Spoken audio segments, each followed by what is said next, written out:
she kept to herself a wording. She saw the need for a friend indeed to all of those deserving.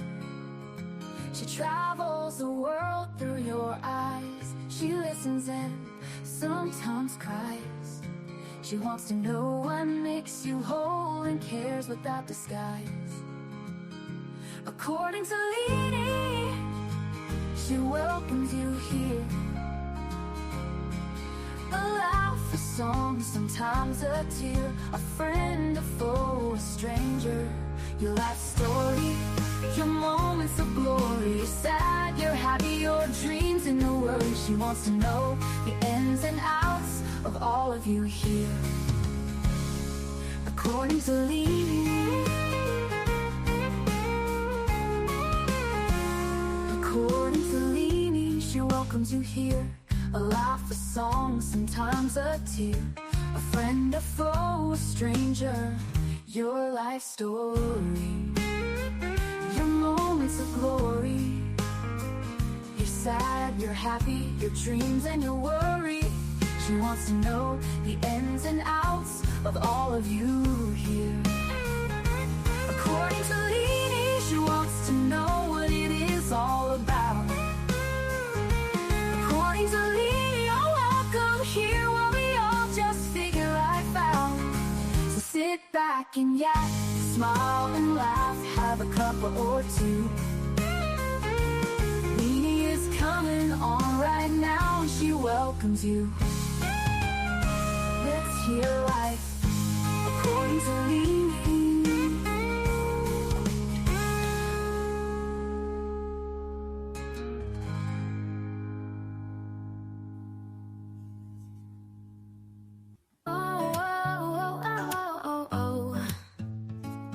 It started with a chat, just a few of us there, talking about life and the stuff we all share. From kids to chaos and the mess we make, we bonded over laughs and every mistake. From bad hair days to a joke or two, no topic was off limits, nothing taboo. We laughed till we cried, had each other's backs. A sisterhood formed in the middle of tracks. Sisterhood of the chat, we're strong and we're loud. From West Virginia, Liverpool, we're proud. From Texas to Australia, we've got the best. Lifting each other up, we pass every test. From the East Coast to the West, we cheer. From Indiana to New York, we're always here.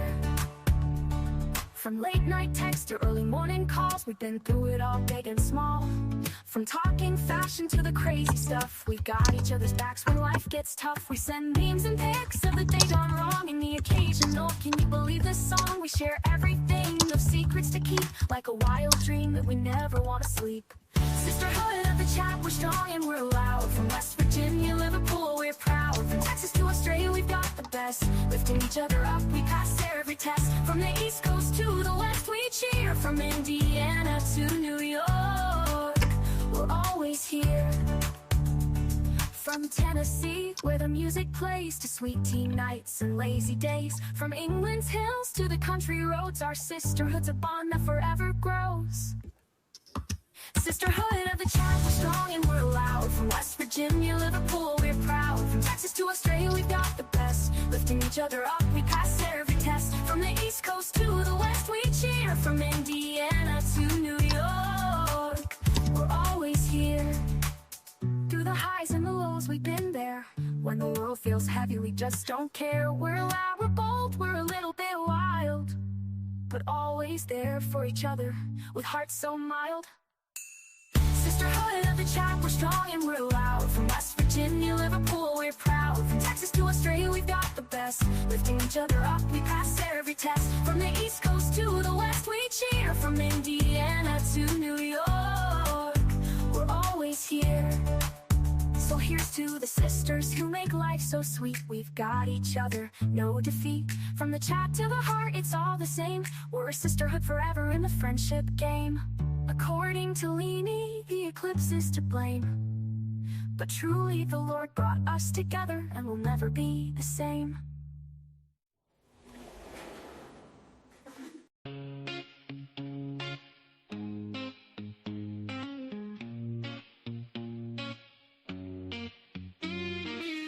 In the studio we laugh all day. She's got that sass in every way. Talking fast, not a pause in sight. Leanie's got my head in a spin tonight. Oh, shut up, Leanie, can't you see? You talk so much, it's drowning me. With your white hair and sassy flair, just give me a breath, let me share. Podcast queen with a wicked smile, running jokes mile after mile. Try to speak, but in she slides. Leanie makes it a wild ride.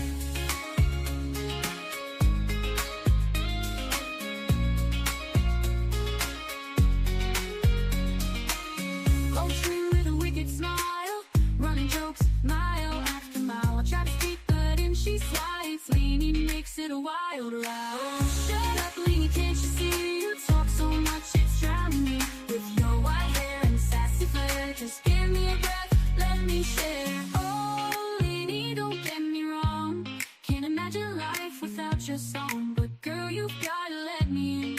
This ain't just your show to win. So here I stand with my mic in hand, trying to keep this show as planned. Leanie laughs, guess it's gonna stay a little secret every day.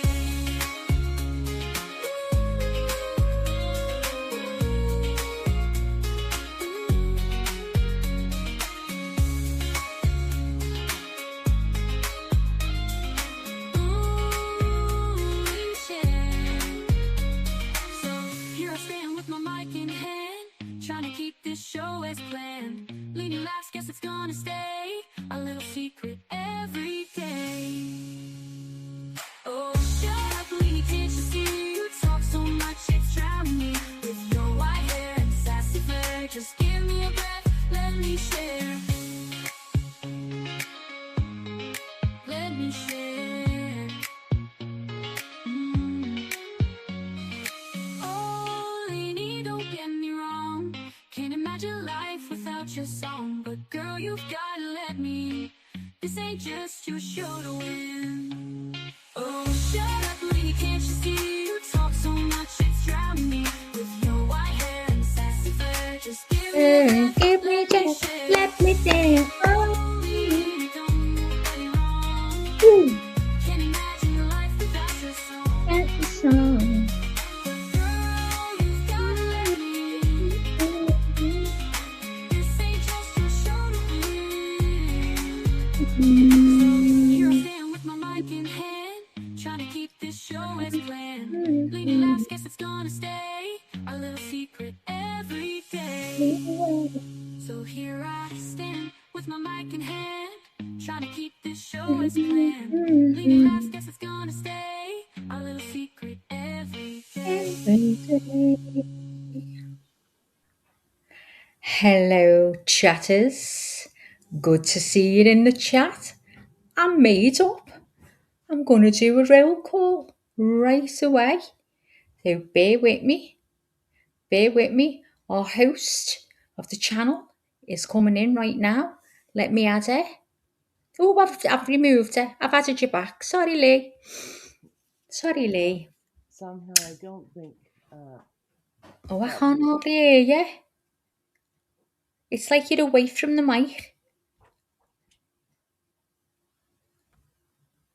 Am I here now? Hello, you're still very low. Can I hear your mic up? Can you hear me? That's better. That's it. It's because my battery's gonna die. Then I'll have to come in through my phone, but that's okay. I forgot to. Shh. I forgot to plug up my headphones the last time I was on. Sorry. Well, do Carry you on. know what, Carry on. Lee? I'd rather you not come in if you're not going to be professional about it, because you're I, just ruining the channel. yeah, I know. I know. Yeah, I. You know what? You know, I think You're it's best doing. if you step back if you just can't be professional. It is what it is, Leanie. Yeah, at this point, I'm pretty sure we probably should just change the channel name Maybe according to according to Maggie. Maggie.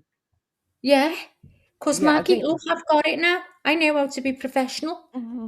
You got it. You don't need. Listen, I was listening yesterday, Maggie, and I was so happy to hear that you started off with a prayer. I loved it so much.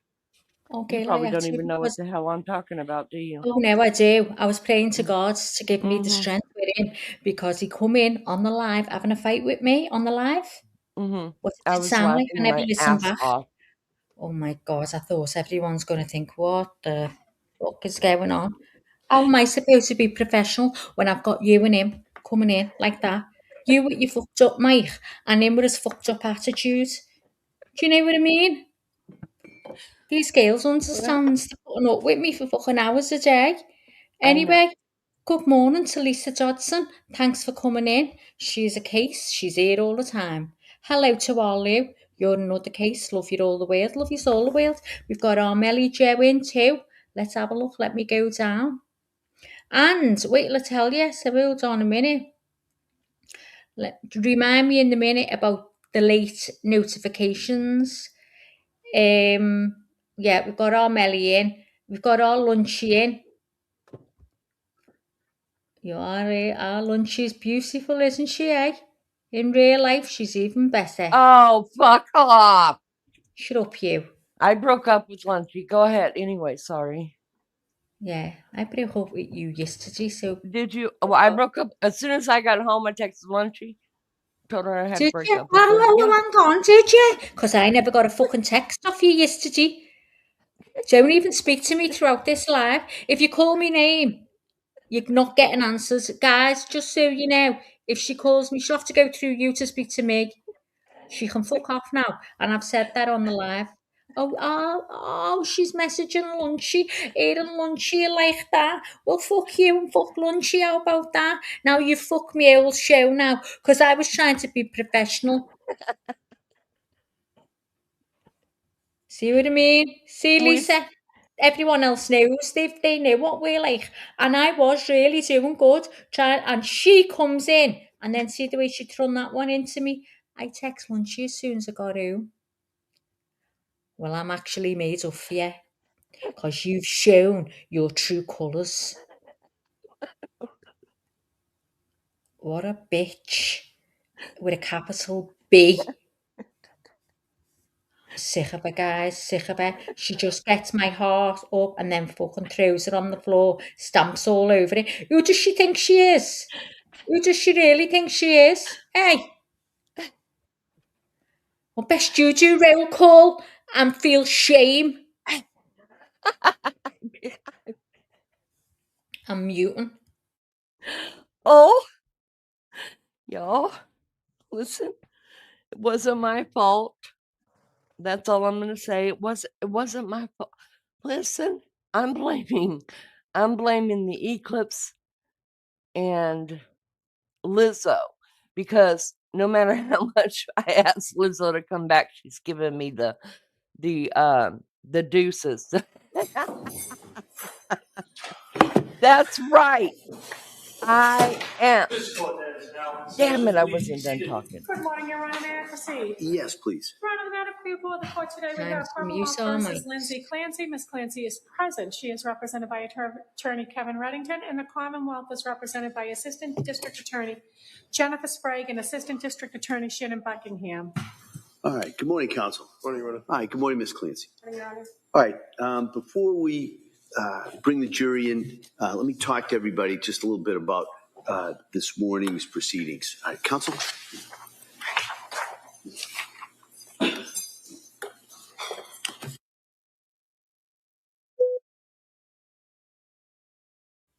Here we go. Here's the beeper already. Beep, beep. It's all I hear in my life is beeps. They normally beeping me out for swearing. What they normally doing. It is what it is. Anyway, she's in the chat. She's in capitals. And I'm in lowercase, as usual, lowercase. She's always got We'll to be best, switch it. hasn't she? Capitals. Well, I might just want capital tomorrow. I'll be writing in capitals. How about that? You can go lowercase. Okay, because tomorrow I have a dental appointment. What did you say? You have a what? I have to go to the dentist for more impressions. I'm not lying.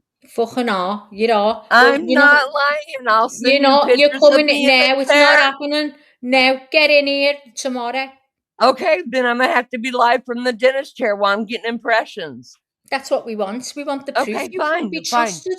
You can't be trusted, liar. didn't lie. You I lied. didn't. I Hey, Maggie, said, I've got an appointment, Maggie, right. at the I did. doctor's. And I said, oh No, God, fucking did. Don't be lying. no. I Yeah, said, so I she's had, trying to make hold yourself on. look. No.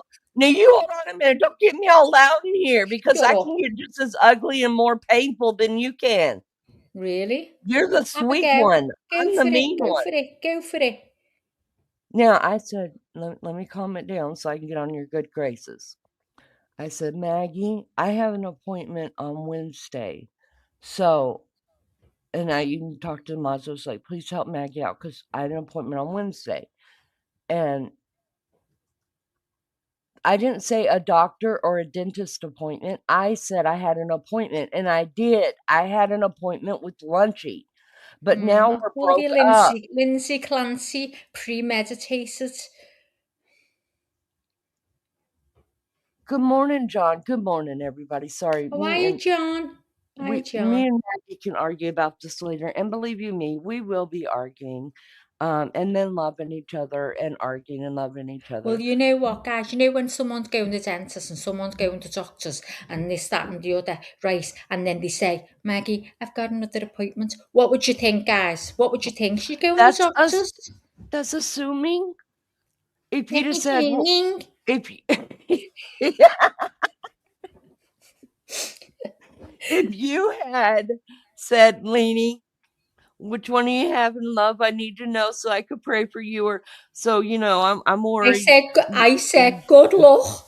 Yeah, you. I had luck. Good I luck. did. I I wish only got you luck lost once. to go cheating on me. Ah, how wrong is that, guys? Listen, the plan was I didn't know that And court was going to end early, and Lunchy and I were together going to come up on panel yesterday. Not I wasn't going to show my face, mind you, because I don't have teeth right now.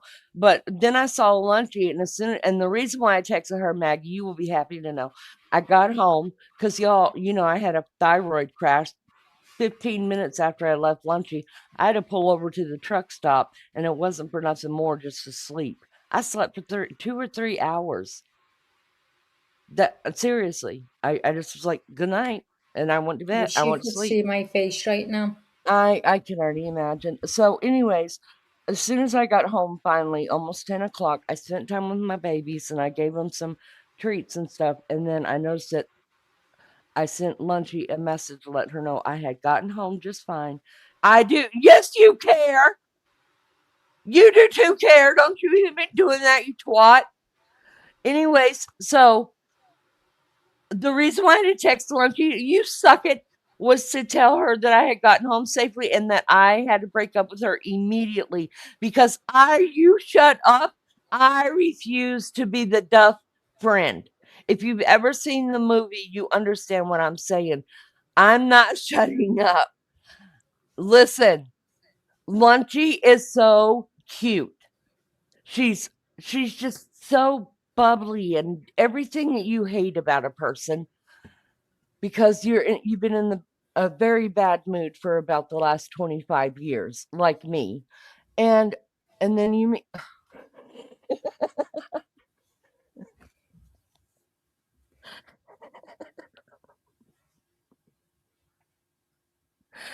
Lisa, I was either fall asleep at the truck stop or fall asleep on the side of the road. You know how them thyroid crashes are, girl. You have to go to sleep right then. Anyways, Lunchy's too cute. We can't be friends with her. We can't. She's just cute. I mean, I'm not going to be the ugly friend. I'm just not. I felt like I was walking in her shadow. So no, I don't have pretty cute little bouncy friends. No offense, Maggie. Oh, that didn't come out right. Oh, Maggie. Carry What I on. meant by that was, Carry on. Carry uh, on. I didn't mean it the I've way got it sounded. witnesses. I've got witnesses. Carry on. I You didn't see, mean that. guys, right, so today, Mom. That's Did you hear me? terrible. Carry on eating me. Go on. It is terrible. Maggie, you're gonna die. You're gonna die when I walk up to your house one day. and not even knock, but just walk myself in. Of course, so I don't get baby child over there in England all in a ruckus for having to answer the door to me. I'm just going to walk in and say, what the hell is going on in here? Baby child, go to your room. Maggie, go sit in the living room. I'll be right there. We're done with this. And I'm going to say, your invitation expired. Your invitation expired the day you met Lunchy when you told me you had an appointment. I You had an went appointment. without me. You went without Alex. Don't you dare start coming in causing murder with me today, because I'm not in the mood. Oh my God. This one here in capitals can go and kiss it. Okay. It was supposed to be a surprise for all of us. That's when you tell me. You know I the don't do idea of a surprises. surprise. I don't do surprises. Oh. All right, I'll tell you Well, from I tell now you what, on. you're going to get a surprise. Oh, you're going to get a surprise. I'm going to surprise you. Just wait and see. Wait and see. Okay, so let me break this down really quick. So what had happened was I told Maggie, I'm going to do it really fast. I told Maggie that I had an appointment yesterday. And you guys know that I have been having quite a few appointments since we started this, and they've been totally legit. I decided after baby child moved out, I was going to start taking care of myself and do everything that I needed to do to start taking care of myself. So I started the dental work and doing all this hospital work and, tests that I should have run 10 years ago that I haven't, stuff like that, and because it's busy, you're busy too. Get to the doctor. Anyway, so I'm going back and forth doing all the things that need to be done. And sweet Maggie's been running this by herself. And I think personally, I've done her a great justice because she's turned in to be, I think she's great. And I'm not saying that out of bias. If I thought she sucked, I wouldn't leave her alone. But, anyways, so I told her I had another appointment on Wednesday, talked to the mods, asked them, please, can we all be in there, especially when Maggie and I aren't together because it's too hard to mod too. And then my appointment was to meet the lunch lady. Now, we have all of the mods, me and Maggie and our matriarch, Miss Barbara, have been together since, and I'm not reading chat. I know Maggie's talking shit about me, and that's okay. I'll handle her later. So all of us have been together for 2.5 years, and none of us have met each other. None of us. So we're going back to court now. I met Lumpy yesterday, and she's gorgeous and beautiful and just bubbly and cute and all that kind of sickening. Blech. So I broke up with her. End of story. Court, all right. Jurors entering.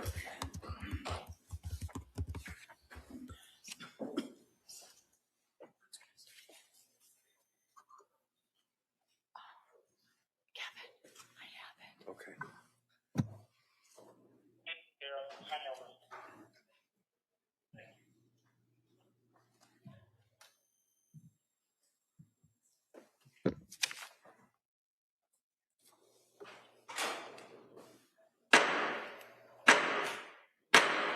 Yay. All persons having anything to do before the Honorable William Sullivan, Justice of the Superior Court, now sitting in Plymouth, within and for the Commonwealth. Draw near and give your attendance, and you shall be heard. God save the Commonwealth of Massachusetts. This court is now in session. Please be seated. Good morning, Your Honor. May I proceed? Yes, please. Your Honor, before the court today, we have the continuation of the jury trial in the matter of Commonwealth versus Lindsay Clancy. Ms. Clancy is present. She is represented by Attorney Kevin Reddington. The Commonwealth is represented by Assistant District Attorney Jennifer Sprague and Assistant District Attorney Shannon Buckingham. All right. Well, good morning, everybody. Nice to see everybody again. Thank you for being here. What I'm going to do is ask you those questions again, and then talk a little bit about today's schedule, and then we'll get right back into the Commonwealth's presentation of the evidence. And so the first question as you probably know by now, is any member of the jury read, seen, heard, or overheard anything from any source about any aspect of this case that would affect your ability to be fair and impartial as a juror? Last question is there any other serious matter of concern bearing on your service as a juror in this case that anybody needs to bring to my attention at this time? Again, thank you for following those instructions. Today's schedule is we have a number of witnesses, so we're going to start as soon as I'm done talking, and then we'll get right back into the Commonwealth's case. We'll take a break mid-morning, and then we'll continue till 1 o'clock, and then I anticipate that we'll go somewhat into the afternoon, but we'll just kind of have to see what the evidence is, if any other issues come up that I have to deal with that doesn't concern you. So with that, I'm going to turn this over at this point to the Commonwealth. Ready to call your next witness? Yes, Your Honor. The Commonwealth calls Dr. Kimberly Springer.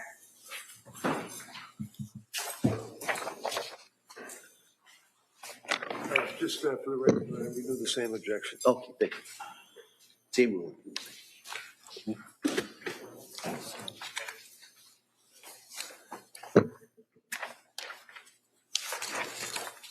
Good morning, ma'am. Stop right here, raise your right hand for a second.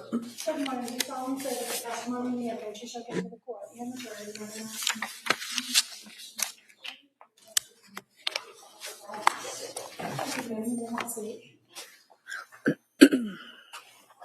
All right, good morning, doctor. Good morning.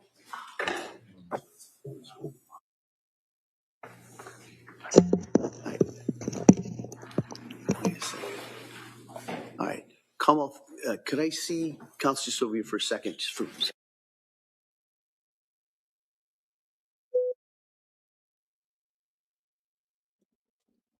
Maggie? I was leaving you to carry on. Oh, sorry. Leaving you to carry on because you were mid sentence accusing me of writing all kinds about you in the chat. So carry on, Miss Capital.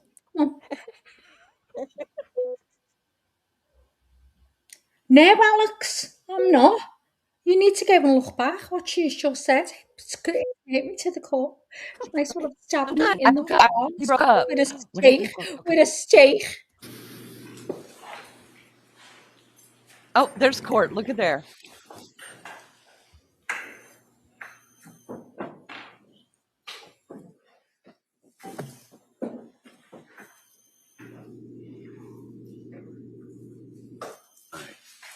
Does that work better for everybody?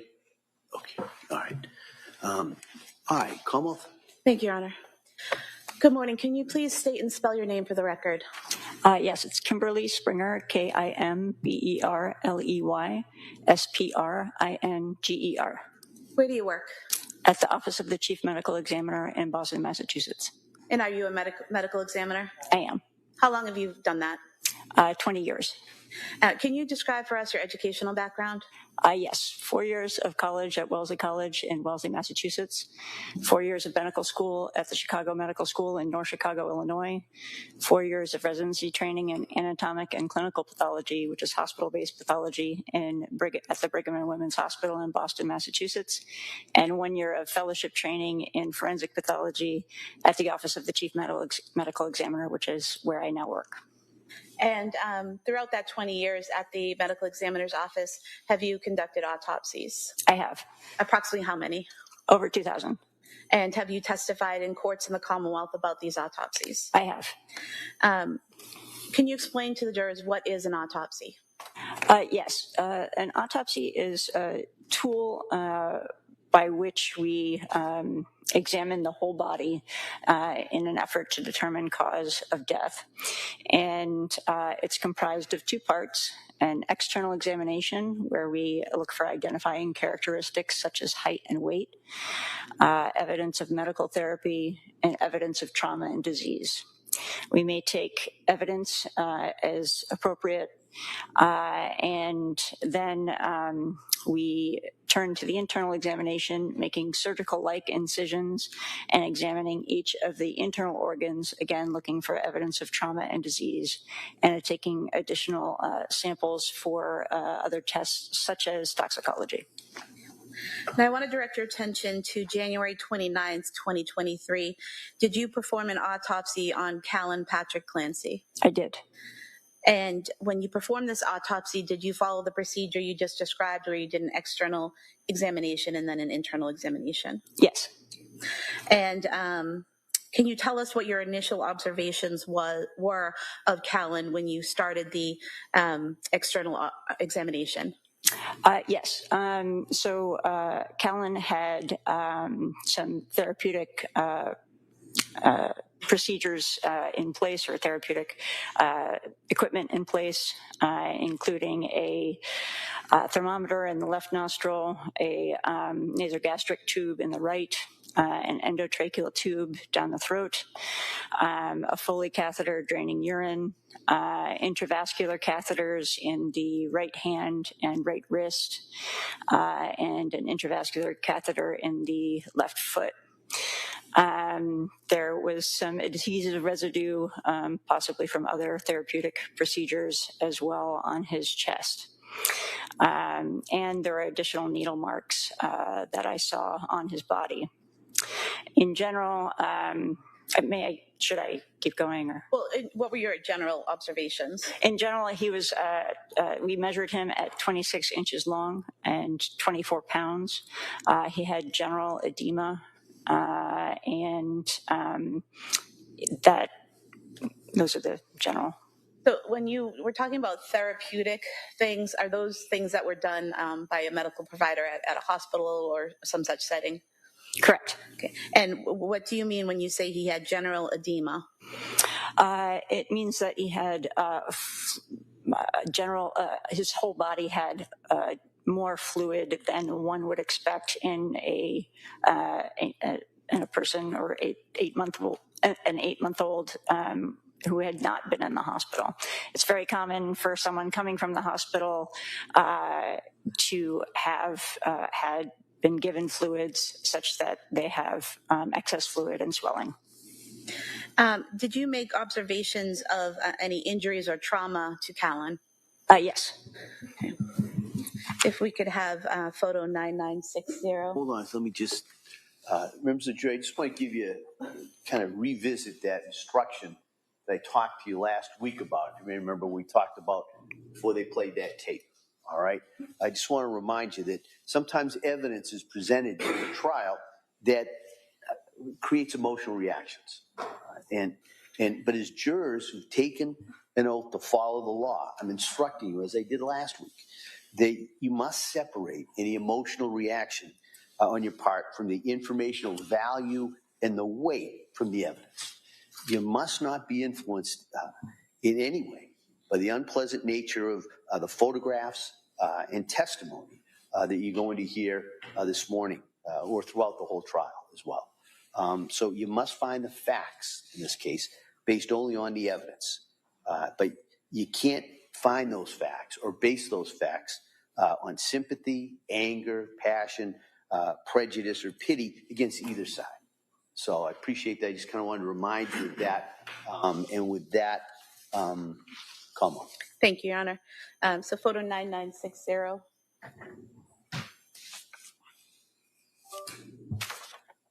Is that on the screen, Doctor? Not yet. Yes. Okay, thank you. If you could just describe for us what we're seeing here in this photo.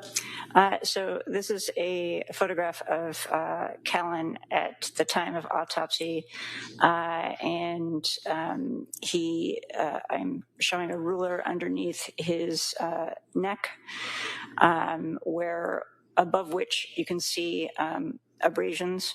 And you can also see some needle marks that I mentioned from therapeutic procedures on his arm. I'm sorry, if you could use the tool, pressing the top button there, just to highlight the area you're talking about, the abrasions on the neck. Right here on his right side of his neck, and then in the middle of the neck, and on the left side of the neck. And if we could now have photograph 663.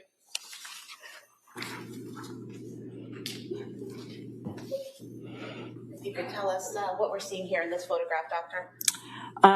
This is another photograph showing a bit more closely, again, the abrasions of the neck. There's one on the front of the neck, the shorter one that's about half an inch long by 1/16 inch. For those more familiar with the metric system, a centimeter is 2.5 centimeters is about an inch. 1/16 of an inch is about 1.5 millimeters. So this is half an inch by 1/16 inch. And then on the right here, this is about 1.5 inches by 1/16 inch. And then showing 9952. May I go back to that for 1 second? Go back? For one. Could we go back to that photo, please? 9960. I'm sorry, 663. I just want to point out between the ruler and the abrasions, you can see a paler line. That's a normal infant neck fold. That's not a injury. Thank you. And 9952, please. If you could just point out for us here the injuries of significance to you. Here, sorry. I think I did that. We could go back to the prior photo, please. I got it. It's the top end. Yep. Okay, so these again are the abrasions on the left side of his neck, and there's the one on the front of his neck. In addition, on the left side of his forehead is a 3/16 inch by 1/16 inch abrasion, and I think you can also begin to see petechial hemorrhages, which are dot-like hemorrhages underneath the skin on the face. And what are petechial hemorrhages? Petechial hemorrhages occur when there is rupture of the small blood vessels underneath the skin surface, and they are from an overpressure of the small blood vessels such as capillaries or venules, and blood escapes out and makes a dot-like hemorrhage. We could have photo 9954. If you could explain for us what we're seeing in this photograph, please. In this photograph is Callan's right side, also showing the back of his neck. So that abrasion that could be seen in the first photo, showing the front of his neck, that abrasion continues along about 3 inches in all toward the right posterior or back of the neck. And if we could have photo 9955, please.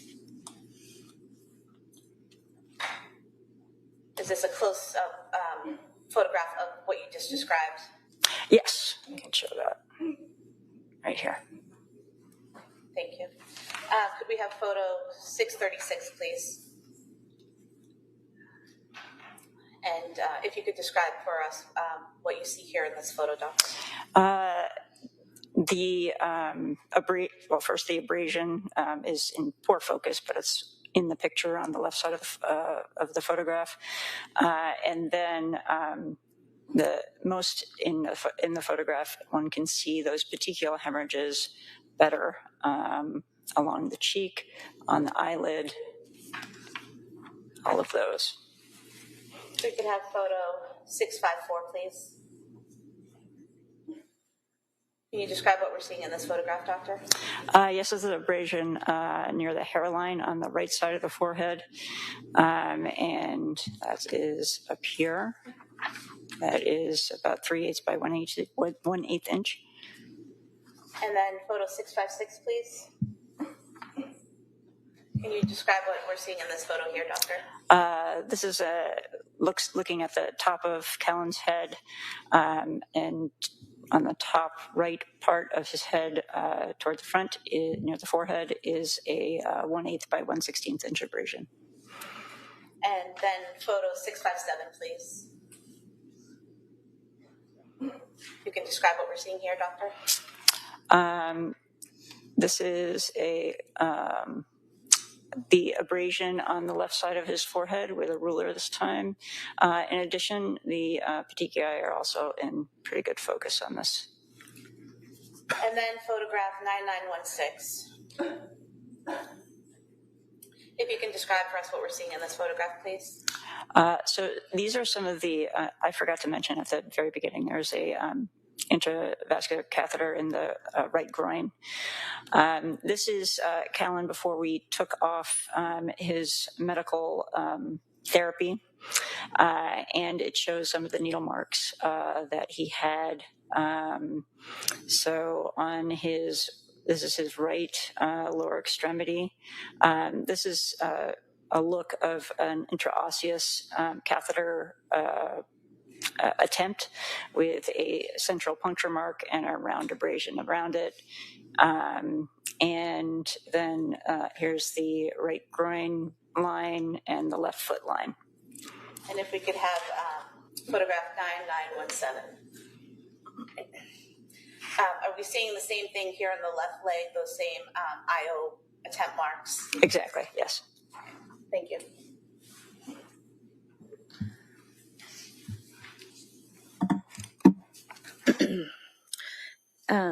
Doctor, are you able to date the wounds to the head, the abrasions and marks on the head? Are you able to say when those got there or how long they'd been there? I can't precisely, but they have signs of healing in the form of scabbing. And would that indicate that they weren't fresh wounds that happened the day you saw him or the day prior? Correct. In terms of the marks around Callan's neck and the petechiae around his eyes and face, did that give you an indication here of the mechanism of death for Callan? Yes. And how so?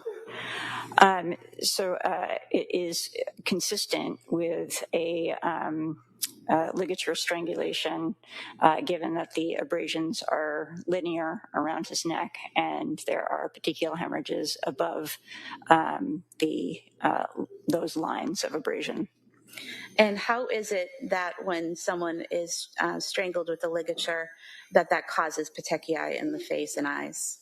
So what happens is that the blood vessels that supply blood to the neck are compressed. And so there are jugular veins, which are a lower pressure system, and the carotid arteries, which are a somewhat higher pressure system. And so as the vessels are compressed, if there is a backup of blood in the head, there can be an increased pressure in those small blood vessels that I mentioned, and they can rupture, causing the petechiae. But basically, is it similar to a balloon filling up, but it's not air, it's blood and pressure in the face? Yes. And so when that pressure gets too great, is it that the capillaries are basically bursting and causing those little red marks? Yes. Most texts say capillaries, some say venules, the small blood vessels. And how is it that this process, the strangulation by ligature, causes death physically? How does it physically happen? So the blockage of blood, either both to and from the head or just from the head, will cause a lack of oxygen to arrive at the brain. And there can be an element of airway compression as well, such that the lungs can't oxygenate properly. So that lack of oxygen is what causes the brain to die and the organs to fail. And based on your examination of Callan, did you come to a determination based on your training and experience to a reasonable degree of medical certainty as to the cause of his death? Yes. And what was that? complications of mechanical asphyxia. And why is it complications of mechanical asphyxia instead of just the asphyxia itself? Because he was resuscitated, and so his heart began to beat again. So from the 24th to the 27th, there was a continuation of support of his organs to in the hospital. And so if he had a stopped heart at the scene, and in that case I would have just said mechanical asphyxia, but since there was a 3-day hospital stay, I said complications of mechanical asphyxia. So the word complications doesn't mean that something happened at the hospital to cause his death. It's just that the strangulation caused his death, but he didn't die for a few days. Correct. Commonwealth would move to submit the autopsy photos as the next exhibit. Same objection. Same objection. They may be admitted.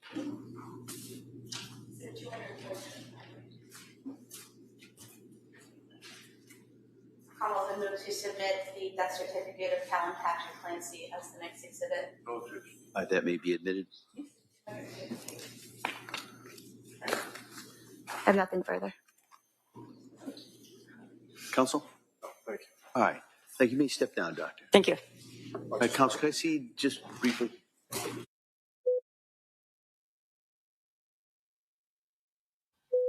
That was awful to listen to, wasn't it, eh? Absolutely awful. I just want to die. I mean, if I had done that out of my mind, I don't want to be here anymore. My life is over. Short break at this time. They're going to take a short break, Maggie. Couple of minutes, okay? Are they? Yeah, I just heard them say it. They were going to take a short break. Sorry about my dogs. You guys, oh God, that was terrible to listen to. I know. It was awful. Absolutely awful.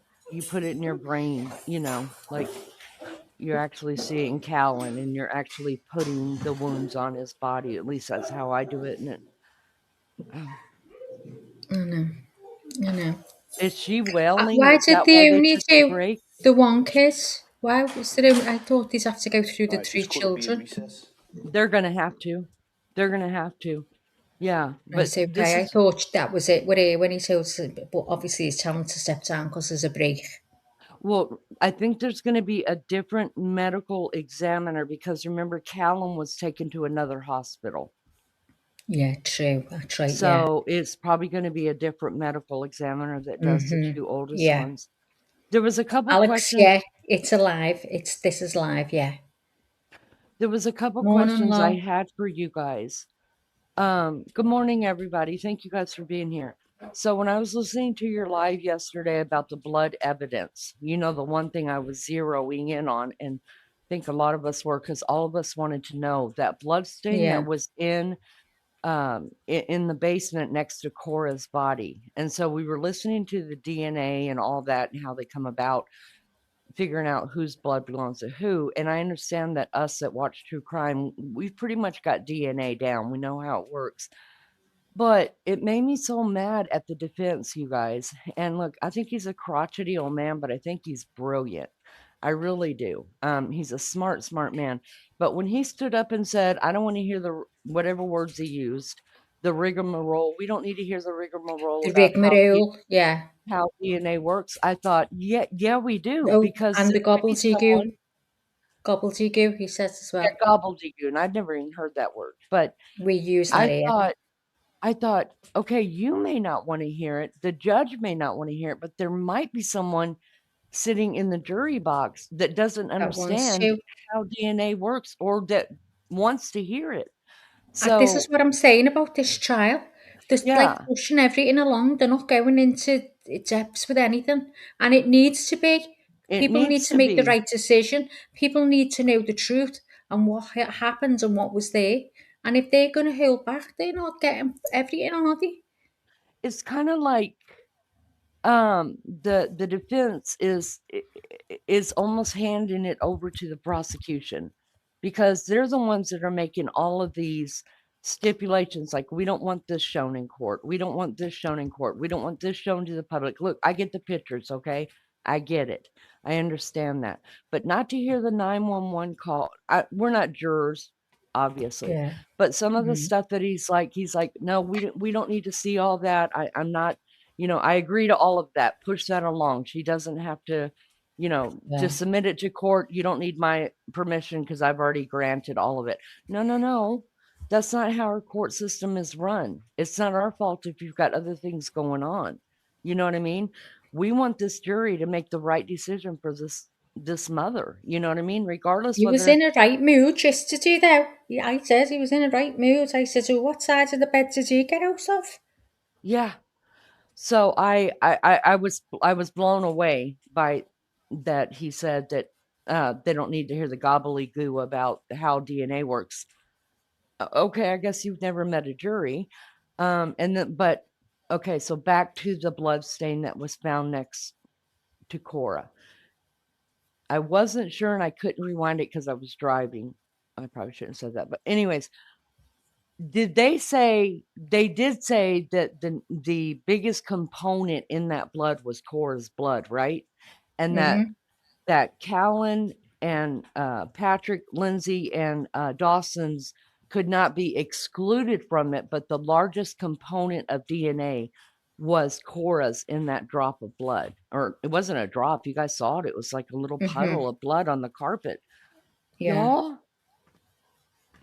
I was like, oh my God. Like, I mean, somebody's going to have to explain to me if you're being strangled, I know there are certain things that can bleed. I get that. I'm trying to be sensitive here. I get Yeah. that, but not that much blood in one little spot. It And if looks it, like though, doesn't it? Does it yeah, just look big because it's been taken? Zoomed, you mean like from a swabbed picture. around? It might just look bigger because of the way the photo's being taken. Because I know this is going to sound mental, guys, but on Temu, I was looking at a chair. Oh, it was gorgeous, and I was going to buy it. And then I seen the measurements, and it was for a doll's house. And I thought, oh my God, imagine if it's a bossy. But there you go. But it looked big. I I know mean, that's that terrible. very well could have been it, but I mean, as many pictures as I saw of it, and like with the couch next to it and different things, well, they'll have a ruler next to it. Hopefully, we'll be able to see that. And obviously, the medical examiner doesn't have anything to do with the blood in the carpet. I think they've covered that as if to say, um, they couldn't rule out all family members because they all carry the same DNA in one form or DNA. the other. But the most DNA was Cora's. So that tells me that was Cora's blood. Mm. Did you get that from it? Did the chat get that? Is that what you I thought? did pick that up. Does anyone else's? I just thought, it's zoomed in, and people saying here, Lou said she cut a bit of tongue, Oh, I didn't think about that. Yeah, good point. Good point. and it comes from the ears as well, doesn't it? Yeah, and I know that your eyes can sometimes bleed as Yeah. well. I don't know. That's Me just neither, what Lou. when I heard them talking about that blood, I mean, like I turned it all the way up so I could hear it. And then I was like, wait a second, did I really just hear what I heard? Because Mm. I was like, so did Lindsay cut herself before, during, or after? Is that, Yeah, we were because we just wondering which assumed was it what. was her blood. Yeah, And it's but it not. It's wasn't. Cora's. Yeah, I Cora know. bit her tongue or her cheek, Jules says. I didn't even think about that. I didn't even think Can about you? that. So thank you. You I was thinking would. all kind of bad stuff, y'all. I was thinking all I kind of know. bad stuff. She's done worse things. I thought, oh Uh-huh. God, she done to her. But I think that would have been mentioned. It wouldn't have been one of them. They can shut up or, play it down like they have been with a lot. They've been playing down a lot, a whole lot. And I don't think I know. well, even the evidence of the children's bodies, I think they're just leaving it to strangulation. And I mean, I don't know. I'm so confused as to why this trial is going like this. Usually a trial is supposed to put all the pieces together for you and it's Single clearly pain. Yeah. understood. I mean, you might have to look up different things, like what does that word mean? What does this word Mm, mean? Well, at least I do. And then look up the medicines. Luckily, they're saying it's also referred to as, so that helps me too. But this trial is just leaving a lot of little holes. And I'm like, wait a second, can we at least halfway fill that up so I can get a. So I'm wondering if the jury is actually getting more of the evidence. Can they do that? mm. Can they give the jury more evidence than If the they jury put in the asks for court? it, they surely they've got it. They've got to give it to the jury if the jury asks them for it. If they've got it and they're just not, they don't think it's irrelevant. They think it's irrelevant to give. The jury can, of course, they can ask for it. Would here. I've been on jury service twice, and we've asked to see all kinds, and they've had to bring it in, and they place it on a big table in front of you. Yeah, but Um, what if it wasn't brought up in court? What if they've got like a well, missing I, piece that they don't understand? Can they well, say, I "Hey, think, we yeah, didn't hear this"? exactly. Yeah, I think they'd have to. They'd have to go and see if they had it. I really do, because if one of them jurors was to say, well, I think that's important, and then the other jurors are going to agree, they're going to have to. But what if it's too late? It's something on the children or whatever. It'd be crazy, wouldn't it? I just don't understand it myself, Lee. I think it's just been, I've never known a trial like it, to be fair. Me either. Me either. And I mean, I think every trial we sit back and go, what the heck? There's always a point in it where we're just like, we're going to need a little bit more information, sir. And then it'll come. So I'm hopeful that as this is going on, that some of the holes that I've got in my head through Mm-hmm. this case, not the ones that, where the marbles have shook loose, um, that they'll be answered, because I'm just thinking, wow, we're just moving this along so fast. We're stipulating to this, we're stipulating to that. Like, what the Yeah, heck is happening? I know. 12 There minutes, is, isn't that right? This is all done in 12 minutes. Ain't no way. yeah. Yeah, it I was was 12 asking that minutes. yesterday. Was it 17 or 12 It minutes? was But I either think I was getting confused with Coburger. yeah, it was either 17 or 12. I forget what it was. I forget what Yeah, it was, but it was one of those two. But that's another reason to go back to premeditated. Like I know. she I am fed called up with it. and she looked up how long it was going to take to get from point A to point B and back home. So that's what's sticking me to premeditated. That's That's why I me wanted to too. know from people, Me, can you actually do that in a psychosis state? well, I read it off play and it says no, you can't. You cannot control. You can't. You know, work things out like that. That's what it says when I looked it up. Eddie, thanks very much. Hey, this is a great chat, by the way. I'm impressed. Some are not so great, but you were all doing something right. Oh, Eddie, thanks very much. It Yeah, means a it's lot. probably me not doing so great, but listen, Eddie, I mean, we're Oh, Eddie, we're just don't doing the best start it we're just off. doing the best we can around here. That's it, Eddie. We're just, like we got problems. We have Le- situations going on, Let Eddie. me just explain. Leanie is a part-timer, Eddie. She turned up today on the panel as a guest. And she won't be coming back, Eddie. Just let me tell you that. Lolly. She's probably going on an appointment, Eddie. Right She's got away, the this channel will be changed to according to Maggie. Uh, at never Leanie. a month at Sundays. Never will I have a channel. It's too hard. So Oh, he said. Oh, I read it wrong then. Pardon me, Eddie. Go ahead and let me have it then, brother. He said, go on, Ed. um, Let it have it. Lunchy said, he Anyway, says Leanie. cats are not so great, but this one is, according to Yeah. Leanie. Thank you so much. Okay, I take all that back. I don't take back See what I that mean? She I'm can't a come in duck. and cause it on my channel. Yeah, I'm just causing on. Listen, let me just shut up. I just had questions. That was it. I just had questions and then read Eddie's chat, and then I get Well, in what all kind does of everyone trouble. else say Hi, to Leanie's Lisa. Hi, question Dolores. about the blood? Does Hi, anybody Melly got an Joe. opinion on that? And thanks for everyone coming in, all the newcomers. It's brilliant to see new names. It makes me dead excited, right?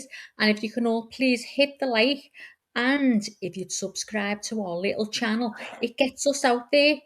people get to know us and they can all come in and we'll be an even bigger community, or we'll all be dead happy until this one here who writes in capitals comes in, causes murder, ruffles the feathers. Do you know what I mean? Anyway, so I'm Maggie. I'm the co-host and I live in Liverpool in England. And her name is Leanie, and she lives in Indiana in USA, just letting you know. But if Leanie, because I show as Leanie when I type, because I'm attached to her account, she will type in capitals and I will type in lowercase, but that'll be getting changed very soon, the way she's going. Anyway, thanks for being here. Over to you, Leanie. Well, John says that we're going to divorce court, and I think most of the chat is agreeing, but Lisa wants to know who's getting custody of me. Anyone who wants it. Listen, I'm going to tell you right now, our matriarch, Miss Barbara, my ma Barb, she would take me in a heartbeat. She Can't even loves believe you're even me. considered it. I was just about Oh, to say, I'm not parting with my egg to my chips.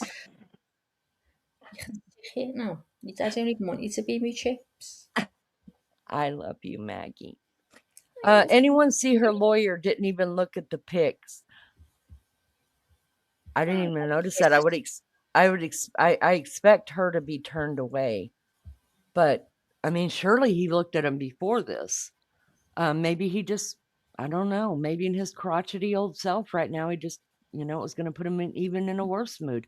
I get that. I've been in a Does bad mood for 40 years. Does anyone know if Patrick's still in the Courtroom? course? Yeah, That's a good it's question considered too. he's supposed to be standing by it. You'd think he'd be there, but he's not with her family, is he? No, that's a good point. He's supposed to be standing next to her, like in that he agrees that she was in a state of psychosis and that she was overdrugged. He's backing it up, Why yeah. why wouldn't he be sitting with her family? And Who is was his looking family? down? She was crying and he was looking down, the lawyer. Yeah, he had a pen in his hand, didn't he? And I was thinking, oh my God, get hold of us or something. That gave me pause. What do you mean? Tell us, Lou, what gave you pause, girl? Lisa's waiting So for all the evidence. I keep saying the same, but then Lisa's so good oh, at that because I'm bouncing around the table like nobody's me business. too. Me too. I'm like a Like I'm ball. on whatever that medication people take for ADHD to calm down. I don't have it obviously, so I'm like, no, I'm sitting over here. She's guilty. No, let Oh, me I breathe. I think feel you've got really it. bad. It's everywhere.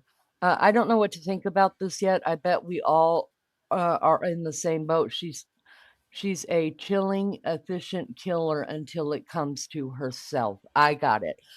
Eddie, I am bouncing back and forth. Lisa has been good about not really giving her final opinion, but I have been given opinion after opinion. But I'm opinionated. Can't help it. And I'm a judger as far as this kind of stuff goes. But yeah. And me and Maggie have jumped around back and forth. It's Right, like we talk to each other and we get each other on one side, and then we talk to each everyone other and we're like, oh, no, we're on this side. It's weird. finished. Honest to God, guys, she just can't do it professionally. Well, one of Anyway, my songs says, do shut up you anyway. know Ethel? Ethel means shut up, guys. Anyway, so Lou said, I've just got notifications for these lives now. Now, I was talking to Lou, and a notification came through about 2 hours after the live. What's going on? You all need to go back to you subscribed on the channel and click your bell again to make sure, because people are not getting notified. Is that happening to anybody else in chat? Lolly says, did they do a toxicology on Lindsay right away? Yes, they did. Yes. I will remember Levels yesterday, smelling. we didn't have a clue what they meant. Did I you? remember yesterday. Well, I couldn't I mean, if you can't quantify it, she was. I mean, if you can't quantify how many nanograms or milligrams, whatever's in there, you can't quantify it. It's almost like, why are we even speaking of it?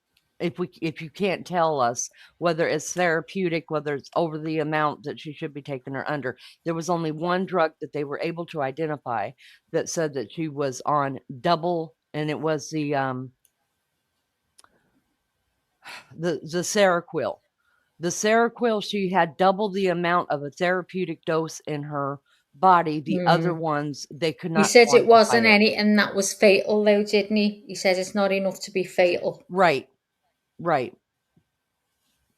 So, and then, but back to the bell thing, Melly Joe said, that the other night she wasn't getting notifications either. And so she was having to check the bell. And for some reason, the bell had turned on to, what do you call it, Max? It wasn't on all, it was on, what was it, Mel? Go ahead, if you don't It's mind called, putting it in chat. what's it called? Oh, let me go and have a look. Hang on. Let me have a look. Then how can they say she was overdrugged? Exactly. That was the point of bringing up all the toxicology. And that's what they're trying to prove, right? And and then that's when her lawyer stood up and said, "We don't need all this bugamaboo," or whatever he said. He said, "We don't need all that. We know about how DNA works, so we don't need to hear it." And I just wanted to walk up to him and say, "Sir, you have a jury sitting over there. They want to hear it. Even though it makes the trial last a little bit longer. Look, I'm tired of these appeals, y'all. How many appeals have we got going back? Do you guys really want to have to hear poor Gannon Stouck's death again? I really don't, but we're gonna. I can't seem to do it on this phone. It was on personalized. That's what it was on. Personalized, So okay. she had never ever pushed that. She always just has hers on. Yeah, because it was Melly that first told us about it, wasn't it? And now Lou. Yep. So I wonder if it's anything to do with where they are. I know that sounds silly, but the only thing I can think. Dolores is getting everybody. She said that she got an alarm 4 times. Wow. Something's happening then. Let's see what Sarah, please forgive me if I mispronounce. Please forgive me if I mispronounced your name. Can I just call you Sarah? Is that okay? Seroquel just makes you want to sleep. I take it every night, mixed with benzos, and you will black out. I used to be on both. Okay. Thank you for that. I appreciate that. So the Gannon drug Stout. she'd taken, Lee, was it enough to make? Because I couldn't make sense of it. Is it enough to make her out of her mind? The Seroquel she was on would make. From what I understand of it, now the benzos they said that they couldn't quantify it. In other words, they can't tell us how much of that was in her system.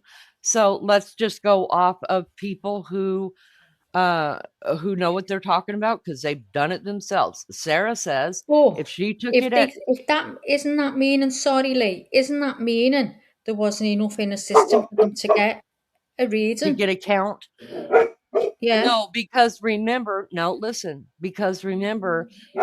there is one drug there were 5 drugs that they were testing for. One of the drugs out of the 5 breaks off. Let me just talk in layman's terms. It breaks down to the component that is in the other 4 drugs. So it's going to detect those 4 drugs as well when it could only be one of those drugs. Do you see what I'm saying? Yeah. So that's why it can't be quantified, because that's why it can't be counted how much she had in her, because it could have been all or any of those drugs.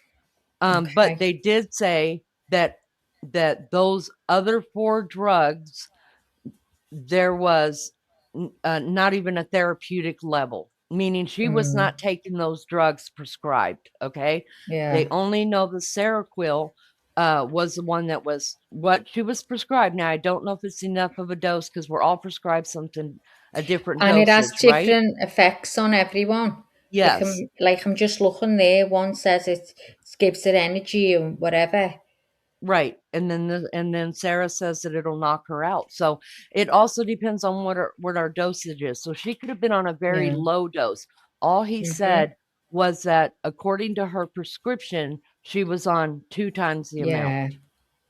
So, Yeah. but she could be on the lowest dose. Who knows? I mean, Yeah. that's what we're talking about, and I know you guys know it too. That's what we're talking about when we're saying, you guys, there's loops here. Like, okay, what was her dose, Definitely. and how many numbers of that nano dose was in there, and then we'll figure out. We'll ask everybody who's been on this Mm. before how much Surely is the this many jury milligrams. must be talking about this. Surely. They're not allowed to talk. They're not even allowed to talk to each other. No, to each other when they're in the, No, if they go in no. the room, Oh, they if can they read. go when they go Yeah, when when they they go go to in the deliberate. deliberation room, yeah, Mm-hmm. when they go in there, they can talk, can't they, amongst each other. Now I'd be going, hang on a minute, I don't understand why this isn't going there. I'd be so confused. They'd have to go on unanimous because I'd be up the wall. I'd be going now. I can't come to a decision. I need to know fully what's what. Okay, let me jump right here just a second.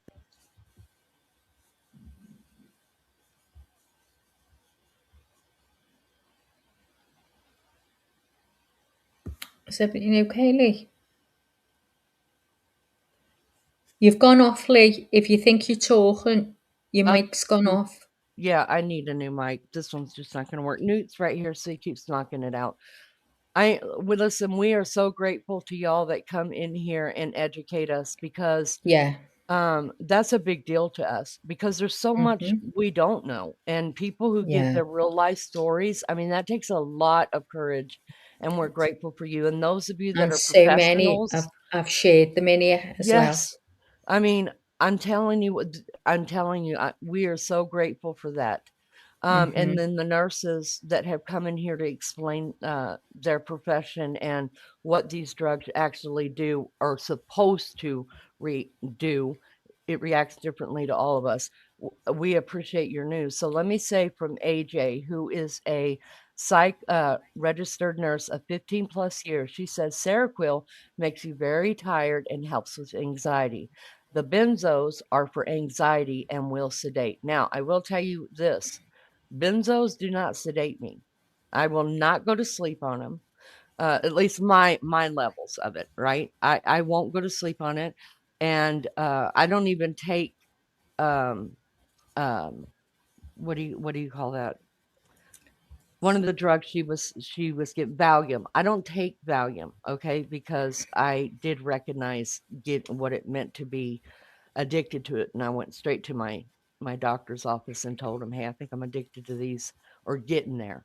And so he took them off, wrote real big on my chart, don't give her these anymore. And he put me on something else. But I was given Valium twice for my dental work. No, I didn't go to sleep. We return back to the matter of Commonwealth versus Lindsay Clancy. All parties are present, including the defendant, excluding the jury. All right. Counsel, we ready for the jury? Yes, Your Honor. All right. Anyways, while they're getting ready for the jury, I'm just saying that it's just, I guess it just depends on who's getting it, how long you've been on it, what your tolerance is to it, things like that. But thank you so much. Listen, you're a lot more knowledgeable than we are, that's for sure. And even y'all that have been on these drugs, these different drugs, we thank you for letting us know. I think we've proven many times in here that it does affect all of us a little bit differently. AJ says she might not have been taking the meds long enough. Also, that's another reason she could have not been in a therapeutic range on her meds. Agreed. Agreed. Yeah, and we do know that. We do know just by the count of her medication that she was not taken as prescribed. And y'all, thank God she wasn't. Well, maybe she should have been, and then the babies might still be alive. I remember seeing a picture of her prescription bottle somewhere, and it's the same as my prescription amount, and it makes you tired. Okay?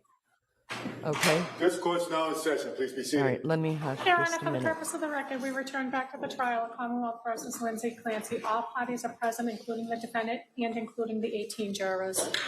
All right. Thank you, everyone. So we're going to now return to the Commonwealth's case. Attorney Sprague. Thank you, Your Honor. Commonwealth calls Dr. Lindsay Rochert.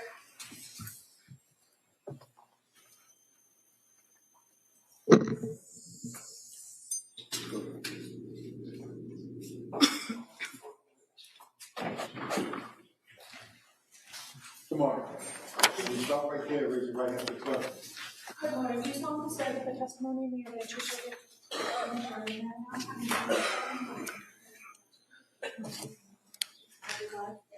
Yes, you may have a seat.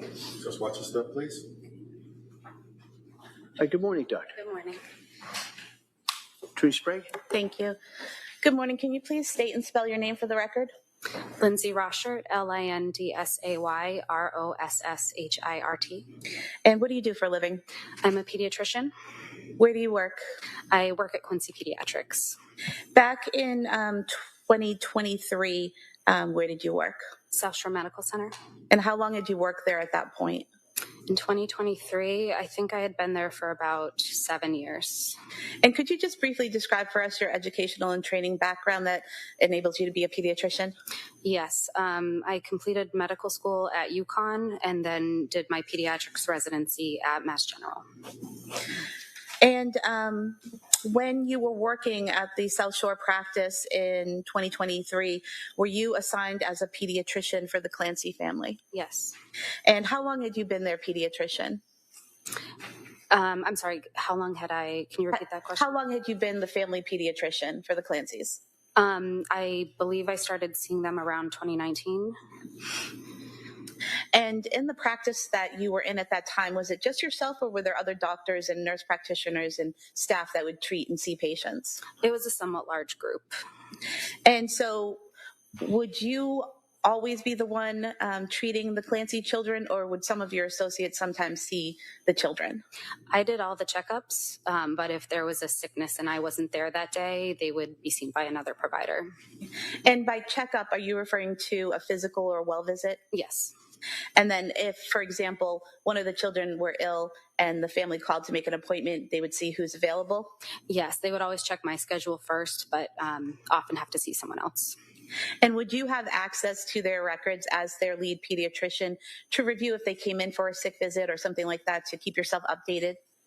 Yeah, often at the time of the checkup is when we will go back and see what visits they've had since the last time we saw them. This time I've moved to submit the pediatric records from South Shore Medical Center for Cora, Dawson, and Clancy. Any objections? Wait a minute. They may be admitted. Thank you.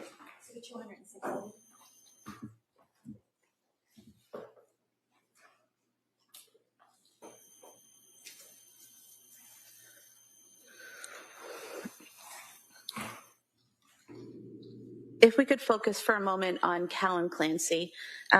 He was born in May of 2022, correct? That sounds right, yes. And you were his pediatrician from the time he was born? Yes. While you were his pediatrician, did his mother, Lindsay Clancy, ever talk to you about Callan having issues taking a bottle? Not that I can remember.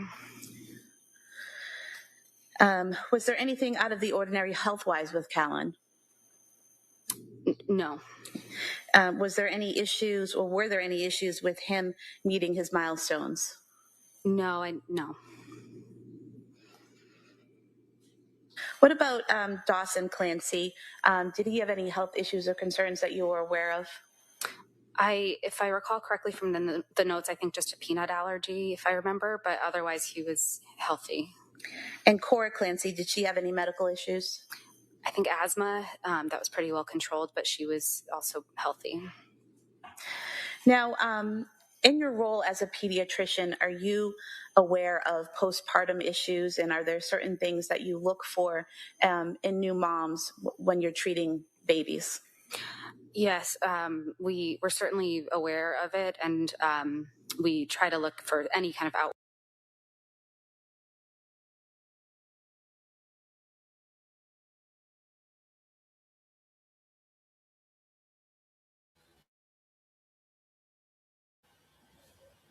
Don't know what's going on there. Shall I go in and stop it and start again just in case? Sure, you can. I don't think it's us. I do think. I don't think it is. Court TV. I'll just It's stop and go in It's case. never us, y'all. signs at Here we go. initial newborn visits. What do you do in terms of?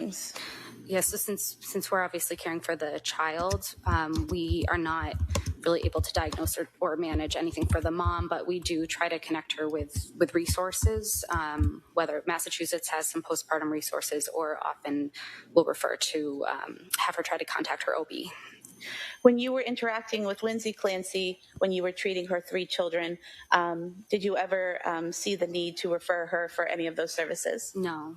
And did you ever see any of those visible signs that you talked about, the flat affect or anything like that when you were interacting with her? I don't remember anything like that, no. And I want to ask you about some of the things that are in the medical record that the jurors will see, so that you can just kind of explain what they'll be looking at.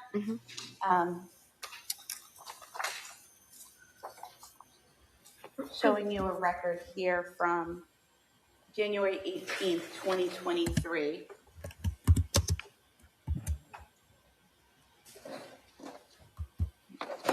Issues with the brightness, I'll just bring it to you. You just look that over, and is that consistent with the medical records from your practice? Yes.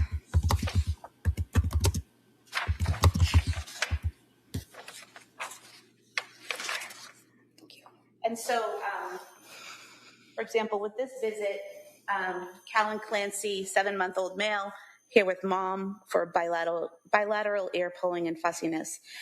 So is that typical in the medical records, where you'll document the patient being seen, the age, who they're there with, and what the issue is? Yes. Okay. And how do you get a history? Say when a kid comes in and they're sick, how do you get the history of their symptoms and what's going on with them? So we usually do a brief review in the chart just to know what their anything on their so-called problem list for medical conditions, and then in the room we ask the parent the story. In pediatrics, usually we have to rely on a guardian, especially when it's like a 7-month-old who can't speak for themselves. So it would be whichever parent or person is there giving you their concerns and the symptoms, and communicating with what's going on. Yes. And if there were any issues with communicating with the parent present, would that be documented in the medical records? Yes.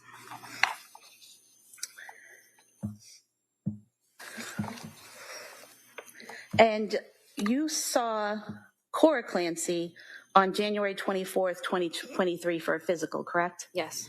And as you stated earlier, prior to seeing her for the physical, did you look over her chart to see if she had been in recently with any illnesses or anything like that?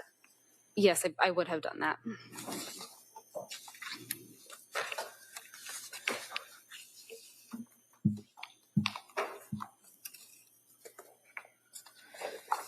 And so would you have seen this note when her mother brought her in on December 27th, 2022, with some vomiting and sore throat?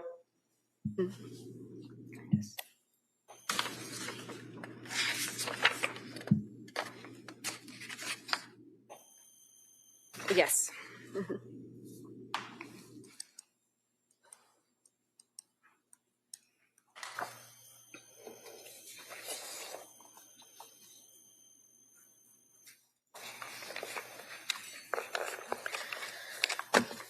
And again, if there had been concerns at that appointment, they would have been noted in the record? Yes. And then as the pediatrician, if you'd seen some concerns, would you have addressed them with the parent? Yes. And that didn't happen on January 24th, correct? Correct. And speaking specifically to January 24th, 2023, that was Cora's 5-year physical, is that right? Yes. And sometimes in the record it's called a well visit? Yes. And what were your observations of Cora that day? As far as I can recall, it was a very normal visit. Cora seemed to be behaving normally. No kid's happy to be there for a checkup, but I didn't notice anything out of the norm. She seemed perfectly well behaved, and mom seemed appropriate as well. Mom seemed appropriate? Yes. Did you notice anything out of the ordinary about Lindsay Clancy's demeanor or behavior or interaction with you? No. Was she able to give you a history of how Cora was doing and what milestones she was meeting? Yes. Was she able to answer your questions? Yes. Did you have any trouble understanding her at any point? No. Did she seem to have any trouble understanding you? No. Did she have, visible tears or a flat affect or anything like that? No. Did you have a discussion with Lindsay Clancy about Cora having some stomach aches? Yes. And what was your evaluation of that and your recommendation? So we talked about the belly pain she was having. From what I could tell, I thought constipation might be possible because it's something we see a lot in kids. So I had suggested we try Miralax, which is a common stool softener we use, and wanted her to see me within 2 weeks if Cora wasn't feeling better. Okay. And when you recommended the Miralax, was Lindsay Clancy receptive to that? Yes, I believe so.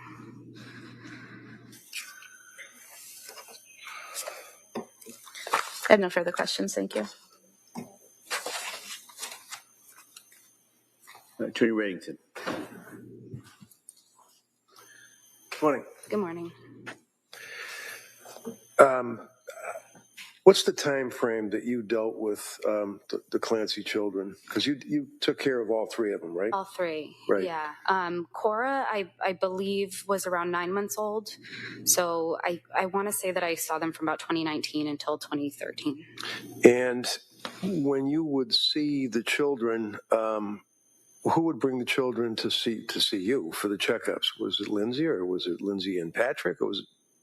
I think that Lindsay and Patrick came together for one of Cora's checkups, but as far as I can remember, every other visit was always Lindsay. And being an experienced pediatrician and being very protective of your patients, little kids, you're always looking to see if there's anything out of the ordinary, bruising, anything indicative of any type of psychiatric problems they may have, stunted growth or anything. Is that correct? Yes. You're always on the lookout for anything else, even if it's not mentioned to you, right? Right. Mm-hmm. Did you ever notice anything like that on the Clancy kids? No. Did they seem healthy? Yes. Did they seem happy? Yes. And in all the times that you would see Lindsay with the kids at your office, mm-hmm. Did she appear to be a doting or concerned mother for the children? Yes, she did. One of the questions that the DA had asked you is whether or not you're familiar with postpartum depression, postpartum psychosis, things of that nature. Mm-hmm. Would you agree with me, in your experience, extensive as it is, that a person can be suffering from postpartum depression and or postpartum psychosis and still talk? I'm not sure I have enough expertise to explain to answer that well. That's fine. That's fine. Thank you. Yeah. Was Lindsay the type of person, to your observation and your treatment of her, that she was kind of like, was she like a complainer? Would she complain to you about the kids being a pain in the neck and that she was aggravated with the children or anything like that? Not that I remember, no. In all of the times that you had seen her, let's focus, say, on the year of 2022 up through 2023, January 24th, when you saw the children, I'm sorry, Cora, I believe it was, last. Counsel had asked you whether or not you made any observations that you would have noted if she appeared to be suffering from any symptomology of postpartum. Do you recall her asking you that? Yes. Right. And in your treatment of the children and in your observations of Lindsay, did you know, or did she indicate to you, or did Patrick indicate to you, or anybody indicate to you, that in October of 2022, she was seeing a psychiatrist? No. Do you know Dr. Tufts? No. Did you know that after seeing Dr. Tufts that she was placed on a selective serotonin reuptake inhibitor, SSRI, Zoloft? No, I didn't know that. And again, you're the pediatrician. It's not your job to pry. I mean, if you see something, you would make note of it and try to help them out. But I mean, if they don't tell you, you don't know, right? Did you know, fair to say that you didn't know that she was then seeing a Dr. Paul, and then Paul left the practice and nurse practitioner Gelada? I didn't know that. Okay. Do you know them? No. The only reason why I ask if you know them is that South Shore Medical Center, is that affiliated with South Shore Hospital? I believe it was already owned by the hospital at that time. Okay. Mm-hmm. Latasha Dukes, nothing about her. No. Any medications? Did you know about her being on any medications? No, I didn't. She didn't complain to you and say that she had insomnia and that she was unable to sleep or having difficulty like that? Not that I can remember. Did you know that she called the suicide hotline twice towards the end of December? Overall. I did not know that. Okay. Mm-hmm. Did you know that she had been to Mass General Hospital and then ultimately on New Year's of 2022 into 2023 self-admitted to McLean Mental Institution? I didn't know that. So when you saw her on January 24th, you did not know that she had been to McLean Hospital and had been on medications or anything, right? That's correct. Because again, she wasn't a complainer. Correct. She was a hell of a mother, wasn't she? I always thought she was a good mom. Thank you. Redirect? No, Your Honor. All right. Thank you, Doctor. Thank you.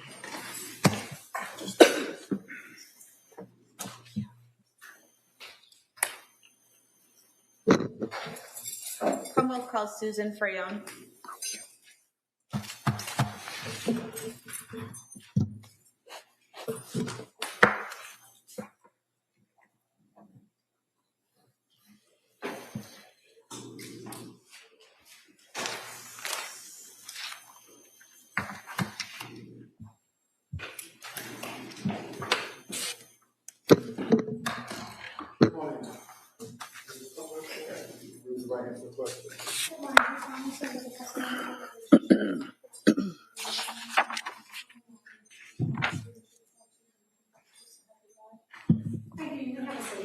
Watch your step, please.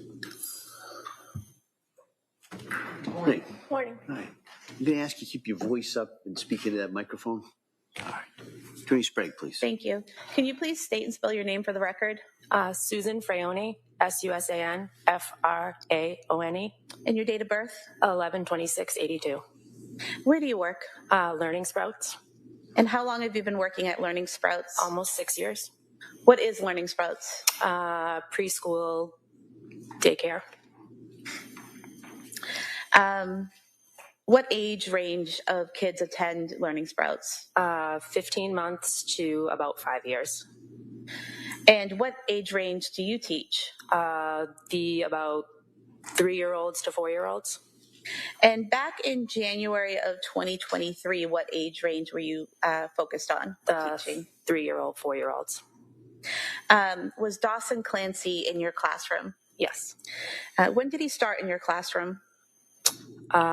September of 22.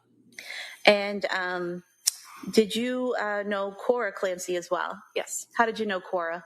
Most of the teachers help out in all the classrooms, so we get to know all the children. And did you teach Dawson from September of 2022 until you went on maternity leave later on in 2022? Yes. Do you remember what month that was in that you went on leave? November. Prior to going on leave, so from September to November of 2022, were there any issues with Dawson? He started having harder drop-offs around mid-October, I would say. Is that typical for that age, or is that something unusual? Sometimes, yes. It was a little not typical for Dawson. So prior to that, he was fine at drop-offs, and then sometime in October, drop-offs became a little harder for him? Yes. And did that resolve over time? Sometimes he would have better drop-offs, other times. But then I went on leave, so. And after you went on leave, sometime after Thanksgiving of 2022, did you see Lindsay Clancy, Dawson's mother? Don't really remember. I think I did. Do you recall having a conversation with Lindsay where she asked you how your baby was and how you were doing? Yes, we did have a conversation at some point because I was still bringing my oldest daughter to school every day. Okay. And so you had your child in November, and then this conversation is sometime either around or after Thanksgiving? Yes. And when you had this conversation and interaction with Lindsay Clancy, was that at the school? Yes. And how was her demeanor? Fine. Was it any different than any other time you had seen her? No. Did she appear to understand you? Yes. Did you have any trouble understanding her? No. Did you have any concerns about her at that time? No. Was that the last time you saw her? Yes. And you're a mandated reporter, correct? Yes. So if you had seen anything about Dawson's behavior or about the parents' behavior at any point that caused you concern, you would have had to report that, correct? Yes. And at no time did you make any reports about the family or the children or the parents? No. When you had that conversation with Lindsay Clancy sometime in November of 2022, did she ever say anything about insomnia or not feeling well or being depressed or anything like that? No. Thank you. Cross. Morning. So how long did you, in your capacity as a teacher at Learning Sprouts, know the Clancys? I started at Learning Sprouts in November of 2020, and Cora was in preschool at the time. Okay. So you obviously saw the kids on a fairly regular basis. Yes. And forgive me, what is a drop off? What does that mean? I'm sorry. When the parents drop the children off at school. Okay. And when district attorney asked you were there difficult drop offs, what does that mean? Sometimes when parents drop the children off, they'll be a little clingy or they cry. Excuse me. Okay. Or they cry. And that would be the child would cry, maybe the Yes. parent either. I don't know, but times. So did they have difficult drop-offs on occasion? I guess the Dawson Yes. would cry. Yes. How would Lindsay react? Was she okay? Did she seem concerned as a parent? I wasn't seeing as much of Lindsay. I was seeing more of Patrick. Okay. And Dawson appeared to be healthy and happy and engaged. Yes. As well as Cora. Yes. Thank you. Nothing further. All right, thank you, ma'am. Please sit down. Thank you. Watch your step, please.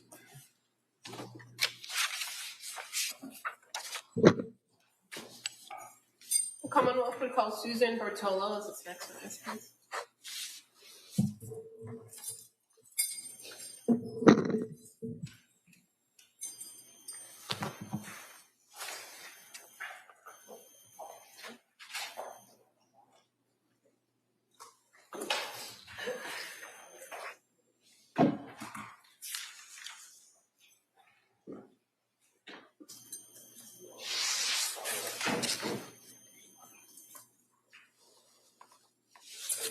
Morning, ma'am. Stop right there and raise your right hand to the clerk, please. Good morning. Do you solemnly swear that the testimony you give will be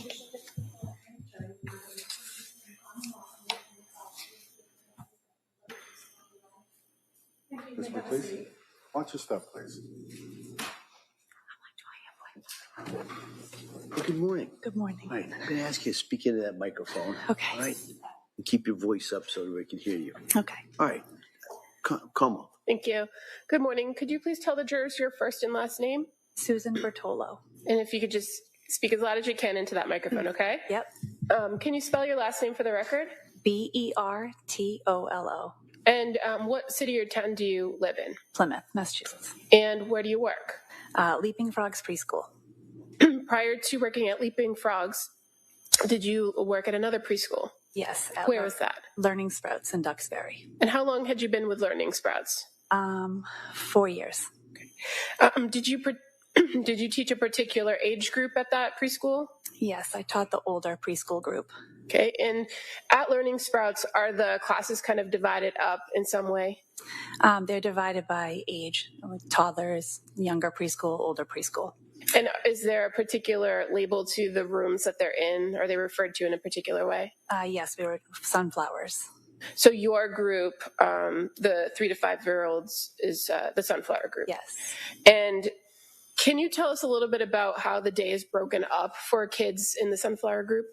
Sure. So some children came in early at 8, and then the rest of the kids came in at 9:15. And then some were half day and some were full day. And as far as, excuse me, your role with the kids in the Sunflower room, you primarily interacted with them in the mornings, correct? Correct. And when the kids get dropped off, is it fair to say the bulk of the kids get dropped off around 9? Yes. And does that happen kind of like in a wave where parents drop off and they're kind of taken into the room as a group? Yes. So the way our classroom was set up, we met them. They were dropped off to us at the door, and then we brought them into our classroom. And they stayed with you in that classroom throughout the morning, correct? Yes. And the kids who stayed for the afternoon, did they stay with you in the Sunflower room or did they go someplace else? No, they did not stay with us. We closed up our room, and our kids, the majority of our kids, we had a couple went over to the Sweet Pea room, which was across the hall. And so are you familiar with Cora, Clancy, or were you familiar with Cora? Yes. And was she in the Sunflower room with you? Yes, she was. Drawing your attention to September of 2022, what was her schedule, if you can recall? I believe she was scheduled, I don't remember the days. I think she came 3 days. Okay, and for the 3 days that she came, do you remember if she was just in the morning group, or were there any days that she eventually did an afternoon? So in the beginning of the year, she was 3 days and then went full day. And then towards the end of her time in our room, she did one afternoon, I believe. No, I'm sorry, one half day. Okay, so fair to say you then interacted with her at least 3 days. Yes. In the morning, and then she went to the Sweet Pea room in the afternoon? Yes. And who was the teacher in the Sweet Pea room? Stephanie. Would you be present when Cora was dropped off in the morning? Myself or my coworker, Karen. We took turns. And fair to say there were always the two of you assigned to one room with the number of kids in the class? Correct. Now, as far as drop-offs for Cora, did you have the opportunity to interact with parents at drop-off? Briefly. And for Cora, who used to drop her off? Both parents dropped off, Pat and Lindsay. Did you see one parent more than the other? I recall seeing Pat more, but we took turns, so we didn't really ask each other who dropped off. When you say we took turns, you mean yourself and Karen? Karen, correct. Now, with the limited interaction at drop-off, did you have opportunities to interact in other ways with parents? Yes. And how did you interact with parents in other ways? Email, or typically our class dojo, which is an app for the class. And that's something that can be done on the phone or a computer? Correct. And were the Clancys, meaning Patrick and Lindsay, fairly active or responsive to the dojo app? Yes. And do you know or do you recall who would be more responsive? Lindsay. How was Cora as a preschool student? Amazing. She was wonderful. Was she, in your opinion, ready for kindergarten? Yes. I'm going to draw your attention to January 23rd of 2023. Do you remember Cora coming that day? Yep. And do you recall who dropped her off? I do not. Did you notice anything different about Cora that day? Yes. And what was different? She needed to use the bathroom several times more than she normally would.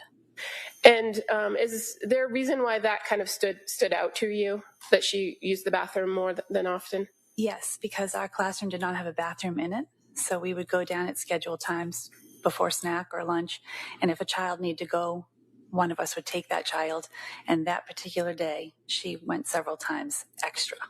And so between you and Karen, you were kind of taking her more often to the bathroom. Was she complaining of any belly pain or any other issues? She didn't complain. But the fact that she asked to use the bathroom was of note to you? Yes. And When Cora transitioned that afternoon to go to the sweet pea room with Stephanie, did you pass along those observations to the afternoon teacher? Yes, I did, because that was something that you would want a parent to know. It was unusual.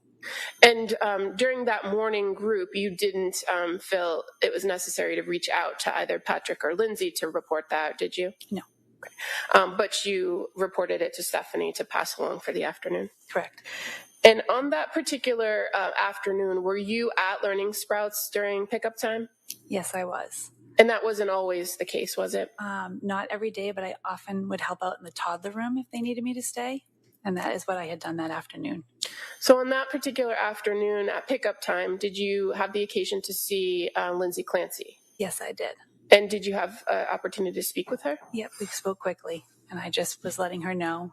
And she did already know, but we just spoke quickly that she had gone a few times. So you were letting her know about Cora going to the bathroom? Correct. And how did she respond when you told her that? She said, I don't remember exactly the words, but basically that she wasn't glad that she wasn't feeling well, but she already had a doctor's appointment the next day so that she would let them know. And that interaction was fairly brief, correct? Correct. But appropriate? Yep. And they left that day? Yep. Did you notice anything different about Lindsay Clancy after you told her that or in that brief interaction than any of your other interactions with her? No. And you are a mandated reporter at the preschool? Correct. So if a child were to come in with any concerning marks or bruises or was saying something about things that were happening in the household, you would be required to report those to the Department of Children and Families? Yes. Any concerns or reports regarding the Clancy family at all during the time that you were Cora's teacher? Never. And do you recall if Cora ever mentioned to you during class, during the time that you were teaching in the morning classes, a time when her mom was in the hospital? Yes. And what do you recall about that? Just that she missed her mom, and she was vocal about that. Do you remember about when that was that she said something about her mom being in the hospital? I can't remember if it was in December or January. I just remember that it was said. But fair to say it was closer in time to the last time you saw her as opposed to the beginning of the school year? Yes.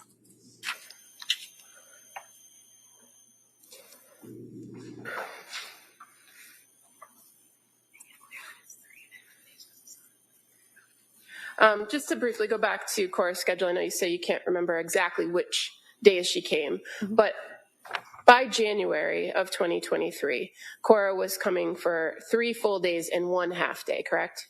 Yes. Okay. Thank you. Mr. Reddington. No questions. Thank you. All right. Thank you, ma'am. Thank you.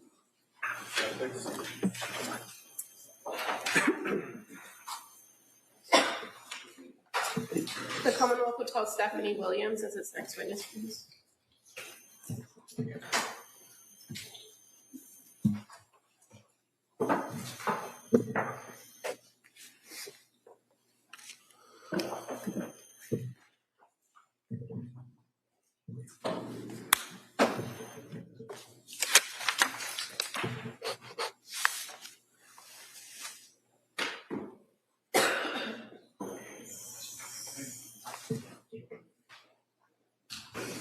Good morning. I'd like you to raise your right hand for the clerk, please. Good morning. Do you solemnly swear that the testimony and the evidence you shall give to the court shall be the truth, the whole truth, and nothing but the truth? Thank you, ma'am. You may have a seat. Watch your step, please. Hey, good morning. Good morning. I'm going to ask you to speak into that microphone. Keep your voice up. Pull that down a little bit for you. That's it. All right. Counsel. Thank you. Good morning. Good morning. Could you please tell the jurors your first and last name? Stephanie Williams. And Williams, that's just common spelling? Yes. What city or town do you live in? I live in Sagamore Beach. And what do you do for work? I'm a pre-K teacher. And where do you work? At Learning Sprouts Children's Center. And where is that located? In Duxbury. And how long have you worked for Learning Sprouts? About 6.5 years. What age group do you teach? I generally teach the pre-K children, the 4-year-olds that are going to be turning 5 and going to kindergarten. And at the Learning Sprouts preschool, fair to say that the different rooms are given a name? Yes. And what room did you work in, or do you work in? Currently, right now, I work in the Sweet Pea classroom. When I first started there, I worked in the orange classroom. And I'm going to draw your attention to the fall of 2022, September, into January of 2023. Were you in the Sweet Pea room then? Yes. And how many people teachers would be in the Sweet Pea room with you? I was the only teacher in that room. Was it a full day program for you in the Sweet Pea room? Yes. And were there some kids of that age group, the 4 and 5 year olds, that would only be there in your Sweet Pea room in the afternoon? Yes. Those kids, where would they usually be in the morning? In the sunflower class. And fair to say, the sunflower class was more academic curriculum based, and the Sweet Pea room was not in the afternoon. No. Oh, in the afternoon, yes. So tell us a little bit about what afternoons would be like. Basically, they would go outside to play. They would be playing in the room. They would take rest time, and then they would get up, have an afternoon snack, and then if there was time permitting, they would be able to play in the classroom or color, do artwork. And generally the afternoon kids in the Sweet Pea room, they'd go until 4, right? Yes. And that was the time for pickup for most of the kids? Yes, that's when we close at 4 o'clock. Okay. Did you know Cora Clancy? Yes, I did. And how did you know her? I was Cora's teacher when I first started at Learning Sprouts when she was 3. Mm-hmm. And then she came into my classroom in the afternoons from September to January. So from September of 2022, when she's still 4, into January of 2023, after she had turned 5, yes, she would come 3 afternoons into your classroom? It was first 3, then it switched to 4 afternoons. Now, when she would come to your classroom in the afternoon, what would she be coming into? Is it snack time, nap time, rest time? Usually it would be getting ready for rest. And would she be brought to your classroom by one of the teachers downstairs or at the sunflower room? Yes. And you're familiar with Susan and Karen as the teachers in the sunflower yes. room? Now, how would you describe Cora? She was a sweet little girl who loved her little brother. She loved to draw, play with babies, play princess. She liked Princess Sophia. How did you know she liked Princess Sophia? Because she would pretend to be Princess Sophia, and she always talked about it. And I had actually bought a Princess Sophia puzzle for her. Now, I'm going to draw your attention to January of 2023, more specifically the 23rd. Did Cora come to your classroom that afternoon? Yes, she did. And did you observe anything different about her? She hadn't been feeling well, and the teachers from the sunflower class had told me that she wasn't feeling that well. Did you observe that of her as well? Well, she did nap, and then she, when all the other children were getting up and getting ready to leave, for the day, she was reluctant to get up off her cot and was still there when her mother came to get her. Did Cora say anything to you why she wasn't feeling well? If she just did? Oh. I think she just said her tummy hurt. Okay. And so you just kind of let her rest for the afternoon. And so, who picked her up that day? Lindsay. And so, normally in pickup, does a parent come to the classroom to pick up the child? They usually come to the door, and we send the child out. And that would just be the door of the classroom, not the building? Yes, because I had a door that led outside. Okay. So on this particular afternoon, Lindsay Clancy came to pick Cora up at the door. And so what, if anything, did you tell Lindsay? I told her that Cora had napped and she had said she wasn't feeling well, that the other teachers had told me that she hadn't been feeling well and that she was still laying on her cot. And what did Lindsay say or do after you told her that? She came into the classroom and picked her up off the cot and said, "Oh, baby, come on, let's go get Dawson and we'll go home." And so at that moment, when she came to the classroom, she hadn't already picked Dawson up? No, she went upstairs to pick Dawson up. And when she came into the classroom and told you that and picked up Cora, did you notice anything different about her than any of the other times you had interacted with her? No. In any of the time that you had interacted with Lindsay Clancy from September of 2022 to January 23rd of 2023, did you notice anything different about her? No, she was just a very loving mother who cared about her children. And did she share anything with you about her family or about anything that was going on in her household at that time? No. And you, as a preschool teacher, are a mandated reporter, correct? Yes, I am. So if you were to observe something either on the child or from what the child said or behavior of a parent, you would be required to report that? Yes, I would. And as far as the Clancy family went, you didn't notice anything and you didn't report anything, did you? No. Thank you. All right. Mr. Reddington.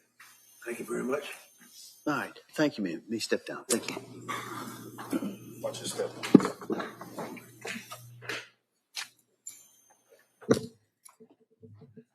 Commonwealth calls Andrea Hennigan.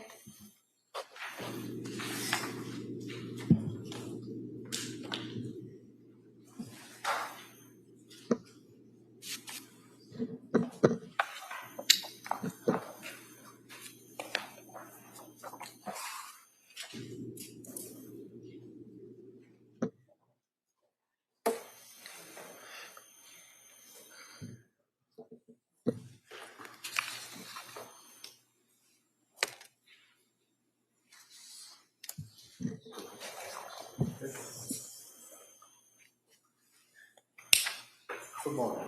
Can you stop right there, raise your right hand, quick, please? I just want to say the testimony.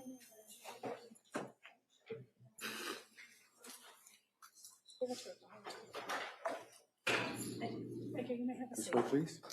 Watch your step, please. You're welcome. Good morning. Good morning. All right. I'm going to ask you to speak into that microphone. Keep your voice up so all the jurors can hear you, okay? Yes. All right. Perfect. Ms. Sprague. Thank you. Good morning. Can you please state and spell your name for the record? Andrea Hennigan, AndreaHennigan. And your date of birth? March 11th, 1976. What do you do for a living? I'm a registered nurse. And where do you work? Massachusetts General Hospital. And do you work at any specific department there? Labor and delivery. How long have you been a labor and delivery nurse at Mass General? 25 years. And as part of your training and work in labor and delivery, are you trained in recognizing or helping new mothers who seem to be having issues with postpartum? Do you mean postpartum depression? Yes.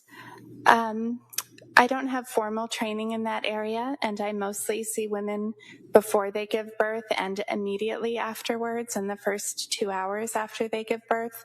If they come back to the hospital during the postpartum period for a concern, we do screen patients for postpartum depression.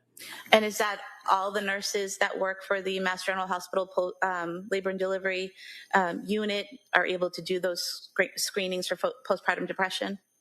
Yes, we ask patients questions about if they're suffering from depression or anxiety, and if they have any feelings of wanting to harm themselves or anyone else. That's a standard admission question.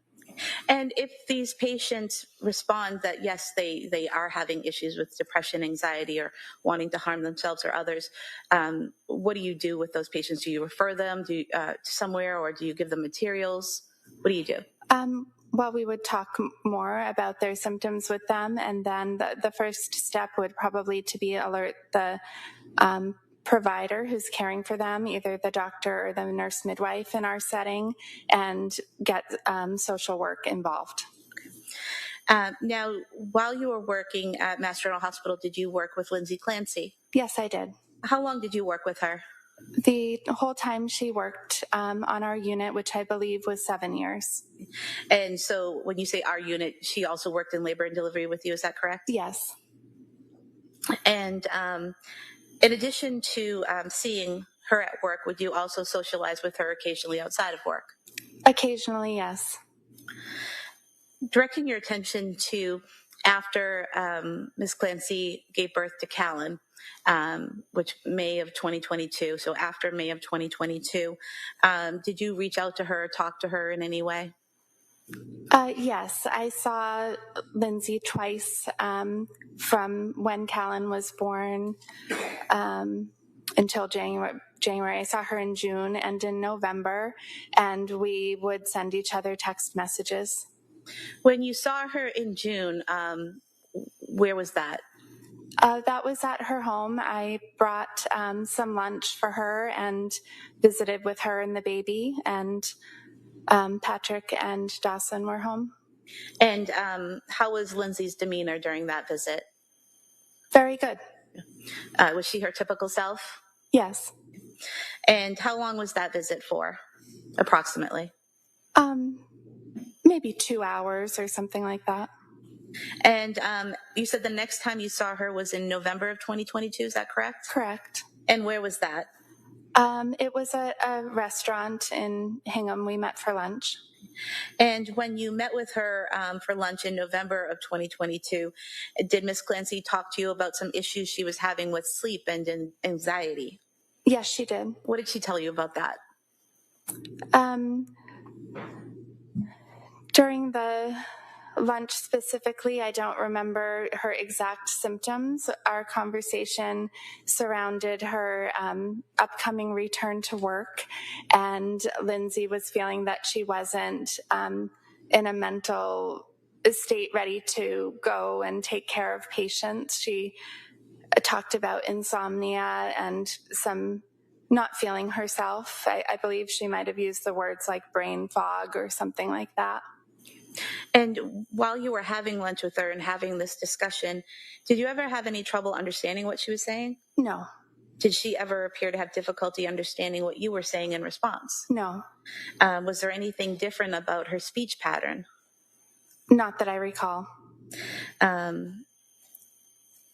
When you were discussing these issues with Lindsay about having some insomnia and being concerned about going back to work, did you give her any advice or do anything to help? Yes, it was myself and 2 other nurses that we work with who Lindsay was friends with outside of work, and we were all encouraging her to get the help and support that she needed with medication if needed and therapists, and giving her any ideas we could think of in our personal and professional lives that may help her. And did Lindsay tell you that she was looking to find some type of medication that would help her sleep and help her with her anxiety? Yes, I believe we talked about medication, and she was going to be meeting with a new therapist shortly. And during this conversation or after it happened, did you ever have any concerns about her harming herself? No. Did you ever have any concerns about her harming the children? No. Did you give her some names of obstetrics or social workers? I did. After our lunch, I recall that I reached out to another friend of mine who had a pregnancy loss that was challenging for her and had met with obstetrical specific social workers and support groups, and I asked that woman, could you share those names, and I sent them to Lindsay. Okay. Did you have some text messages between yourself and Lindsay around Thanksgiving of 2022 in which she told you about a program she was going to try? We did have text messages around Thanksgiving. I believe the program you're referring to was something that her mother-in-law had told her about at South Shore Hospital that was more specific to perinatal issues rather than a general social worker, someone who specialized in this area. What does perinatal mean? During pregnancy, birth, and after birth. So this was a program more focused on women either during their pregnancy, while birth, during birth, or right after birth, as far as you know? I mean, as far as I understood it, I just understood it to mean someone who was familiar more with postpartum depression or anxiety was my understanding. Okay. And did you also receive some text messages from Lindsay Clancy right after New Year's on January 2nd, 2023? Yes, I did. And can you tell us what that exchange was? Again, that was with myself and Lindsay and the two other nurses who she had confided in, and we asked her how her holidays were and could we get together again in the new year. And she said, I can't get together right now because I'm involved in an intensive program, but hopefully soon. Okay. And did she wish you a Happy New Year? She may have, I do not recall. And did she tell you that she was, in fact, at that time at McLean Hospital, or did she just leave it more vague that it was just an intense program? I believe it was an intense program. I did not know the name of the facility at that time.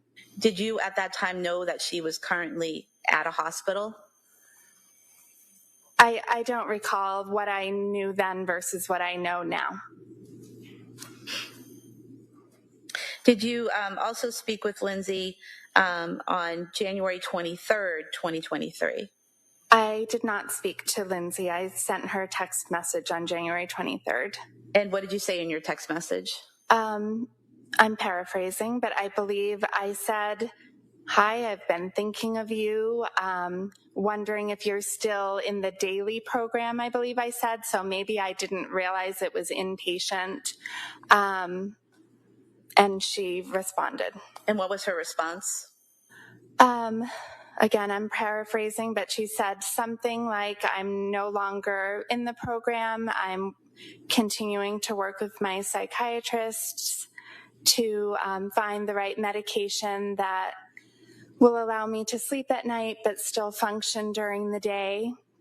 I've had a lot of bad or negative side effects from the medication, so I've had to come off of them and go on new ones, and it's been very difficult.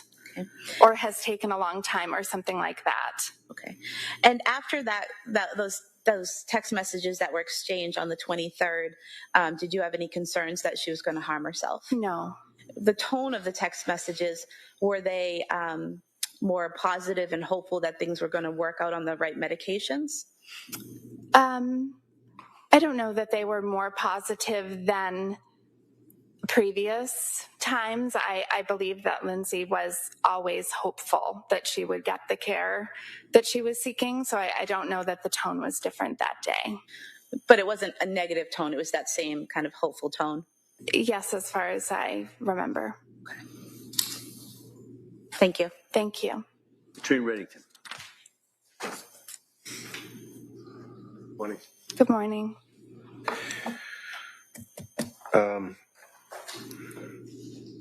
So even during the, let's say, the difficult times that she had, she was always trying to be hopeful and always tried to have a positive outlook on her health. That was my impression, yes. And you obviously are a good friend. Yes, I believe so. And you've known her for what, 7 years? 9 years now, right? Yes, I believe since 2015, if that's when she began working at Mass General. Right. So she was like a 24-year-old kid when she first started there, right? Yes. And you basically knew her right out of nursing school, all the way up through, yes, till she finally had the last baby, right? Mm-hmm. Can you tell us, what was her work ethic? Was she a good nurse? Was she a caring nurse? Tell us what your observations were. Granted that you're a friend and you might be biased, but tell us what you thought. Yes. Lindsay loved being a nurse and was excellent at it. It was a second degree for her to go to nursing school. And you could tell with Lindsay, it was more of a calling that she really cared so deeply, specifically about caring for pregnant women and women giving birth. She was very attentive to all of her patients' needs. She was very smart. And mostly she was incredibly nurturing and caring. Thank you.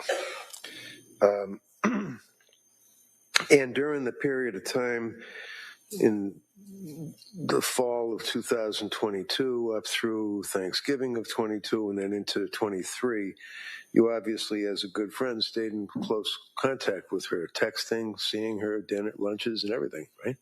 Yes. And then when you and some of the other nurses would go to a lunch, for example, if I understand correctly, on one of the luncheons that you had in the fall of 22, she was telling or sharing with you the fact that she was going through a difficult period. Yes. Told you that she was not in a good mental state, that she had a lot of insomnia, and she even described it as brain fog, right? Yes, I believe so. She definitely used those words in our text messages, as the fall progressed, but I believe she used those words during the lunch. She definitely said that she was in a difficult mental place and didn't think she'd be able to go back to work. And she told you that she was actually actively treating with medical personnel. Did she say a psychiatrist, psychologist, or just seeing doctors, or what did she say? Yes. She talked about therapists. She talked about going on medication. At some point in that month of November, she said she had even gone to the emergency department.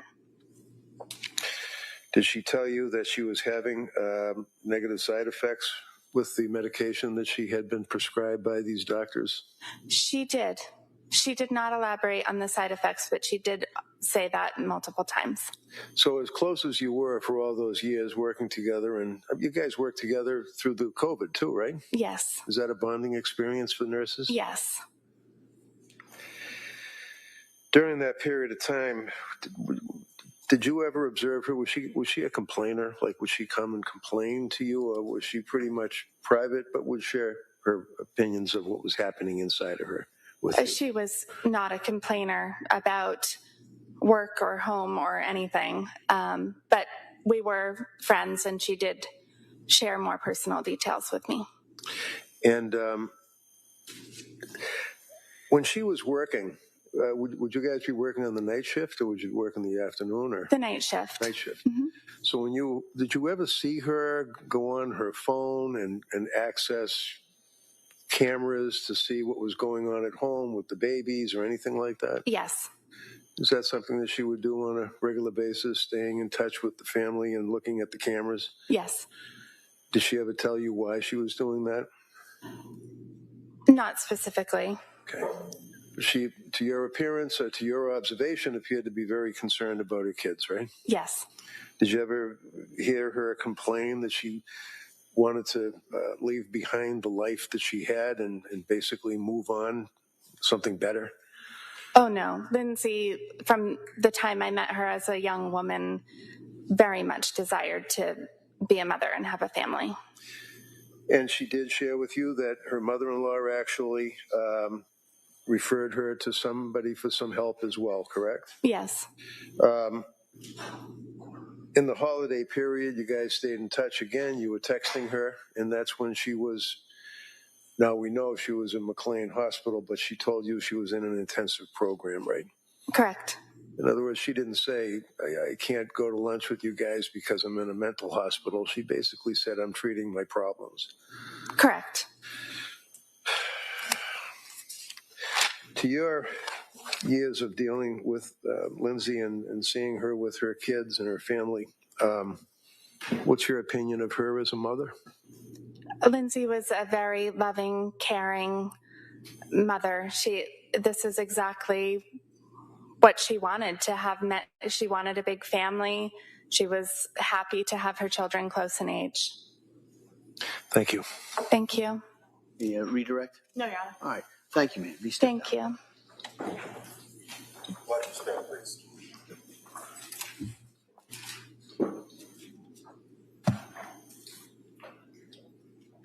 Almost calls Bethany DeCalvis.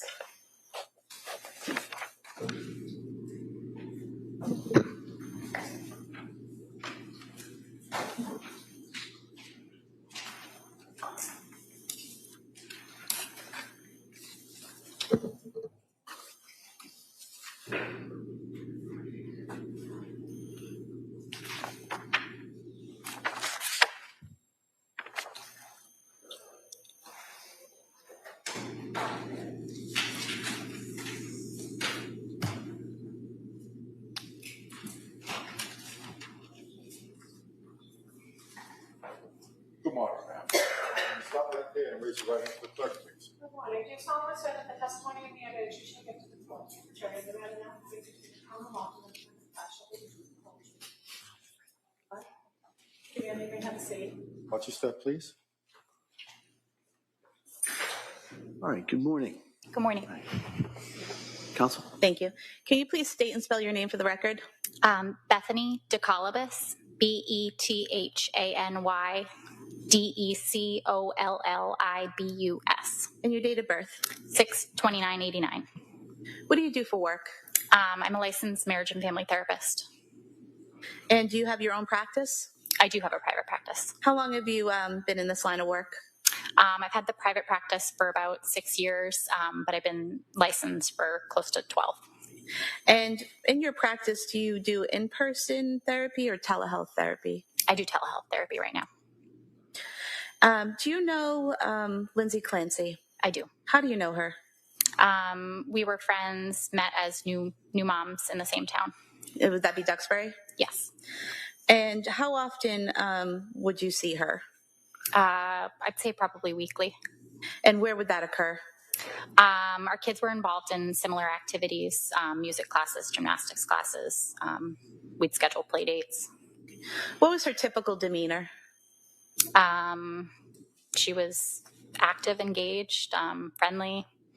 Did you ever notice any distinctive changes in her rate of speech or the way she spoke? No. Did you ever see any extreme changes in energy or weird behavior? No changes in weird behavior, but I did notice that she appeared more tired. I'm sorry, I didn't do that. Could you repeat that? You could state that again. Oh, I was answering the second part of your question. I didn't notice any changes in behavior, but I did notice her appearing more tired over time. And was that after she had Callan or before that? Afterwards. And how often would you see her after she had Callan? Weekly. So still going to the same types of places where you would run into her and engage with her. Is that correct? Yes. And other than seeming more tired, was there any other change in her demeanor or personality or behavior? No. Did she tell you during that time that she was having trouble sleeping? Yes. And did she give you any specifics on that? Just that it was very difficult to get sleep, difficult to fall asleep even when kids were asleep, and that it was an ongoing struggle. Did that cause concern for you at that point? I think for a period of time, it felt normal, but after it seemed to continue and not let up for her, I definitely worried about her and was concerned. When you say it seemed normal, what do you mean by that at first? I would say for a period of time seemed reminiscent of, sleep troubles that, I remember having and that, remember friends talking about. But I think over time, I started to worry more and realized that it wasn't improving for her. And what you're talking about, is it, typically after having a baby, new moms are tired from, late night feedings and changings and all of that? Yes. And then with Lindsay, she stayed tired? Yes. Okay. Did she talk to you about seeking out help from doctors? She did. And did she talk to you about seeking out medication to help? Yes. And do you recall any specifics about those conversations, about what types of doctors or what types of medication she was seeking? I don't know about the different types of doctors or the types of medications. Did you ever talk to her and she relayed that she was looking to find a therapist? Yes. Okay. And do you know if she ever found a therapist? At some point, it did sound like she had found a provider to work with. Being a therapist yourself, did you ever offer to give some referrals or anything like that, or did she ask for any? I can't remember. And you said that she continued to appear tired, correct? Yes. But other than appearing tired, as the weeks went by, did you observe her and having any problem interacting with people or doing the typical behaviors that you would do at the events you would usually see her at? No. Did she appear to have any trouble doing day-to-day tasks or interacting with anyone? Not that I saw. Did she ever tell you that she was depressed or suicidal? No. Did she ever tell you that she had thoughts of harming anyone else? No. Did her physical appearance change in any way? Not that I noticed. When you would engage with her, have conversations with her, were they usually in person or text or both? It was a mix of both. And did you ever have trouble understanding her, either in person or in a text? No. Did she ever appear to have trouble understanding you? No. At some point in time, did you have dinner with Lindsay and a woman named Erin Renault sometime in November? Yes. And was that something that the three of you typically did? Yes. How often would you do that? Probably once every couple of months.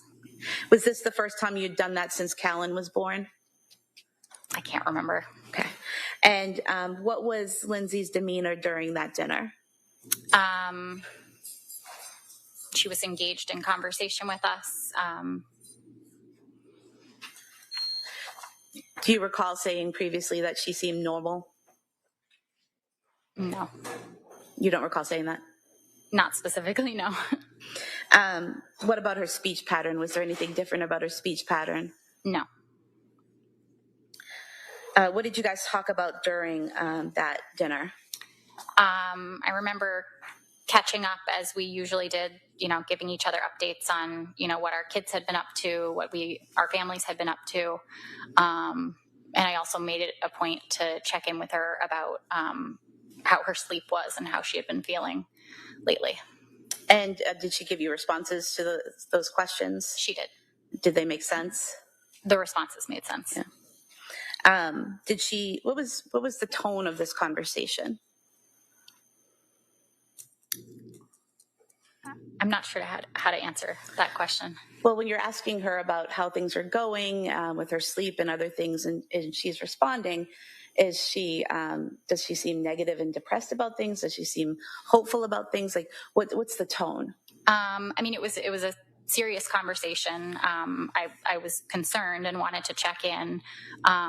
It had sounded like she had been able to connect with some providers, and I would say at that point, I remember her expressing feeling hopeful about the possibility that things could start to get better.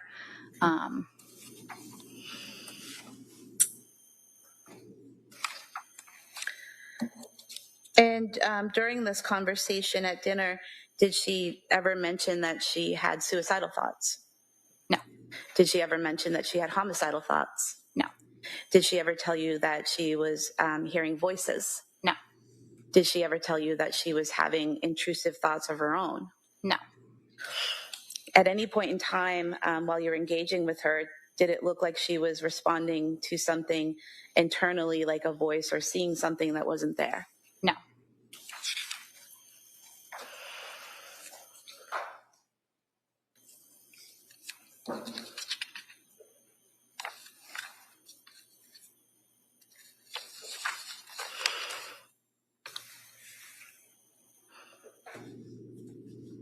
Other than having an issue with sleep, did she mention any other issues that she was having?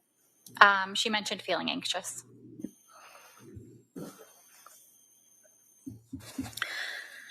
And after this dinner, did you next see her at Cora's birthday party in January? Yes. And at that birthday party, did you see her interacting with other people and parents and children, as a mom would usually do at a birthday party? Yes. Did you interact with her yourself? I did. Did you notice anything different about her demeanor or her behavior at that party? No. Did you have a conversation with her briefly about sleep? I did. And was it you basically asking how the sleep issue was going? Yes. And what was her response? She responded that things haven't gotten any better and that she feels like a zombie. Was there anything about her appearance or the way she was interacting or behaving that when you saw her, you thought she looks like a zombie? She seemed tired. But there's a difference between being tired and looking like a zombie, right? She didn't look like a zombie, no. And she was able to engage with you and the other parents there, engage with her children and the other children, correct? She was. And do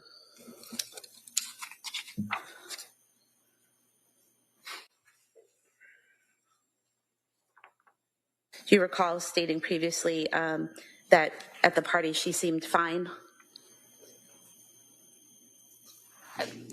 And no, not specifically.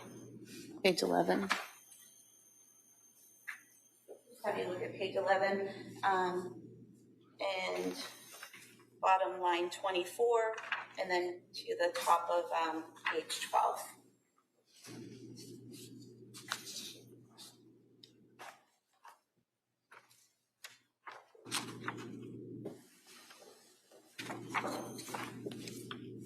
Does that refresh your memory as to a conversation you had with the police back in 2023 where you said that she seemed fine at the party? Sure, yeah. I have no other questions, thank you. Brenington. So, morning. Morning. Fair to say that you were obviously pretty good friends with Lindsay? Yes. And fair to say that in that regard, you had occasion to observe objectively things like she looked tired, she was complaining that she was tired. Yes. Said that she was anxious. Yes. Told you that at one point towards the end of time frame into January that she felt like a zombie. Correct? Yes.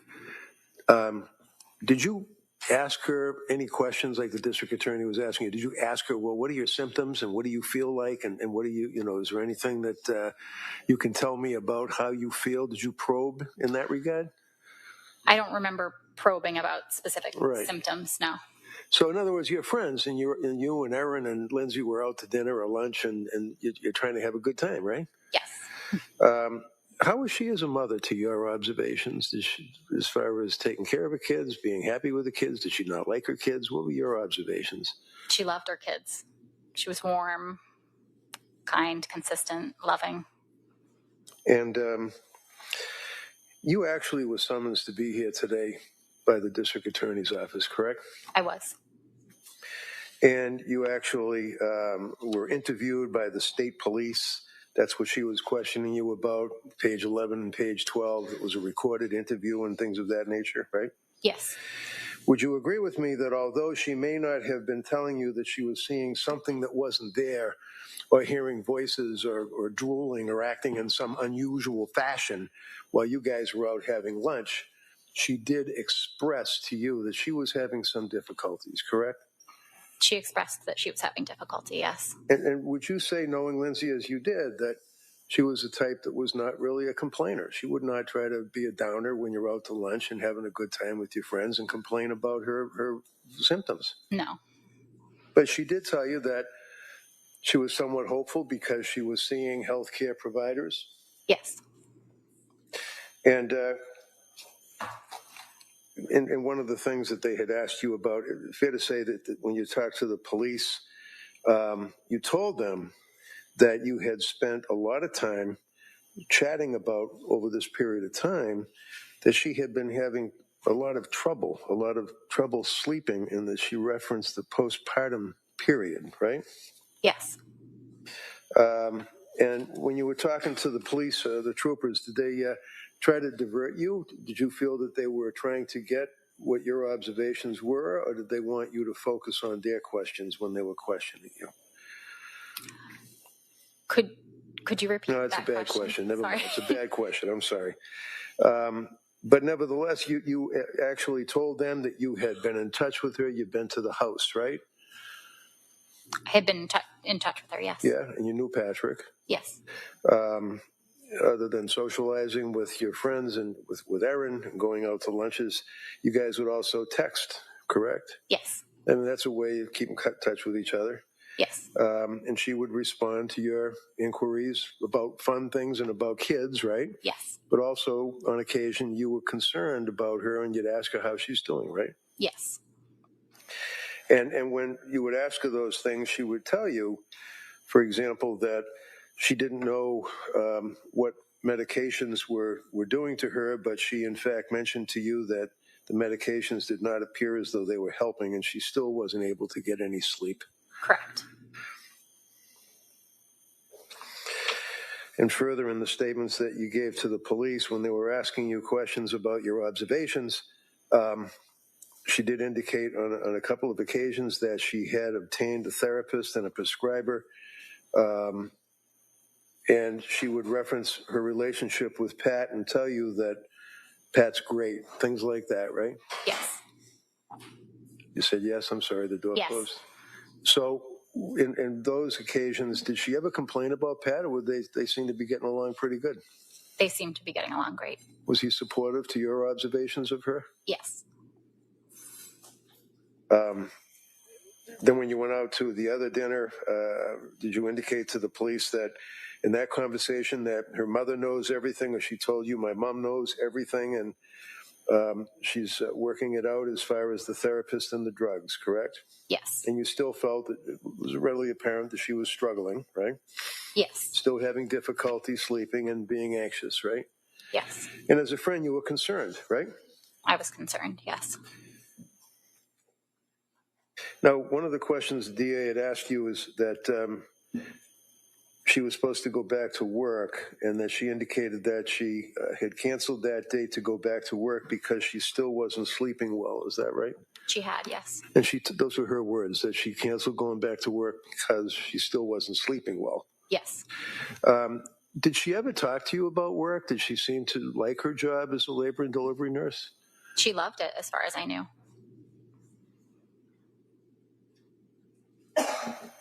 And then you were at Cora's birthday party in January, is that correct? Yes. And that was the one that was at the trampoline park, right?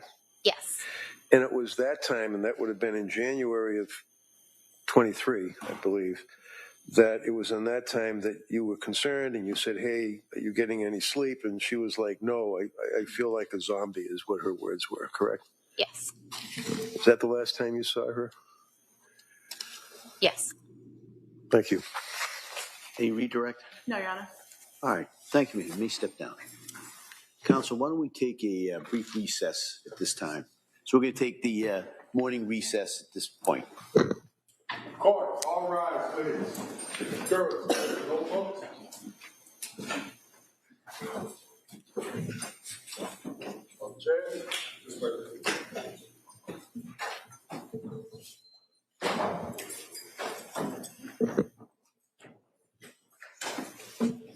So what do you make now? How do you feel now after hearing this part of the trial? Is anybody swayed away from what they were thinking? Or are you still firm on what you believe?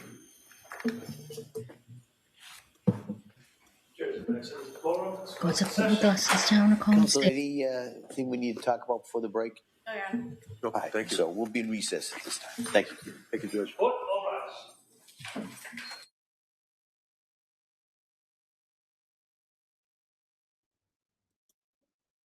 All right, y'all. Yep, we are on break now. We're on break now. If you guys need to grab something to drink or eat, now would be the time to do it. Go pee if you need to go pee. or just come down here and chat and tell us what you think. Maggie just asked a question. What do you guys think? Have you swayed in your opinion at all? Are these witnesses that are being brought up making any difference to the way you believe about this case right now? I'm still throwing my feet over this side of the fence and then throwing my feet over on that side of the fence. What says you, Maggie? What are you swayed? Well, yeah. I mean, at this moment, I hear myself saying this over and over again, but it could probably change. I don't know. Like Lisa said, you should wait really till the end to reverse everything and then make a decision. But it's hard not to talk about, is it, where you are now? I mean, especially for me. I'm thinking she was overloaded with medication. She was deprived of sleep and everything, all the medications were fighting because she was on so many different ones that she shouldn't have been on because of being diagnosed with the bipolar. So that's where I am right now at this moment in time. I don't believe she was in her right mind. Okay. What about you? I don't know, Maggie. I keep hearing in the back of my mind about, her being her, and I sound like a broken record, but every time I try to jump on that this was pure psychosis, I keep hearing I the know. computer thing, and that's the only thing that's got me just stuck in this. Chat says, "Hi Sadie, welcome, honey. Love your name." She says the husband definitely had a part to play in this. I think all of us that have been chatting and have been here together since the trial started, I think we're all in agreement that he definitely played a part. Now, there are people that think that maybe he played a bigger role, like, who was it? Miss Dolores said, Sadie, that's what I think. He might have given her a cocktail before he left. Sandra says, something is missing here. I'm conflicted. Sandra, welcome, honey. We are right there with you.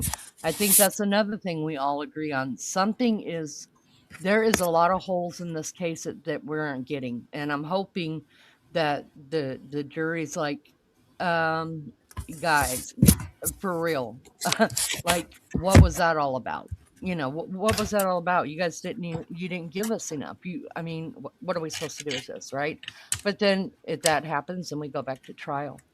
And I guess if you screw up in trial, then you have the right to your day back in court, I don't know.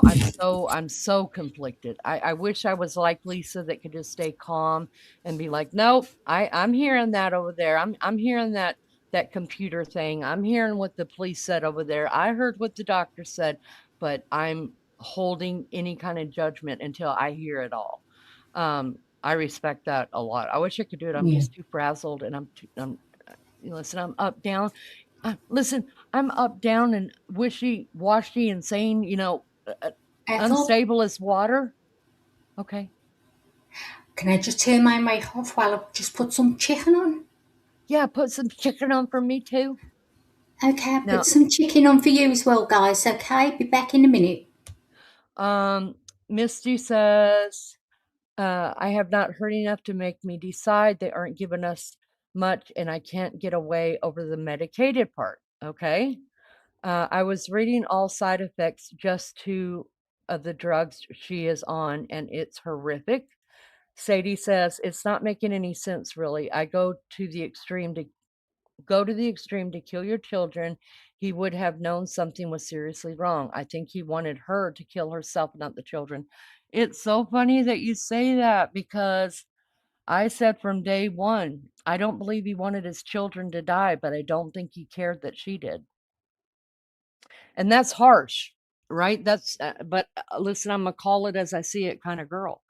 And everything that I've seen and heard just points. He was her husband. He was their father. He did not protect those kids. And if I had a discussion with my husband again just yesterday, but I blatantly put it out for him. I said, look, if I came to you and I said, look, I'm struggling here and You know, I don't want to live anymore. I just don't want to live anymore. And I'm having these thoughts of harming our kids. I said, what would you do? He said, I'd probably like take a deep breath for a minute because that doesn't sound like you, which it doesn't sound like anybody in their right mind, right? And he said, and then I would make a phone call and have your sister come get our kids, and then I'd get you to a hospital. And I was like, exactly. That's what you're supposed to say. You're a good husband for the day. But I think I don't I don't know. There's so much weird stuff around the husband thing. Um, and look, I don't care if he was having an affair or not an affair. You know, that doesn't excuse his 3 children being brutally murdered in my view. But he failed them. He failed his children. Just like the suicide hotline failed this woman. Just like the emergency room failed this woman. Just like every time she called a doctor, and Maggie's got it documented, you guys, failed this woman. How many times did somebody ask Lindsay Clancy, what's your plan to kill yourself? Now, someone tells you they're going to kill themselves. Is your first question to them, well, do you have a plan? What's your plan? How are you going to do that? No, you're all freaked out and you're like, you're kidding me. You're going to grab them, give them a hug and say, let's go get some help. You know, let's do something together. Let's fix this, you know? But he was directly told at least twice. He said it himself on stand twice. He was told that by her that she wanted to she had uh, thoughts of hurting her children and that she wanted to kill herself. And he asked her how she wanted to do it. I don't know where he got that from, if he got it from the suicide hotline that she called or from a doctor, and they say that's one of the protocols, that you ask this question. If they don't have a plan, then they might be just crying wolf. Well, I mean, if you're calling the suicide hotline, I think that is proof enough that you're screaming for help. You know, I'm sure she didn't just call because she was lonely at the time and just wanted to chit chat and have a cup of tea with someone. So even if she didn't have the plan, she had those thoughts. You know what I mean? So I can't get past that. I mean, I just can't. I couldn't imagine somebody telling me that they are having these intrusive thoughts or random thoughts or weird thoughts or evil thoughts of killing my children. Y'all, they wouldn't be in my life anymore. They would be gone, gone. Now, if it was my husband, then I would have sent my kids to, because I married him. I'm responsible for him now. He's sick, right? So my children would be safe somewhere, and my husband would be safe somewhere too. And I get loud. I get real loud when I get upset. You don't have a choice to listen to me, but to listen to me if you're going to be in the room with me. You could choose to walk away, but then I'm just going to get loud with somebody else. I mean, I've got a chronically ill daughter, and I've had to get loud with doctors many times over what I thought to be injustices. And they listened. And sometimes I was wrong. And I was like, I'm sorry. And I'll start crying, because who am I to tell them about their profession? But I'm just a mom who's scared. Where was he as a husband who was scared? All he said on the stand was he was, what did he say? He said he was aggravated. Now, I think that's a normal emotion coming from somebody who's a caregiver in any sort of way, whether you're caregiving for your elderly parents or, you know, your children just at times. I mean, it's hard to raise kids with your spouse. I think that is a normal emotion to say, but not once did that man on the stand say, I was petrified for her. I was scared to lose my wife. I was scared to lose my kids. No, because fear makes us react quicker than anything, right? The fight or flight. That's what fear is. Fight, or you're going to fight it or you're going to run away from it. So that's the number one trigger to make us react. And then the second one is anger. Those are the two things that make us react quickly. And then everything else will fall in line. That's just my thoughts on it, you guys. Lou says Lindsay was definitely a victim of her mental illness, even if the crimes were done in a fit of rage or during a psychotic episode. I do think it was the perfect storm, sadly. Hi, Liz. Good to see you. Liz says, I definitely feel like she was failed. Absolutely. She should have never been left with them when she made it obvious she was seriously struggling mentally. Agreed 100% with that. Lisa says, it's cool to have this discussion. Absolutely. And listen, y'all that are up in the bushes, you could disagree with me. I'm not going to blast you at all. I love having discussions. And listen, if I wanted just only to hang out with like-minded people, then that's the kind of channel I have. But there's no way to grow if you don't have other opinions. There's a lot that hasn't agreed with me on each case that I've covered, and I listen to them, not to so much change my mind, but to be educated. And sometimes, even when I wasn't expecting it, it changed my mind because it was something in the evidence that I missed. I was looking at it from a different perspective, and they gave me a new perspective to add to it. So now I've got something else to work with. It is good to have conversations with people that don't necessarily agree with you, as long as you can respect their right to have a different opinion. And it's how you present it, especially when we're in text, because things can get heated that way really, really fast. And I'm grateful that we are adult enough here to be able to handle that. You know what I mean? And just sometimes you just it's an overused term, but it is true. Sometimes you just have to agree to disagree and wish them well. You know, that don't mean that I'm going to kick them out of here. They can have, you don't have different opinion all you want to. Because listen, I just because my name's on this channel, I'm not the end all be all. I'm not. And I'm wrong a whole heck of a lot of times, y'all, because I'm only human. Lolly says some men just aren't sensitive to women's mental health issues. I think some just don't believe mental health is a real thing, and maybe he was telling her to get over it. I wonder about that too, Lolly. I think that's a great point because we remember within how many months was it, ladies? Maybe Maggie remembers. Was it that within a month, 6 weeks? No, 6 weeks. Within so many months of having Callan, who was 8 months when he was murdered, um, she ran 2 5Ks. And I know one of them was early enough where she should not have been running a 5K, only because that has to make your bleeding worse. Like when I had my first baby, nobody told me, the doctor just said, don't have sex for 6 weeks. Okay, got that. Nobody said a thing to me about exercising. So me, 3 weeks later, I think I'm good. Even though, there's still a little bit of blood. I started doing sit-ups. Y'all, I almost hemorrhaged to death. Oh, God. So I ended up in the emergency room and ended up with the blood transfusion. So what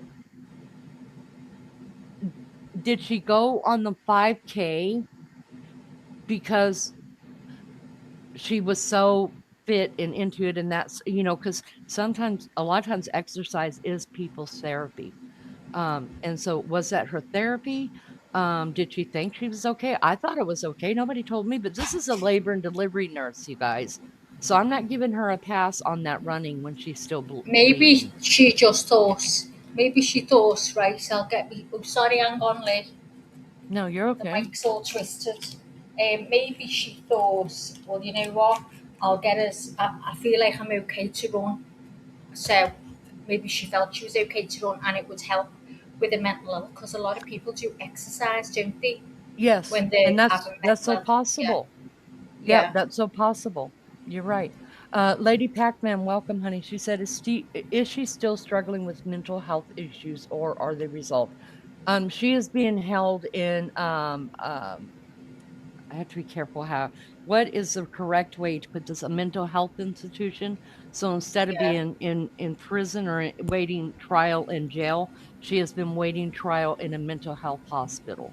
Yeah. Which if she is found not guilty malice in this and that it was not premeditated, she will not go to prison. She will be like, let's just say, what's her name that we were talking about the other day that killed her 5 children, Andrea Yates. She will be left in the mental hospital there to serve out her time or the rest of her days. Will she do life in there? Will she do life, Lee? She will do life in there, I think. I think for 3 kids, yeah, I think she'll do life. Yeah. Now, I don't know though, because Andrea Yates killed all 5 of her children by drowning. She's Yeah. already been up for parole and just didn't take it. Oh my She could have been God. walking today probably. Because she got off on an she got off on an insanity plea though. She was Andrea Yates got off on insanity. Obviously Lindsay Clancy did not. She was sane enough to stand trial, so that's why we're here. So it may be different. She might get life. She may not get parole. But hell, what does that mean? I Yeah. mean, everybody's She paroling out might these want to live days. anyway, so. We're going to be busy all winter covering these cases for all these people that have gotten their paroles. I just want to slap people around. She's not talking altogether. I'm pretty sure she's probably about stable on medication now. She's been in there long enough. Yeah. It's been 3 years. So she's probably got the right amount of medication in her finally. Dolores says, don't get me wrong. I feel so bad for the babies. Dolores, we know that. We know. Um, Natalie says, I can't help but think of the husband cheated and she found out. Natalie, I thought that too. We've been there, What? haven't we? We've been Yep. everywhere. I think we've been everywhere too. What if she felt she has nothing to live for anymore and wanted to take her kids with her? Yeah. Yes. We brought that up the other day too. I mean, anything is possible, you guys, and I don't know that we're ever really going to find out. Do we ever really find out the call unless there's I don't know. Is Do this you noise coming through too loudly on my mic? Do you want me to turn my mic off when I'm not speaking? No, it just sounds like an air conditioner, but it's okay. We can hear you just Okay. fine. But that's a good point, Natalie. Lulu says so much gets thrown out prior to trial. You never know what goes on behind the scenes, especially considering there's a case going on with the doctors. That is right. Lisa said she's not calm, Lee. Oh God. Oh, now I'm upsetting Lisa. What No, would but you know happen what I to mean. when Like someone's you're a in a level-headed situation? Lisa, you're a level-headed thinker though, and I don't feel level-headed sometimes. Sometimes I feel like I'm just gonna explode with my thoughts. He didn't take notice of her, Sue says. I agree. I agree. Yeah. Lisa says, I just don't want to eat my words. I have too many times. Oh, it's on the daily here. Lolly says, I totally agree with you, Natalie. Dolores says, no, I think that's the truth. Misty says, I think it's very possible he was having an affair and was driving her nuts, wanting to get rid of her, and it backfired on him. I mean, you can't take it off the table. You just Yeah. can't, Either because like way. Lulu said, what happened in their marriage happened in the marriage, and that's not the marriage isn't on trial here. So Mm-hmm. and we watched the video, y'all, and all of us had an uneasy feeling about what we were seeing. Those two didn't even look like they were together. They just looked like they were just trying to keep the kids And you like know what? happy. If I'd have been him, I'd have been terrified to have another baby with a woman. And a woman in the same profession, almost. I'd be thinking, hang on a minute, is this what this profession might do to you? Or I'd have been terrified to have another baby. Mm-hmm. So And quick as well. it's not like she doesn't know. Like we can't give her a pat. She is a labor and delivery nurse. She sees postpartum all the time. So if she was struggling already with Dawson, I mean, I understand wanting kids. I get that, okay? But there's a point where you have to be responsible.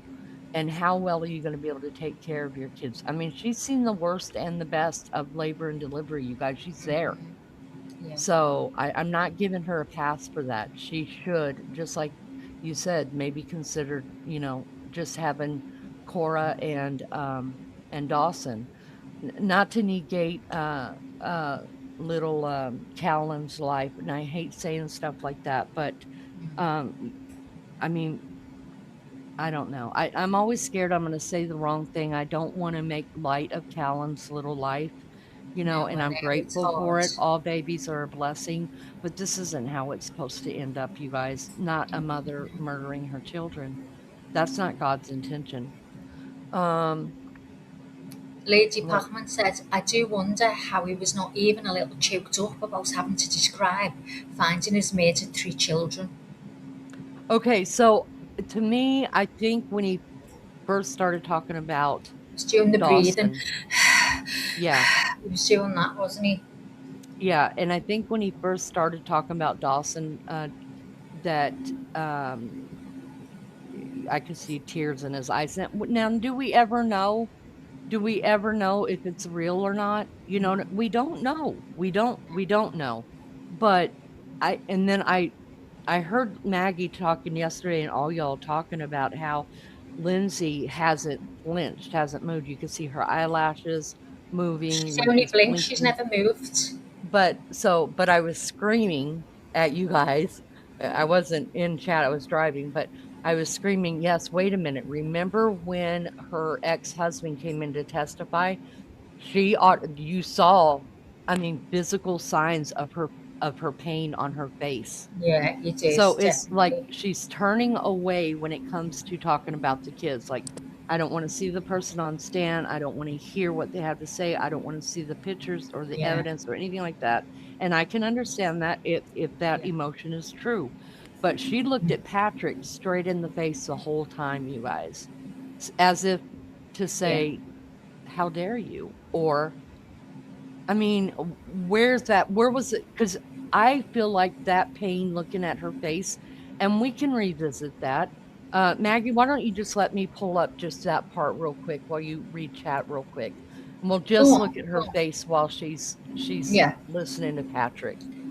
So Lulu said, my childhood friend's mum tried to take the lives of her kids and herself, fed them eucalyptus oil, all survived. She jumped in front of a train 6 months later on day leave from hospital. Dad was having an affair. Oh my God, Lou. When was that, Lou? Oh, and how old were the kids? Oh God, you know what? And what happened was she had she lost her mind? Was she on drugs, or you know what I mean? What was the reason? Did she mean to do it, or what? Dolores says the marriage needs to be brought up. Well, I'd say so as well, because if we're all going, I wondered if there was something wrong in the marriage and it pushed it over the edge. So aren't they thinking the same thing? Sue said, oops, how long after did you get married? 13 months later. You moved 4 months after the murder, and then he was seen out running with someone. He did a 5K marathon. Now that's what him and Lindsay used to do. So we're wondering, did they both know her prior to him meeting her? So yeah, he married her 13 months later, and they've now just had a baby. They married in April this year. Thank you, Melly Joe, member for 27 months. Thank you, Woohoo! Misty Blue. 2 Jules, thank you so much. Maggie, I found it. Let's just pay attention Okay, to her. let me move this off the screen. Thank you. Let's just pay attention to her, um, the way that her face just looks like painful. And it's the only time during the whole trial that I've seen it. So I'm trying to read into it and I'm probably wrong. But to me it just says, um, like, what are you doing? Like, you should be ashamed. All right, so let me bring this up right here, share the screen. Just hear my mic off a minute, All just right. doing something.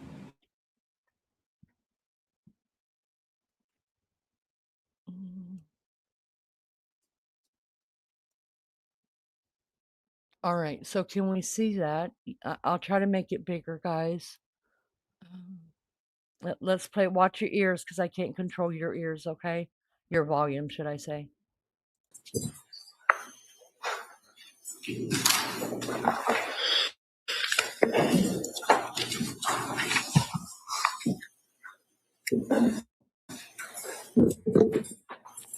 Is this him coming? Oh, that's not even him. Pardon me. Pardon me. Sorry. Sorry. That was day 5. Sorry, guys. Go back, Maggie. That was day 5. Sorry, I meant to go to day 1. Just watching this pan doesn't boil over. Where was I? See, I forget everything. It only takes me a second and I'll forget.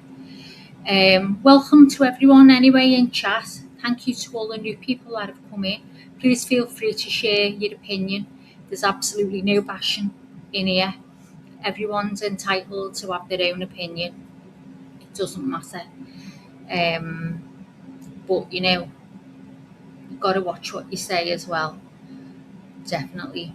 Simon said, sorry, I had to take a step out of the chat, but I'm back. Welcome back, Simon. Thanks for coming back, and no problem. I'm doing exactly the same right now. It's almost 5 p.m. in the UK, so it's dinner time here. So I'm just sorting things out. Let's see. Let me scroll up and read some more. Lou said, when I was 11, so was my friend. I adored her mum, had depression and a face sent her over the edge. So the husband had an affair. Hurt terribly when she died. An affair can be a tipping point. Of course it can. Of course it can. If someone really loves someone and they think they've got an amazing, family unit and a marriage, they've got everything. They feel comfortable, they feel secure. And then to find out that person, is with someone else, it's just soul destroying, isn't it? Soul destroying. So I just think, it looked like it was a happy marriage. They had the great family unit. Everything seemed rosy, but it's not always the way, as we know. Did she find out something was going on with this woman and him? Because I'm convinced that even Lindsay might know her. She might be one of them people that they went running with or used to see when they were out running, and he's been out running on his own and he's bumped into her.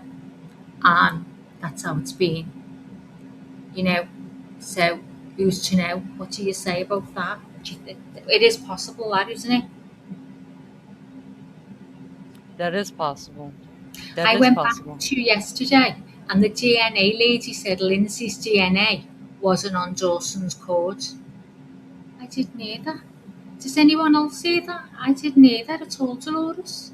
Ooh, we'll have to look into that later. Okay. Let's go ahead and play this. I just want to remind people what we're playing. This is from day 1 when Patrick Clancy took the stand. He was the very first witness in this trial. And the reason why we're looking at this again is we're not going to watch the whole his whole testimony.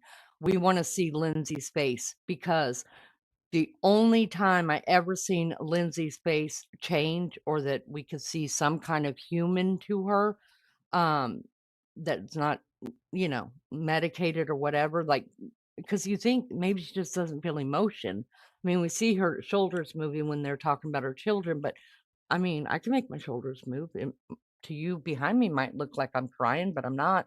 I don't know. I'm not saying one way or another she is or not. I don't know. But we definitely see emotion in her face as her ex-husband takes the stand, and that's what I'm looking at right now. You guys be careful of your ears. We're gonna watch him walk up to the stand, get sworn in, and it's gonna keep panning back over to Lindsay to see her reaction to seeing her ex-husband. Here we go. And this sets up here on the thing. This is from the other day, y'all. This isn't new in chat. This is old chat. It up. He stepped up his Oh, game, there's you my guys. voice. Nobody needs He to hear is that. remarried to an infertility doctor, now living in Manhattan. He moved on up to the east side, y'all. Got him a deluxe apartment in the a sky, new apartment in the sky. That's exactly right. what he did. He Tell left. us about it, Leanie. Yeah, of course. Well, I'll let Maggie. I'll do that on the handle next. that. Yep, we'll talk about the timeline of events when we come back, you guys. And with another child already. That's right. I think he's got more than just one, though. All right. I want to say this real quick, though. Chelsea said, no, where was that I wanted to read real quick? Was Oh, it so many good. Is it Kay Frick, the one that was on the line? Yeah. So she said, I live 40 minutes from where the Clancys used to live and knew people that knew them. I did not know them personally, but everyone I've talked to said Patrick tried very hard to help her. And Irish said, that's what I heard. Stitch, Okay. do you want me to carry on?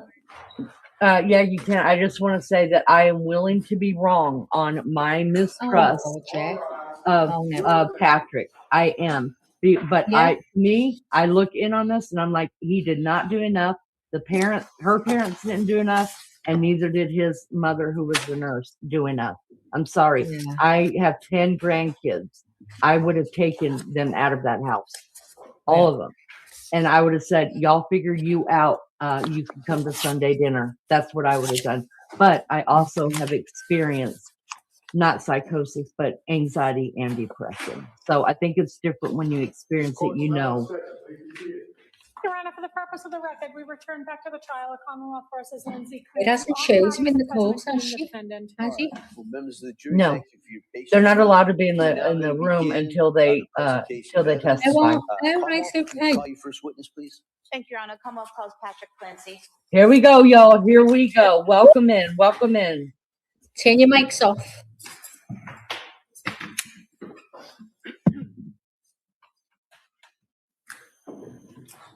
No, I want to be vocal.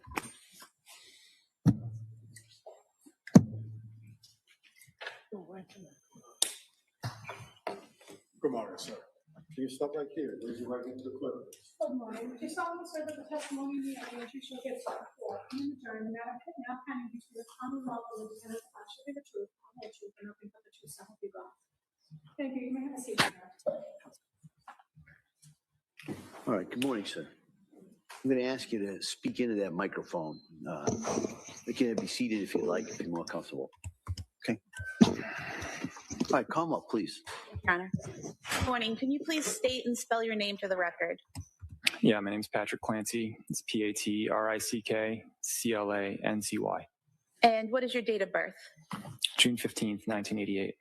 What city do you live in now? New York. And what do you do for a living? I work in tech. How long have you worked in tech? 14 years. And were you previously married to a person named Lindsay Clancy? Yes. And you're divorced now, is that correct? Correct. Do you see that person in the courtroom today? Yes. Could you point to them and describe something they're wearing? She's wearing a pink shirt. Record will reflect the identification of the defendant. Thank you. Where did you meet the defendant? In South Boston. And when was that? I think it was May 2013. And how did you meet her? Through my cousin. And would it be accurate to state that your cousin had been college roommates of the defendant? Yes. And at some point in time, did you start dating? Yes. And around what time was that? July 2013. Did you eventually move in together? Yes. Do you remember when that was? September 2015. All right, guys. So we could keep going with it, but if you guys want to go back to day one, he's the first person on the stand. I'm telling you, Maggie, that is the only time I have ever seen any kind of, I'm sure when she turns her head, away from the camera and her hair's in the way, maybe she is showing emotion. I don't know, but I'm saying what we see here, she's not, and she even looked over at the jury at that point, like in desperation. I didn't see her doing that. Yeah, because I know where the jury is and I see her eyeballs move that way. It's just like his. If you watch him, you could see exactly when he's looking at her. When they've shown the kids' clothes and them bands, and as you've seen before, she was sobbing. She was sobbing at them times. All the in-betweens, she's just like stone. Yeah. But when they're showing the actual kids' stuff, that's when she loses it. That's right. And her lawyer grabs her hand and grabs the hand, yeah. Although he didn't do when she was sobbing. He had a pen in his hand and he was looking down, so I think he was looking at the pictures because the screen's empty. Yeah. Yeah. I mean, y'all, I don't know. I don't even know what to say. This is just a case for the. I mean, That's gone off, Lee. I know I took it off. So Oh, everybody okay. can go back. Are we back? Hang on. Are we back? We're back now. Okay.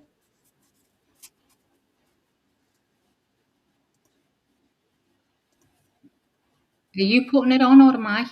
No, you are. I'm just changing the settings so that we can put it big. Oh, you took it off. It's not even back Hang here on. anymore. Sorry, guys. Thank you guys for being here. Appreciate you so much. Appreciate you so much. Been friends for almost 29 years. So you met her when you were children? Yes. Did you go to school together? Elementary school. And after that? All the way up through middle school and high school as well. Okay. And did you keep in touch with Lindsay when you went off to college? Yes. I'm assuming you didn't go to the same college, right? No. Do you know where Lindsay went? Quinnipiac University. And how did you keep in touch? Through texts, phone calls. We visited each other at each other's campuses. And then when Lindsay went to nursing school, did you still stay in touch at that point in time? Yes. And how did you do that? The same way, like text visits? Yes. I also lived in Boston at the same time that she was in nursing school up in Boston. So was your contact more frequent while she was in nursing school versus when she was in college? I can't remember the exact amount of contact, but I would say we were always in contact together, yes. Okay. While Ms. Clancy was in nursing school, did she ever tell you that she was taking some mental health medication? I can't recall. Did she ever tell you that she was struggling with anxiety or anything like that while in nursing school? Nothing that I can recall. And after she was finished with nursing school, did the two of you still remain in touch? Yes. And how often would you see her? I moved back home to Connecticut, so whenever she was able to visit home, we would stay in touch. I traveled to Boston not very frequently, but I would visit her there as well. And did you have a text chain going between the two of you? Yes. And did you also have a group text with other friends from Connecticut that you both grew up with that you would participate in? Yes. And how often would you text with Lindsay? Pretty frequently. It depended on, I think, the point in life that we were at, but I would say there was regular communication. And growing up with Lindsay and knowing her into adulthood, how would you describe her general demeanor? She was pretty a calm person. She was nice and had a very calm approach to herself. And during that time that you knew her and would interact with her, did you ever notice any changes in her pattern of speech or rate of speech? No. Was she pretty consistent in her behavior and speech patterns throughout the years that you knew her? Yes. After Miss Clancy had Cora, were you still in contact with her at that time? Yes. And just to kind of get it out of the way, were you in contact with her all the way up through January of 2023? Yes. And so after she had Cora, did you notice any changes in her demeanor? No. Did you notice any changes in her behavior? No. Did you notice any changes in her speech patterns? No. After she had Dawson, did she talk to you about that delivery and how that went? Yes. And what did she tell you about that? That was more of a difficult delivery than the one she had with Cora, that she would maybe need to take some time to recover prior to thinking about having a third child. And during that time, after she had Dawson, did you notice any changes in her behavior? No. Or her demeanor? No. Her speech pattern? No. Was there anything about your interactions with Lindsay during that time that caused you to have concern about her harming herself or someone else? No. And then after she gave birth to Callan, did you notice a change in her demeanor at that time? No. Or her behavior or rate of speech? No. Did you see her in Connecticut in November of 2022? Yes. And why did you see her then? What was happening? She had traveled down to Connecticut. We had gotten together as a group to go out to breakfast. And had she come to Connecticut alone or with her family? Alone, I believe, at that time. And you said you went out to breakfast? Yes. Was this with that whole group of friends and spouses and everyone that kept in contact from Connecticut? Yes, there was a group of us there that had all remained friends. Did you notice anything about her demeanor or behavior at that breakfast in November of 2022 that caused you concern or was different than her typical behavior?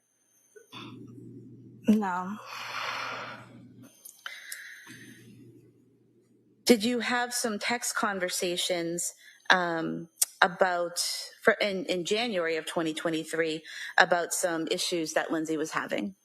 Yes. And do you recall when those messages started? I don't recall the exact date of the messages, but it was only, I believe, one night. And in terms of what happened on January 24th, 2023, how close in time was it to that? Can you repeat the question? So in terms of January 24th, 2023, when the children were killed, how close in time were your text messages to that incident? Only a few days. Okay. And what was that text conversation? She had shared that she had been taking a medication that caused her to have some dark thoughts, but that she was going to, or had been tapering off that medication and was trialing new ones that would remove those side effects and be more helpful and therapeutic to what she needed. And did she tell you what those dark thoughts were? No. What was the tone of the conversation? Hopeful, I would categorize it. I remember it being something where there was conveying of hope and that it was going to be we were moving in a positive direction. So basically, would it be fair to say that Lindsay was telling you that she'd had some side effects and some dark thoughts because of medication, but was weaning off of those and moving on to something else that would hopefully help her? Yes. Did she ever express at any point that she wanted to harm herself? No. Did she ever express that she wanted to harm the children? No. Did she ever tell you that she was hearing voices? No. Other than saying that she had had some bad thoughts, did she say anything else that was concerning in that conversation? No.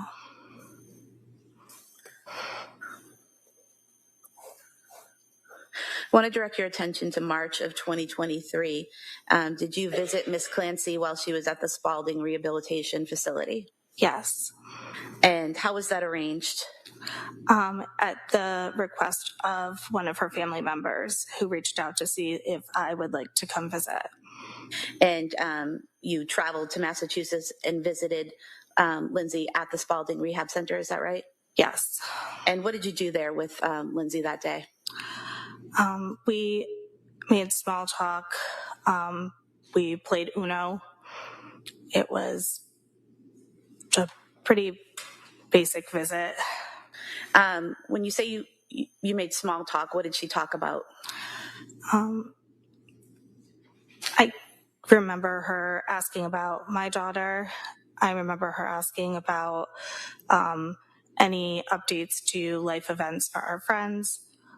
We talked about some hobbies that she was doing while at Spalding and then played a game. Do you remember what hobbies she was doing at Spalding? I can't recall specifically now. At any point in time, did she mention the death of her children? No. At any point in time, did she break down in tears and cry at her children? No. What was her affect during that meeting?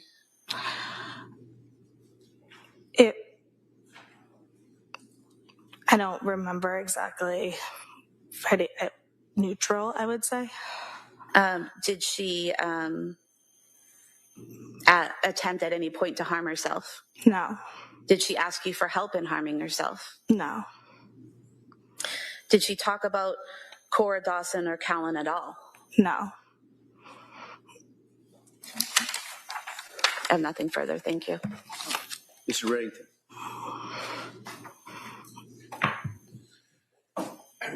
Good afternoon. You're nervous. Don't be. Okay. You guys go back how far? Almost 29 years. And over those 29 years, knowing Lindsay when you guys were in grammar school, I guess, and high school, and then you went off to college and you had your families and your marriages, tell us what your opinion was of her as a person. I knew her as a good person, a good friend, a good mom. And you had occasion to see her with her kids and how she acted with her kids, Cora, up till Callan. Yes. And did you ever observe anything out of the ordinary, or did she appear to be a loving person and taking care of her kids? I never saw anything out of the ordinary.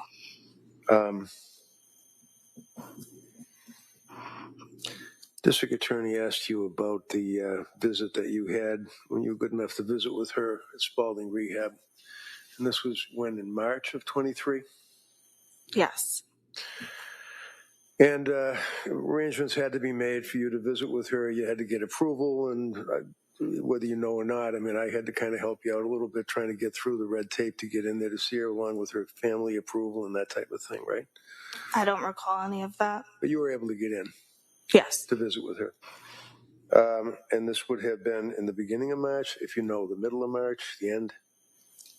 I don't recall the exact time.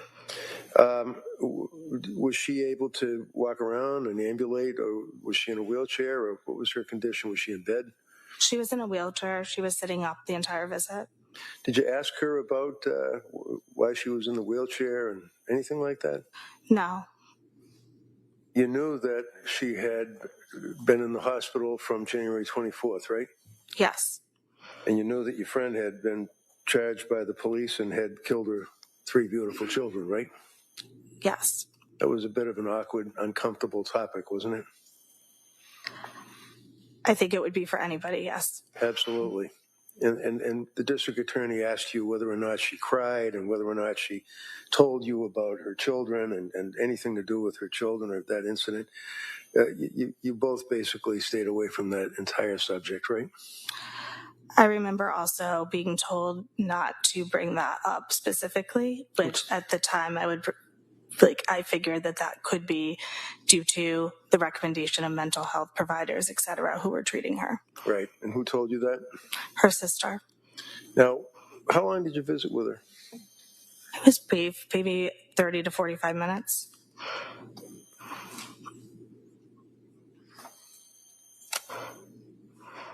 That's all I have. Wait a minute. Did you guys have a group get together in December of 2022, if you recall? I don't recall. Do you recall seeing her after Thanksgiving around that time frame in December of 22? I don't recall no. Do you recall having conversations with her around that time frame, which would be in December of 2022, that she was talking to you about medications and asking you questions about a particular medication? I don't recall the exact time frame of those conversations. Okay.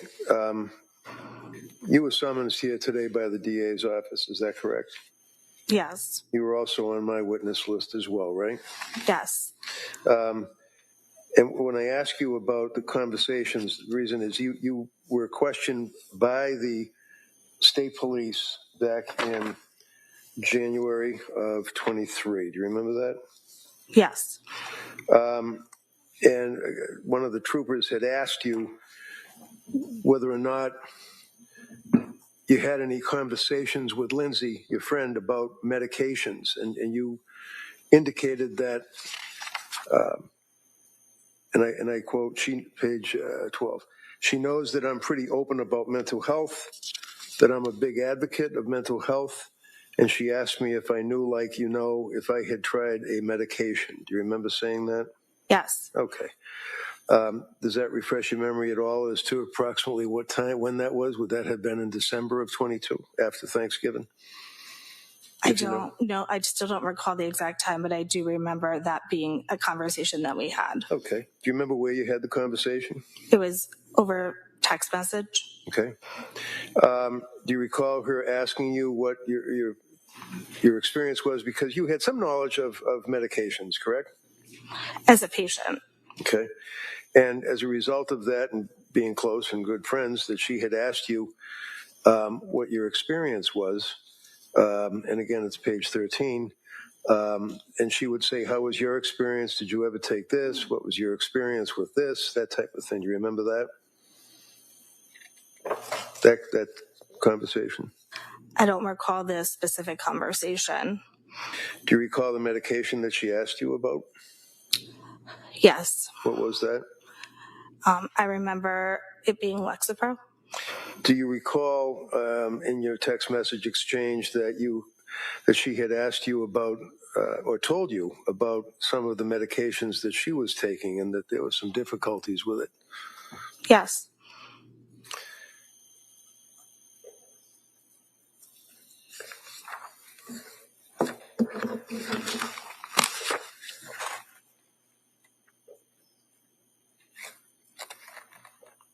Do you remember that she had asked you whether or not you had noted or if you were aware of any side effects of medications? I don't recall. And after those text threads and with that understanding, being as close to Lindsay as you were, she then confided in you that she was having dark thoughts, as I think was the expression.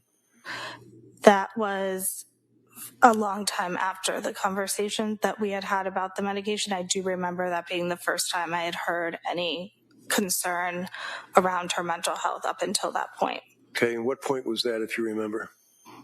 Can you restate the question? Sure.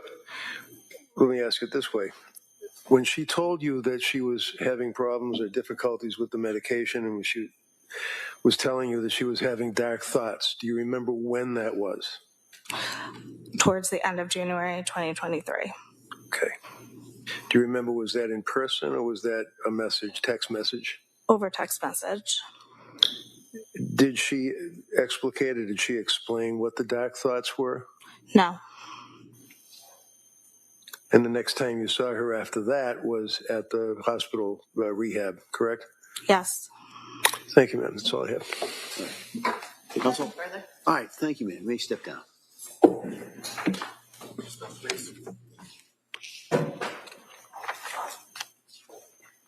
Commonwealth calls Christopher Clancy.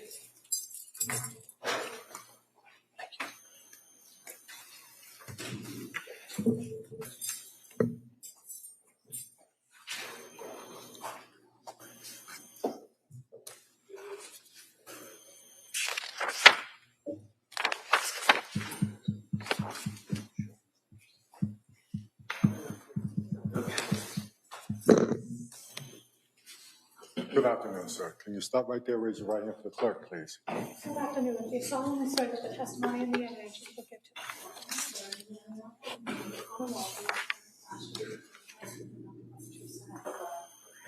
Thank you, sir. You may have a seat. Stop, please. Thank you. Is this my water?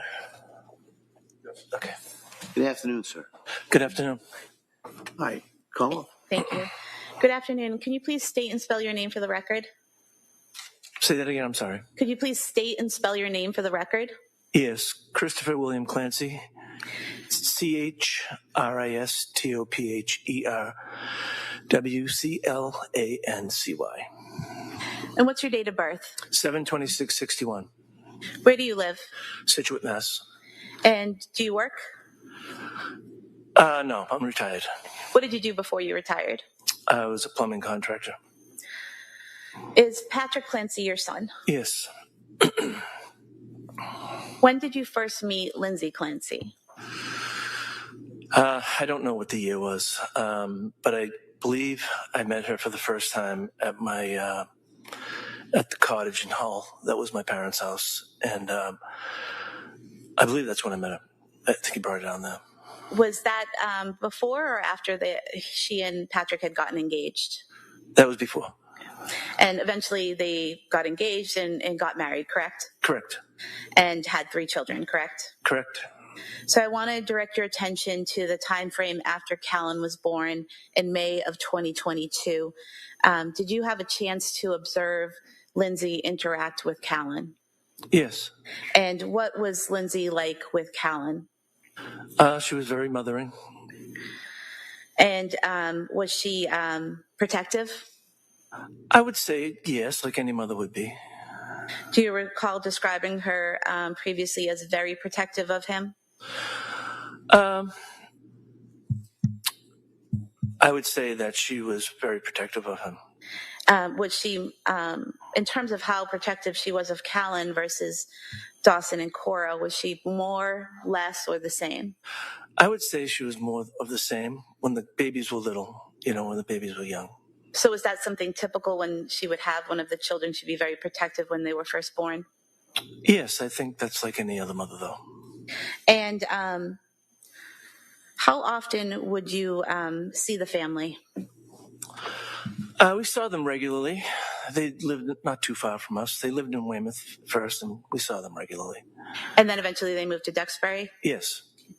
And directing your attention to the time frame between November 16th, 2022 and Thanksgiving of that year, did you see them at your house? I think they did come up to our house one time. Might have been a Saturday or a Sunday. Okay. And why did they come over that day? I think they just came over to say hi. And what was Lindsay's demeanor that day? Very good. And was there any difference in her behavior or speech pattern than what you've seen with her previously? Not that day. And how was that visit? Very good. Did you then see them at or around Thanksgiving? Yes, we did. Okay. And where was that? That was at my daughter Laura's house in Hamilton. I'm sorry, I didn't mean in to. Hamilton. And did you interact with Lindsay that day? Yes. What was her demeanor that day? She seemed a little, how do you say it? Let me think for a minute. She seemed quiet. Okay. And did she seem to interact with everyone there as she normally would? Yeah, she was very close with my daughters and her sister-in-law. Do you recall them wearing coordinating shirts that day? I think so. And during dinner that day, did you make observations of Lindsay getting the kids settled down for dinner? I did. And did you see her interact with Dawson? Yes, I did. And can you describe that interaction, please? Mm-hmm. She was getting a little frustrated. Dawson was being a little silly, and she was trying to get him to sit down.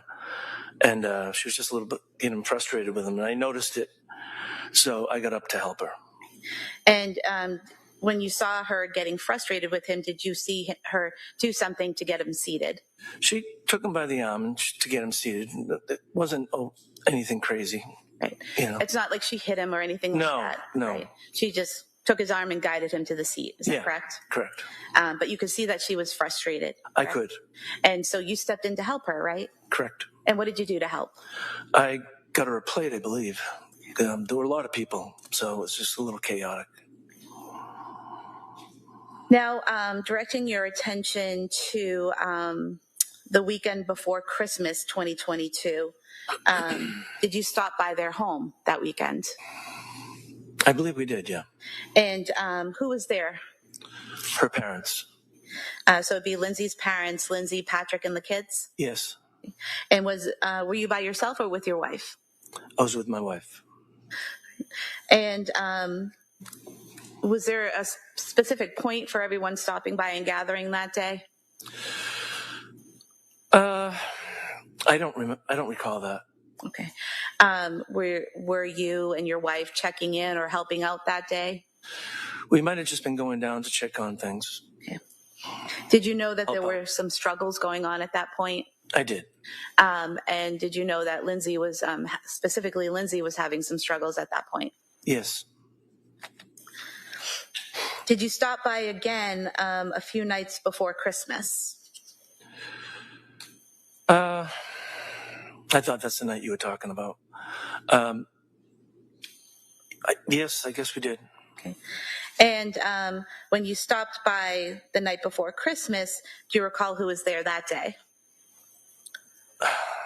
I think the same people, but I'm not positive. So Lindsay's parents, Lindsay, Patrick, and the kids? Yes. And what was Lindsay's demeanor that day? It was okay. It wasn't terrible. Do you recall testifying previously and saying that she seemed like she was in good spirits? Yes. Would that be accurate? Yes. And when you were there at the house that day, did you make plans for the following day for Christmas Day? Yes, we made plans to go to Mass. And who was going to go to Mass? Lindsay, Patrick, the kids, my wife Sue, and me. And did you all, we'll strike that, the following day on Christmas, did you go over to Lindsay's home before going to Mass? Yes. Okay. Did you all gather for breakfast? I don't recall. And let me approach. Page 33. If you can just read to yourself lines 2 through 7, and then just look up when you're done. Okay. Take your time. All right.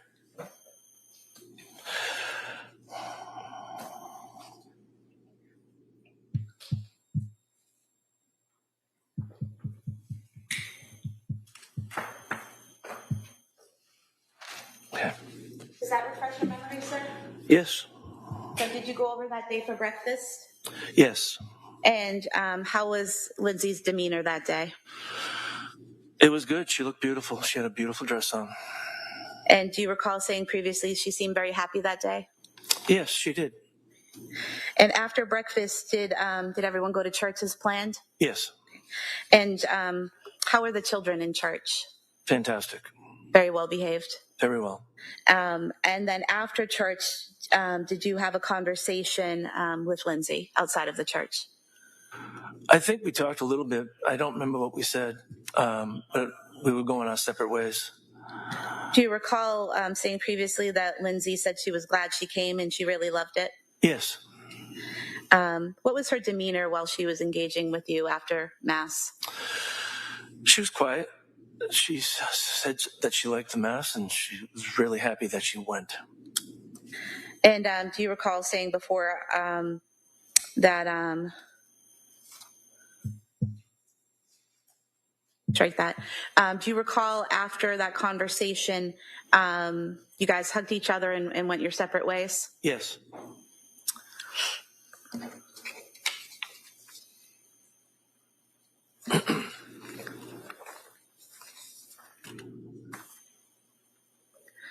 Did you see the family again after Christmas?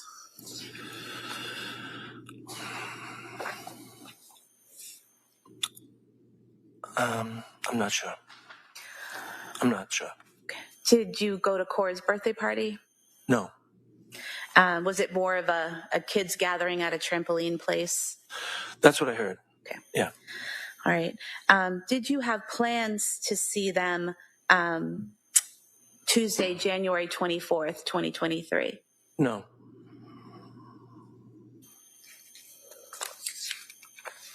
Do you recall saying previously that there were plans to get together for dinner that night, but they changed because your wife had plans with her brother?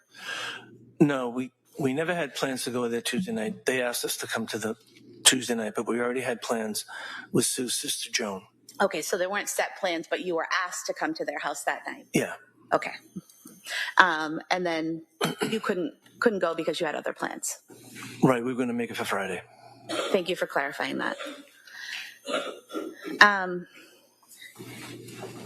In terms of your interaction with Lindsay and Patrick and the kids, while there were some struggles going on. Did you and your wife offer to take the kids to your house overnight to kind of give them a break? I did mention that to my son. And was that offer declined? Yes. And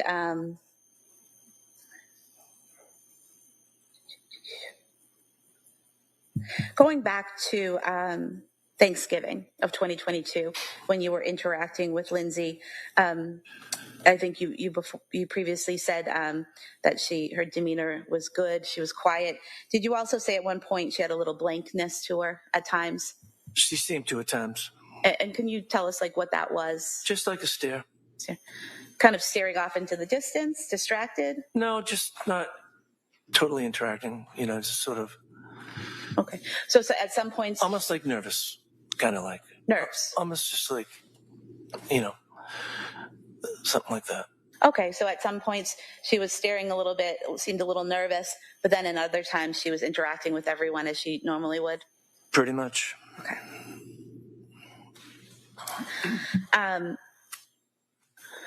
You mentioned earlier when you were talking about Lindsay having a little bit of difficulty getting Dawson seated at Thanksgiving that he was being a little silly. Yeah. Was that typical for him to behave in that way? Yeah, he was a handful, but he was good. He was a good boy.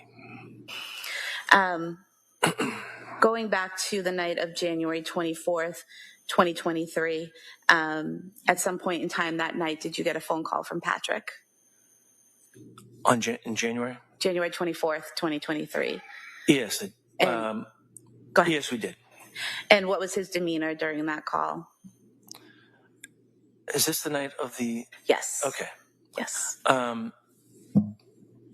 It was terrible. And did you and your wife leave your home and head to the hospital to be with him? Yes. Okay. Thank you. Attorney Reddington. Thank you. Good afternoon. Good afternoon. Mr. Clancy, just a couple of questions. You were summoned to be here by the DA, is that correct? Correct. And you gave statements to whoever wanted statements. You were very cooperative with the investigation, is that right? Yes.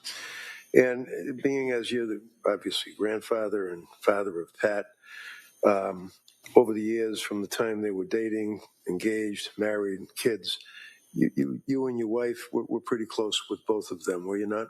Yes. Do you have an opinion as to how Lindsay was as a mother that you could see? She was very, very good. She fed them great. She did a lot of things with them. They did like the all-American family. And district attorney had asked you about Thanksgiving of 22, November 16th of 22, and she made reference, I think you had responded that she appeared to be quiet, and then she used the term, did you know about the struggles? Can you tell me what the struggles were? Do you know what she meant by that? I knew. Go to sidebar. Sure. Yeah.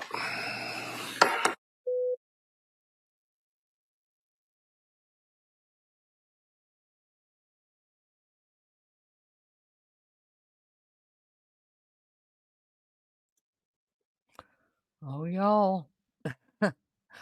Listen, I appreciate that the grandparents offered to take the kids for one night, or however, even if they offered to take the kids for a week. If in fact this man, which I believe that he did, because his wife, the mother-in-law of Lindsay Clancy, is a labor and delivery nurse. We know that she knew the struggles that Lindsay was having as far as postpartum and depression and all of this stuff, because she actually offered a doctor's name for Lindsay to start, going and seeing. Maybe you should try this one. She gave advice about this doctor and gave him the number and the name. So she knew. She knew. And look, I know it's harsh. Listen, I'm a very harsh person. I know that.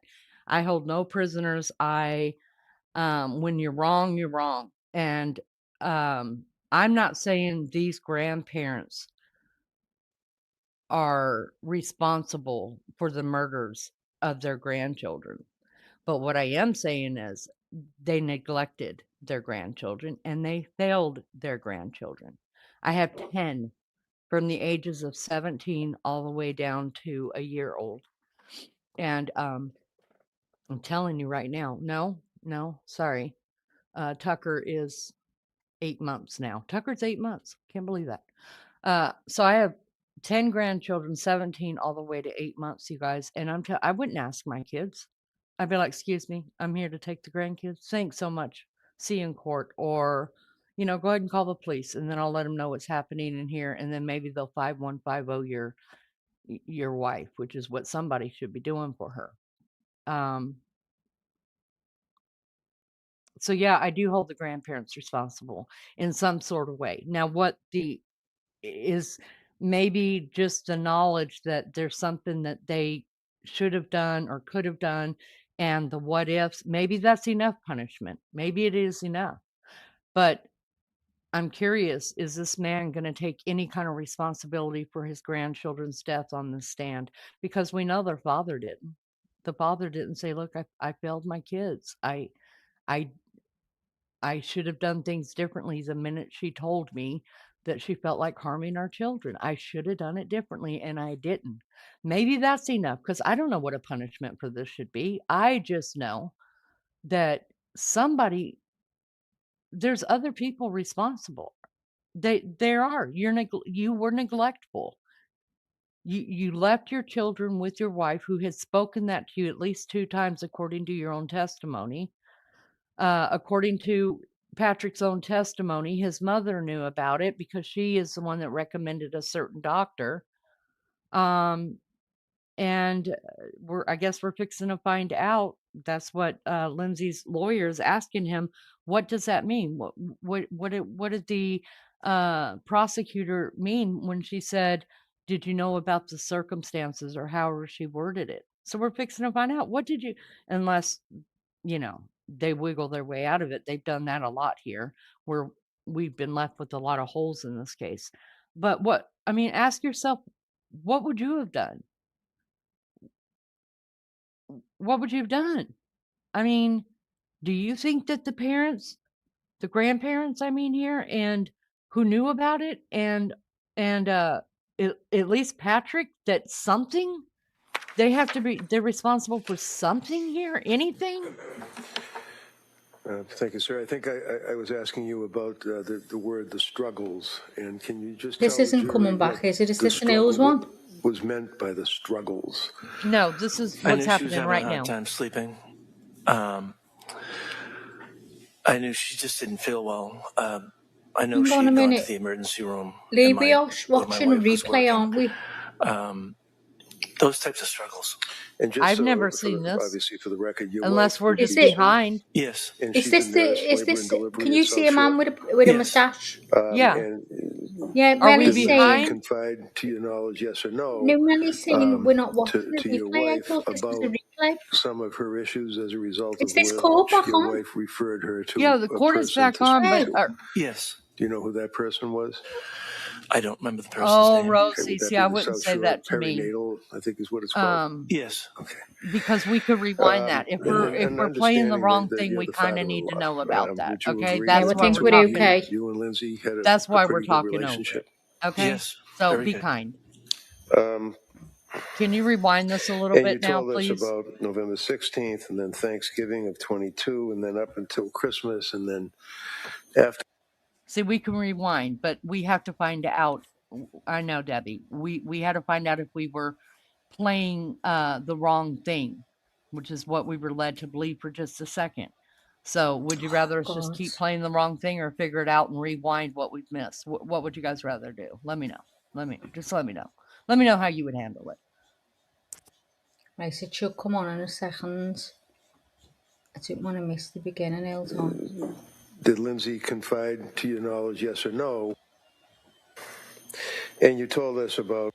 Sorry, it's so hard. Nice. That should be okay. Yeah, just leave it right there, Max. Yeah, sorry about that. I wasn't sure if this was. I didn't hear call coming back on because I was doing the dinner. So I would thought this was a replay. So I said to Melly Jo, "What is it we're watching? I forgot. What was the reason?" And she explained to see Lindsay's reaction. So I thought, well, who's this? And then that's when I realised when you said it was live. Why isn't it not coming on? It's right at the edge.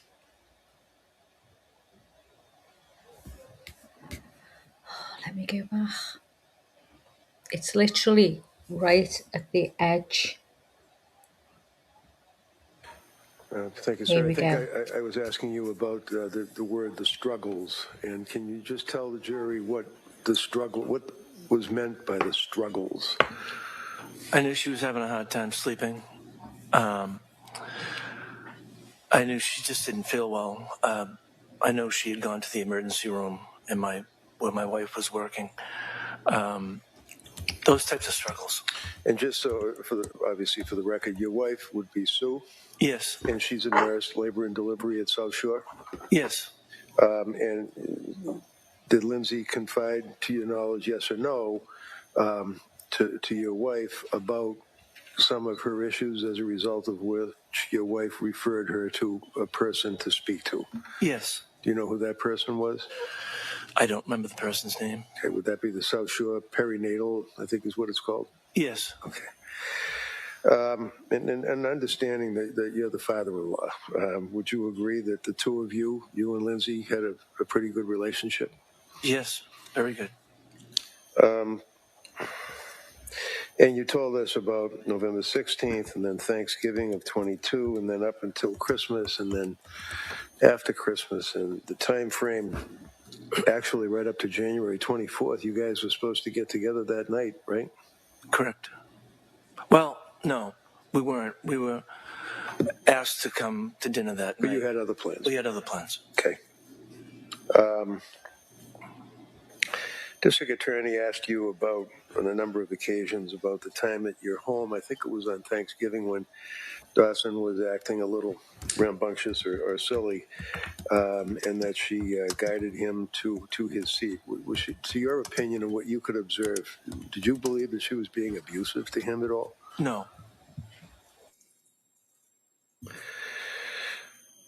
And you know her mother and father as well, correct? Yeah. And the four of you, the in-laws from both sides, you and your wife, Sue, and Lindsay's mother and father, both were all kind of pulling together to try to help this young couple out during that time frame, right? Yes. And your son, Patrick, he was very concerned about his wife, was he not? He was. And he confided in you on a number of occasions. Yes. I'm sorry, sir. Thank you. Como? Nothing further. All right, thank you, sir. Let me sit down. Thank you.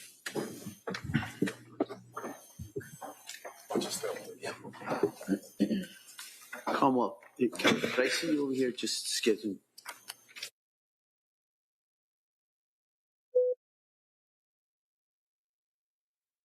Here we go again.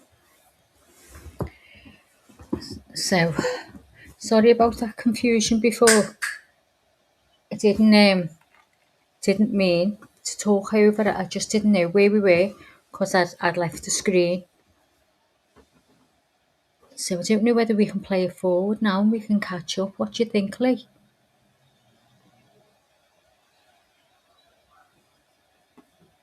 Lee's obviously away from her screen as well. Sorry. I'm scared to go. Do you think I should? You can fast forward. Yeah. Just fast forward to this part. Case or any similar cases? Oh, are they letting go for the day? Leave it right there, Maggie. I think they're letting go for the day. They done that yesterday as well. I wonder why that's happening. Start the next witness for just a couple of minutes. And we're going to break till 2 o'clock. So I'm going to ask you to Till 2. Be ready to come back here at 2 o'clock. Same instructions I've been giving you the whole time during the break. Don't talk about this case with anybody. Don't do any research about this. Don't look into anything about this case or any similar cases. And I'll see you at 2 o'clock. Hope you have a nice break. Okay, thank you. Court, all right. Okay. So they're taking their hour lunch right now. Okay, so what time will that be for me? 1 hour from now, babe. 6, right? 6. 1 o'clock. Now It's almost 1 o'clock now, so it'll be 6 your time. well, it's nearly 6 now. Oh, we're 6 hours apart now, or 5? I don't know. Well, it's 6. It's 17:54 here. That's 5:54. Yeah. Huh. I didn't know we were 6 So we'll be hours in apart recess. now. Are we 6 now? I guess so. Who changed times? So it's only 1 o'clock where you are. Yeah. Oh my God. So 7 o'clock my time. Yep. Thank you guys so much for being here. We appreciate you. And listen, sometimes I get snippy, and I can't help it, but it just, listen, Yeah, but that wasn't nicely. Shh. Yeah, I try really, you guys, to we do try to be professional. We are not professionals in any sense of District the Attorney word. asked you about the Can we visit shut that that you had just when a you minute, witnessed the Max? visit with her at Spalding Rehab. And this was when, in March of... This is getting played back on Court TV because you Yeah. can tell by that on the screen. So I've turned the sound off. Okay. Anyways, and when you're trying to do your best, and It's hard. it is hard. It really is. And then when you get just people saying like that, like, are you not paying attention to what's going on? Like, you're not the only person in chat. So if we didn't fix it and we were playing something and we were that far behind, then we'd have people yelling at us in chat that we're that far behind. So it's like, you can't do anything right. That's just rude. You don't have to be that rude. Just try to understand what's going on. We were trying to fix the problem, make sure we were where we were supposed to be, and then we can rewind that part so you could hear the testimony. It is our desire to hear the testimony. We're all bitching that we're not getting enough testimony. So, y'all, I'm a hothead, but I'm telling you right now, I am learning to use my filters. I'm trying so hard, but it's like some people in chat just come in here and they say whatever they want to, and I'm supposed to take it. No, I'm not going to take it. No. Oh, Melly Joe's getting off for bed. It's too Melly, late where they are. You. We love you, Mel. Thanks so Lulu, much, Mel. you go to bed too. Go to get bed. out of It's here, okay. Lou. Get in that bed. Yep. Go to bed. Thanks, Lou. So do we you love guys. you guys so much. Everyone is being so MJD nice. is here. Thank you so much. Yeah, you guys are really being nice. I mean, listen, we're not perfect. We try. Believe me, there's a lot more I want to say that I don't say. Well, Maggie's pretty perfect in every way. She just ruins it. I do ruin it. I do. I've aged her like 10 years, you guys, being in her life. And the rest. Jesse says, this is my first time here and I enjoy your channel. You are not wrong. You're doing great and have a great chat group. Thank you so much, Jesse. Thanks, we hope that you will jump in here with us and just find. Everybody's got a place here. Everybody's got a place. Mm-hmm. Thank you, Lulu. We appreciate you, your vote of confidence. K-Frick says, you ladies are doing fantastic. Truly appreciate you both. We appreciate you guys too. Seriously, the chat is amazing today. Amazing. You know how much we smile and get excited when you guys are just talking about stuff? Because to me, that means we're making some kind of difference, making people think of something, even if all we're doing is playing a court case and every now and then have something to say about what we're doing or what we think, then, I mean, if we didn't have chat going, it is so easy to get discouraged. It really is. Yeah, so when you guys are talking in chat, we're just like, oh, thank you, Jesus. Somebody's listening to us. You know what I mean, Max? Yeah, definitely. It really is. It makes it so much easier for us because we've got to keep an eye on this as well. And make sure that we're doing things right, because I get so flustered and I'm always pressing the wrong button. Dolores We need says to be the jury. Yeah, you know what? I would like to be the prosecutor. I really would. I would not like to. Oh, yeah, maybe the prosecutor. I think Yeah. you'd be good, but couldn't Yeah. be on the jury. No 'Cause I'd chance. be But I asking think all you'd make a different kinds of brilliant. questions. I think you should go in for that. The only reason I wouldn't make a good prosecutor is because I have an idea. because I do swing back and forth a little bit, and I have more of a softer And you'd heart lose than your you shit. think. Yeah, I do have more of a softer heart than what I put off, so I would look over at Lindsay and go, "Honey, I'm gonna come over and hug you just a second, okay? Just hang in there. Can't do that on camera." But I definitely would. I mean, I think her lawyer's brilliant. He's an old, fussy, grunky kind of guy, and he's seen it all, done it all, but he forgets that there are people like me who have never been on a jury, and I may want to hear the DNA. So we don't care how many times you're getting paid, sir. I'm not. So hush. So I would be mouthy with. I'd be fighting a lot with. I'd be in trouble. That's what it would boil down to. Big trouble. Yeah, Be made to I'd go be to mouthy. lawsuit. Yeah. Mhm. Not to. I can pretty much respect those that are over me, like the judge, but in opposition, and I think there's some injustice being done. Oh, I'll be so loud. The judge would be like, we're gonna have to fire you from this case, honey, because Just showing some pictures. you're just mouthy. Y'all, there's my babies. Let me take that down. And look, they all look at me because they know that's what I call them. There's Hang little on. girl Laramie and Newt. We need to take that off the screen. No, So we yeah. do. Oh, the back of it. No, we've done it. Okay. No, it was a comment. So show the other one real quick. So Okay. there's me with teeth, y'all. Listen, I'm gonna have some Hollywood white smile teeth very, very Fool, soon, and isn't then she? I'll be able to show my face, not Hang only on. to the mods but to y'all. That's my baby. Let me stop. Newt. Let me stop sharing a minute. Okay. There you go. So that's So I'll Newt show licking some me. pictures so The you one can get with underneath. it. The one underneath him is Laramie. This one's a little bit older because Laramie looks quite a bit older now. Yeah, he's he's not older quite a now. year yet. He Not a looks lot as though.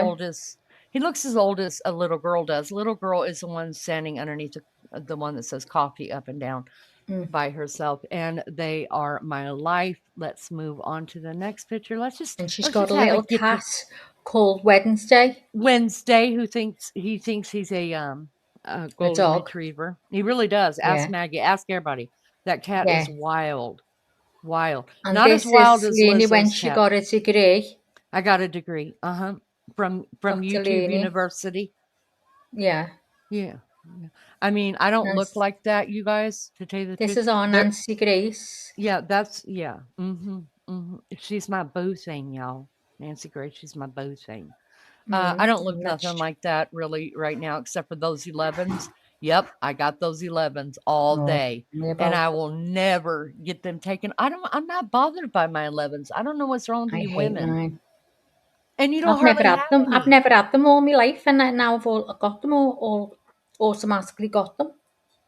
Okay, and Can't I don't bear look it. nothing like this either, except for I've got the wild hair.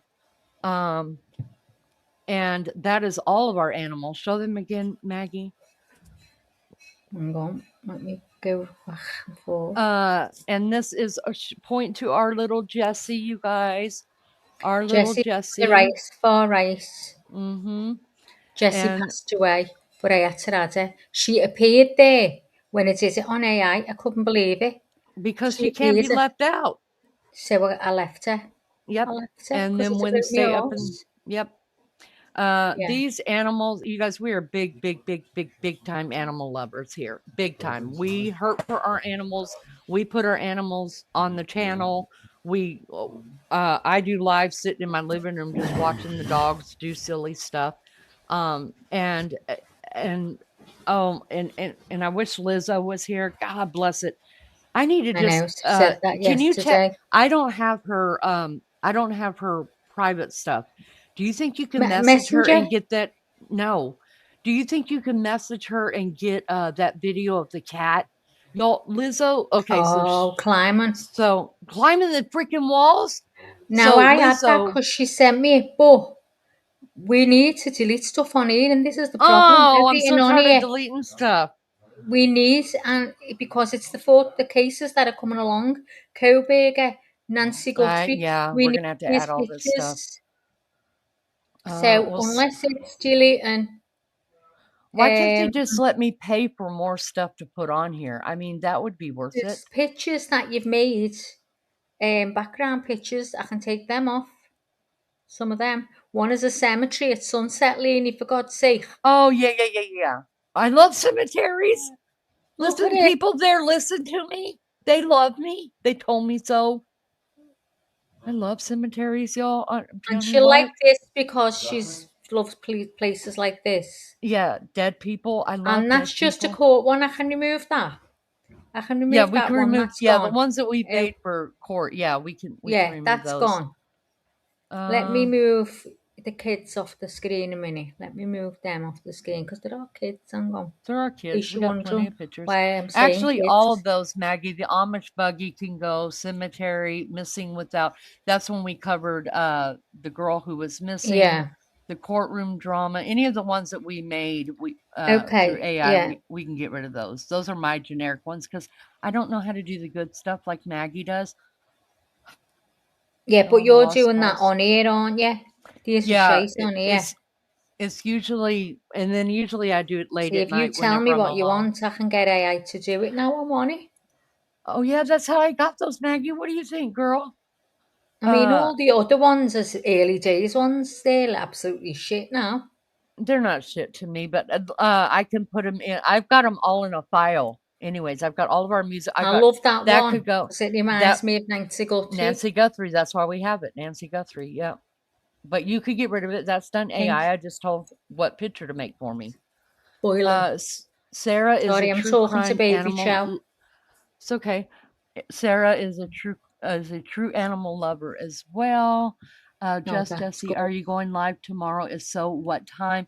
We're always live whenever the court case. So if they go live, they will be live at 9 o'clock unless they're running late, and that's when we're on here. So yeah, Monday through Friday, and then sometimes I'll jump on late at night and cover other cases or talk crap or just hang out. We never know what we're doing. When we do true crime cases or we do court cases, we get a schedule going. So if those people are the ones that just want to only be here for that. Look at the screen. The live will resume at 2 p.m. EST and 2 p.m. GMT. I don't know what GMT is, but it is. Yeah, 2 p.m. GMT is wrong. You need to fast forward this. Yep. You silly ass. Silly ass. Dumbass. Who said that? I saw it. Lou said, Lizzo's cat is nuts. I adore her sass cat. Oh my God, you guys. So Lizzo is a mod here, okay? She deleted her channel for personal reasons and for public reasons. Really, really bad public reasons and we all want her to come back. We all want her to come back. She's still very much a part of this channel and we love her. But she got a cat. So her dog died last year, you guys. It was really sad too. It's just sad when we lose our loved ones. And she ended up getting Maya a couple months later, and she should have named her Spaz. That's what she should have named her, Spaz. Because that cat, seriously, y'all, she sent us videos, walks up her wall. Now it's got, she had wallpaper on it, so I'm guessing that's how it was able to hold on. It's anaglypted. It's like spongy. Yeah, it goes straight up and it runs up the wall. It runs up the wall, grabs the paper, like it is loose in the paper up there, and then it pulls the paper down off the wall and then goes up again. And then it jumps. It's walking the walls while she's sleeping and then jumps on her head. Let me try and go and get one. Let me try and get it. And you know what, guys? So she did. Now she was in bed asleep and he heard this. noise like that where its nails were sticking in the spongy anaglyptic of the wallpaper, and it was running, and she turned the light on, and there's the cat stuck to the wall running up it. Seriously, never seen any. I've had cats my whole life, longer than I've had dogs, and I never seen anything like that cat. I'm serious. I'm gonna tell Liz we got to change. We got to start calling Maya Spaz, because she is a spaz.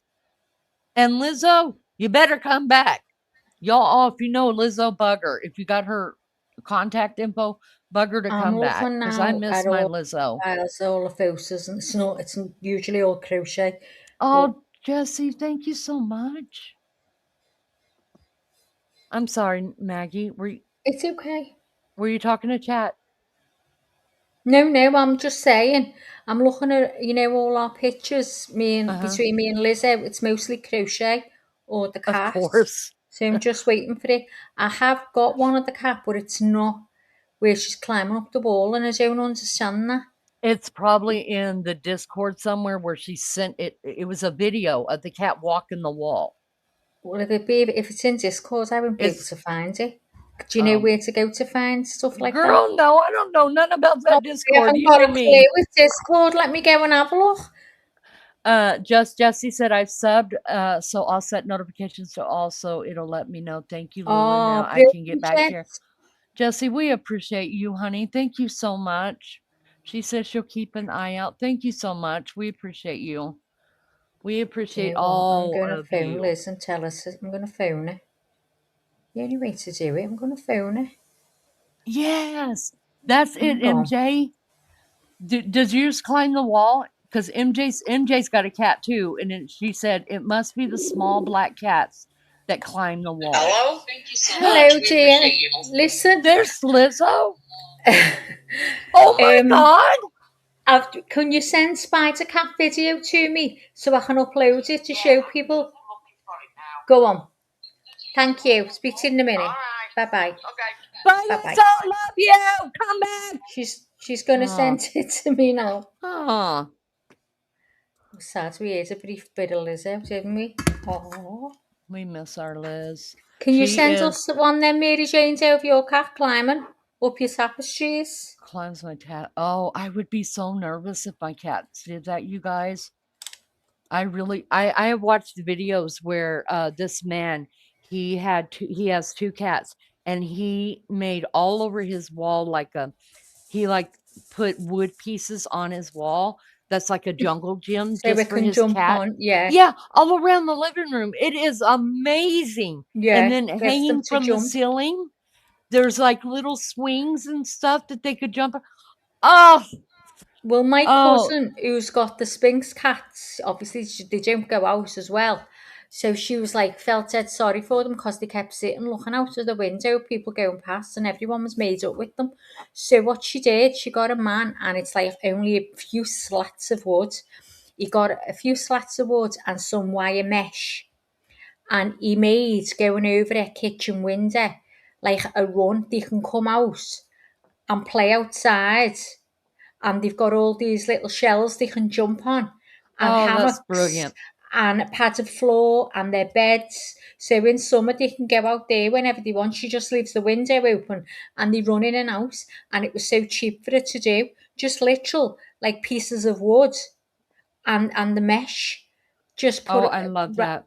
Honestly, it's brilliant. I'll have to try and get a picture. Really the only brilliant. thing with the mesh though that would scare me is, would they get their claws? What if they were outside and you weren't there and they got their claws caught in it? No, it's not mesh where it's very close together. Oh, okay. It's quite wide, and not obviously the paw couldn't fit through it. Okay. It's not little tiny bit, which that would, you'd have to watch that. No, it's quite wide. Just you can't get out. They're safe, and they've got the water and beds, and she got those. Have you seen them? Like a puzzle, and you clip them together, but the spongy. Oh yeah. That's Use what them she for got kids for the too. floor. Oh, And, they love it. oh, I Love bet it. they do. Lie out there all day in the sun and everything. They love it. Oh, I bet they do. All right, I'm going to smoke real quick. I'm going to, you know what I've been eating, you guys? I cannot, I think I already told you guys. I don't know for sure, but I cannot get enough green beans and spinach right now. So I Really? just opened, yes, I don't know what it is. Like I'm craving it. Craving? So before I came home last night, I stopped by the store and just got, and for some reason it has to be in the can. Usually when I buy veggies, I buy them frozen because I just like the taste of them better. But this is why I think that my blood's off again because Oh no. I I can taste inside of a can or make myself think I'm tasting dirt. And I crave that when I'm anemic. Oh, I Leonie, have I'm pica. uploading this one. Sorry, it's what you see. I've seen this one. It's not the wall one. She's looking for it. She said this one Okay. is the cat running away with the toilet roll. Oh Wait, you my see it? God. Oh my God, it's so funny. I'm gonna upload it now. I've got to upload it to my phone. Now my dogs have gone in there and got the toilet roll before and they Oh, stopped, it's not thank letting God. me. But my cat never did that. I think it's just Lizzo. I think she ends up with spazzes. I mean, look at Beth. I'm gone. Oh, where's it gone?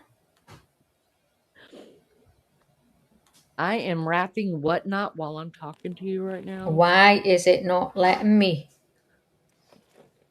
Probably because I got too much Oh, crap. it's saving it. Save video. Okay, Oh, I've got okay. it now. It didn't save it a minute ago. So I'm looking for it there and I don't know. Oh, the video has already been saved. Oh yeah, I've got it. So now I need to sign in now to StreamYard. Just StreamYard. StreamYard. Signing into StreamYard. In 200 yards, take your first left. You have reached your destination. I love that so much. That's exactly like my car sounds. I call him Tony. I call my GPS Tony. Do you My do? Tony. Oh my You sound just like Maggie, Tony. Right, I'm Where's in, my so tape? let's hope. Let's hope. Oh, mercy me. All right, I gotta find We've tape. got to go down to videos. Well, let's have a look. Videos, let's see. Well, I'm just signing in there. Right, it's upload. Let's pray it's uploading. Let's pray it's uploading. I'm trying to be an Aussie, I'm but it's trying not to be an working. Aussie. Liney, it's not working. Liney. Liney. Melly. Say Melly Joe. You say that one good. Millie Joe. Melly Joe. Yeah, you have to Millie put Joe. the Lulu and Millie Joe. They always put the emphasis on the last word or the last, like you do with Melly Joe. Millie Joe. Yes, yes, that's how they say it. Right, let me take this off the screen.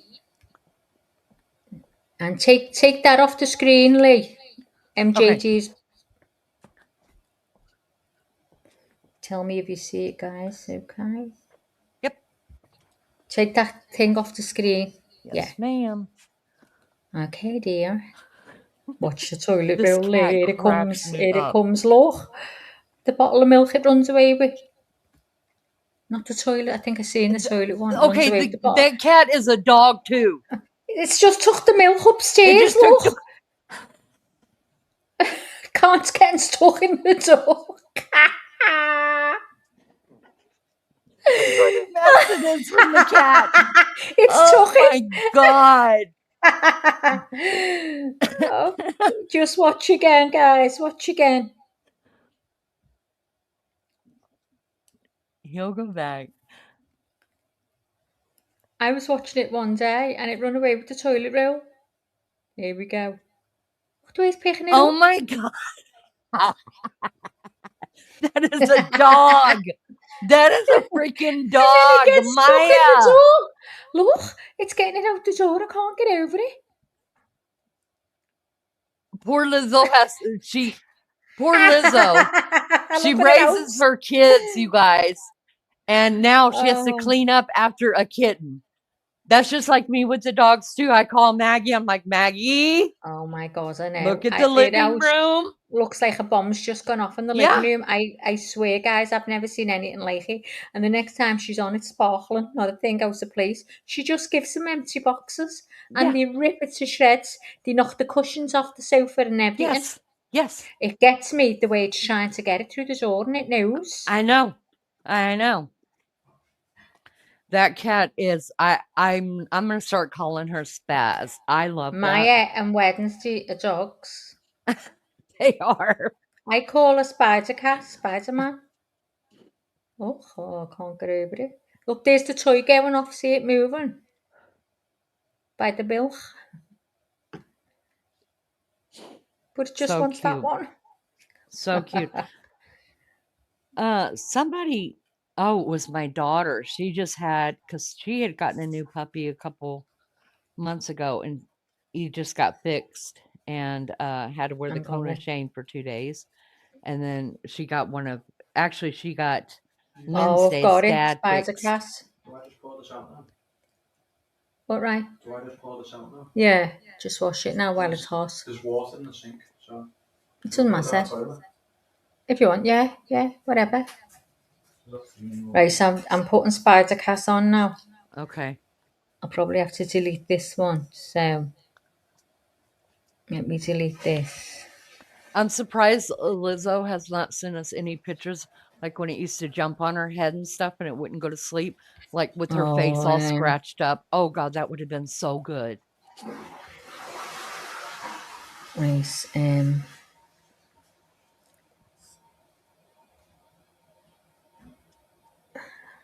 Right, okay, one and gone.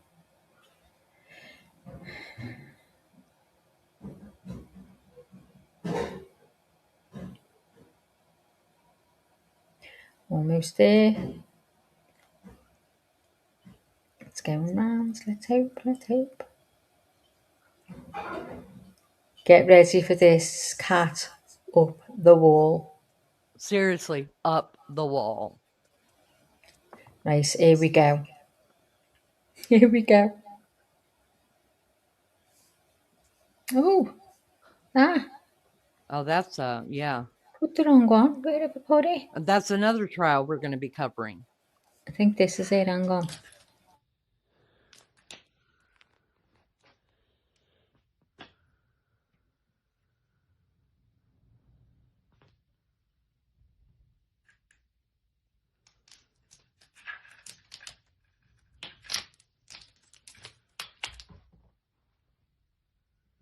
Have you quite finished? I'm talking and I'm not even on the mic. Could you hear the noise of it sticking? That's what I wasn't on the mic either. Can you believe that? That cat was on the wall.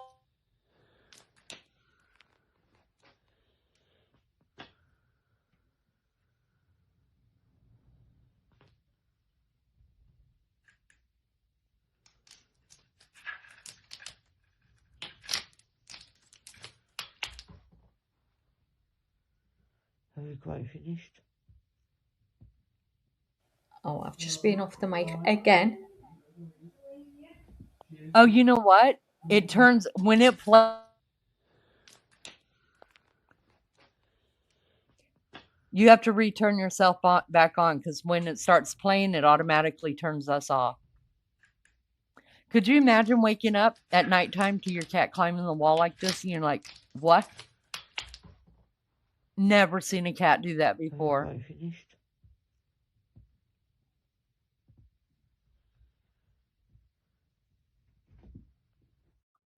In America.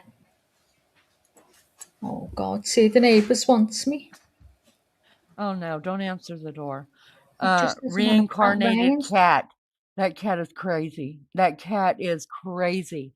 But I love it so much because I feel like Lizzo deserves something like that that makes her nutty for a while. Poor Lizzo. That's what she gets. See, that's what's happening. Little Maya's like, you need to go back to work over to according to Leanie, and then I'll behave some. If not, you're going to be cleaning house all day long. You're welcome. That's what Maya said. I know it. I can feel it. I have a cat spirit in me. I have an animal spirit. I can talk to him. I can talk to animals.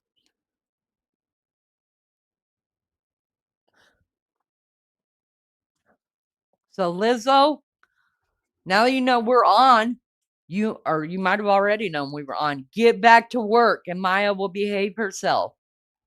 I promise. Well, you guys, we're just waiting for court to resume. They will be back Eastern Standard Time at 2:00, which is in about 30 minutes. So Maggie and I are just sitting here shooting the crap. God, Ryan said I was on a call. Do what? I said, thank God, Ryan said I was on a call. She wants me to go for a walk with her with the baby. Oh. Did you tell her suck it? No, I said, Lenny said, can you fuck off? That's what I said. No, Ryan's seen to it. Ryan said she's on a call and he come in. He said, Mum, I've told you you're on a call. What do you want me to say? I said, just tell her I'm speaking to me mate in America and I can't right now.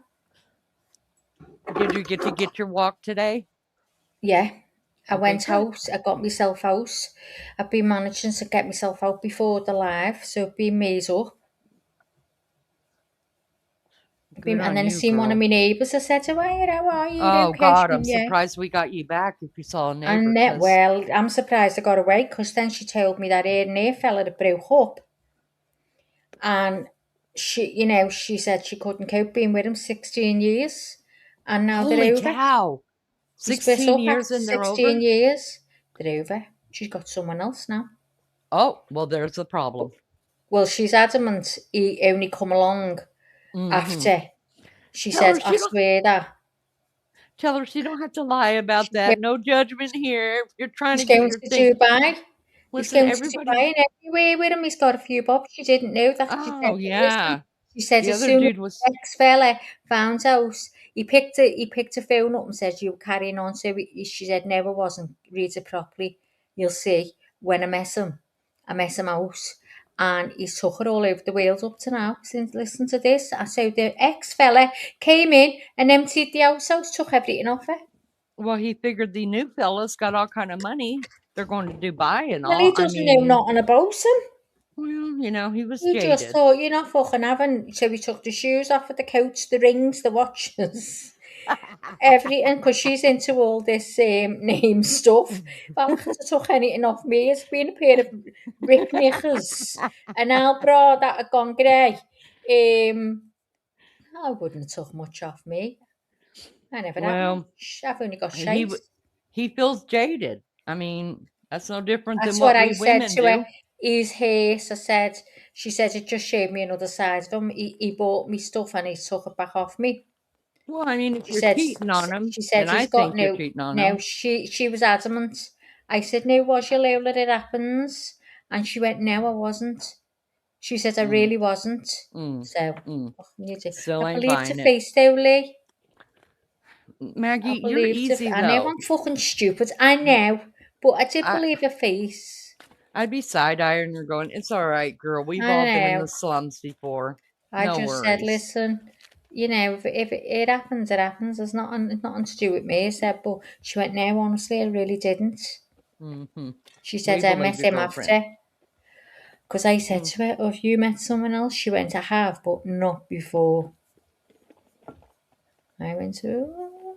No judgment here. She's got the best house in the streets. Well, what is she worried about? She's got enough money. She could replace everything he took. Besides, what do you do? Okay, because I really don't know.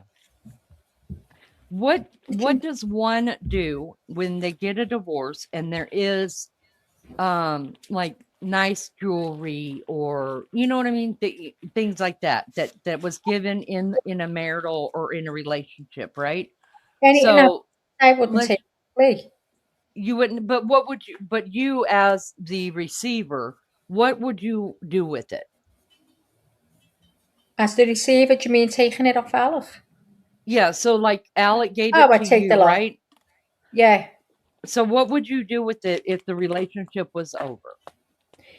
I'd probably ask him, did you want it? Do you want this back or whatever? Jewelry, you mean? Yeah. I'd ask him. It depended how we finished. If we finished on bad terms, he's not getting it. Not even getting offered it. But if we finished and it was amicable and, I'd say, listen, do you want this? Get yourself some money, because I feel, it's wrong for me to keep hold of it. And I'd expect him to say, no, I bought it for you. And if he said, yeah, I'd say, you twat, right? And then there'd be murder. Yeah, Sorry, because I guys. think all that should go to, if there was any children from the marriage or the relationship, don't you think that should go to the kids? Never thought of kids. I didn't have any kids in that bit. I never No, even. but I mean, if Alec did it to you, Okay, if we you had guys have a kids, relationship. yeah, if we had kids and we split up and there was stuff like that and I had rings, to me, I really promise you wouldn't give them a thought. I wouldn't give them a thought.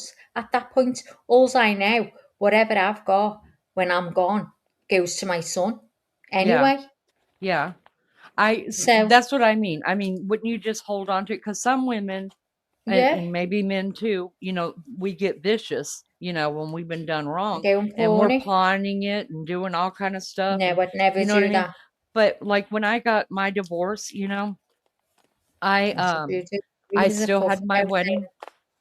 I What still did have you my do with it? wedding dress. Huh? What did you do with it? What did you do with your wedding ring and your wedding dress? I just immediately gave it to my girls because, yeah. I mean, what was I Does gonna any of do them with use? it? Oh no, it was just I was 14. It's just a sundress, girl. Don't get all excited about Yeah, it. but you could have But got a christening. I still kept it, and so You whenever their talk, dad say and I'm stupid. You say I'm stupid. I'd have ripped it to fucking bits because of him. no, but listen, No, I would no, have. I'm afraid. I wasn't afraid. I No, I didn't said want I'm any. afraid. Look, my kids have their own trauma from that marriage. That what happened between me and him in our marriage was not their business, and I didn't want to make it about them.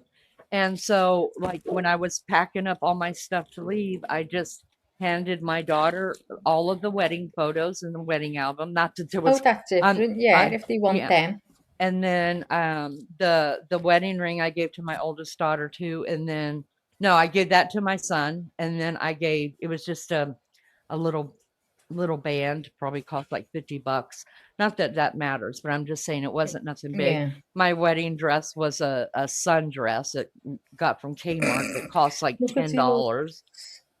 And I was just like, you guys do with it what you want to. You know what I mean? I mean, I'm your mom, he's your dad. That's just how it is. Sorry for you. Yeah, I And think that's in what I did. divorce with a wedding ring, I'd give it to Ryan. Yeah. I'd just I say, all right. and I couldn't understand that because even though all the photos, like through the years, we were married for a long time. Through the years, I just gave them to my kids. You know what I mean? Like Well, that's their dad, isn't it? So they've got yeah. faces to look back on their mum and dad. But Beefcake's wife, he had none. Now I raised their son together since he was 8. He's lived with me, and that's my boy. He's just one of my kids. But I couldn't understand why he.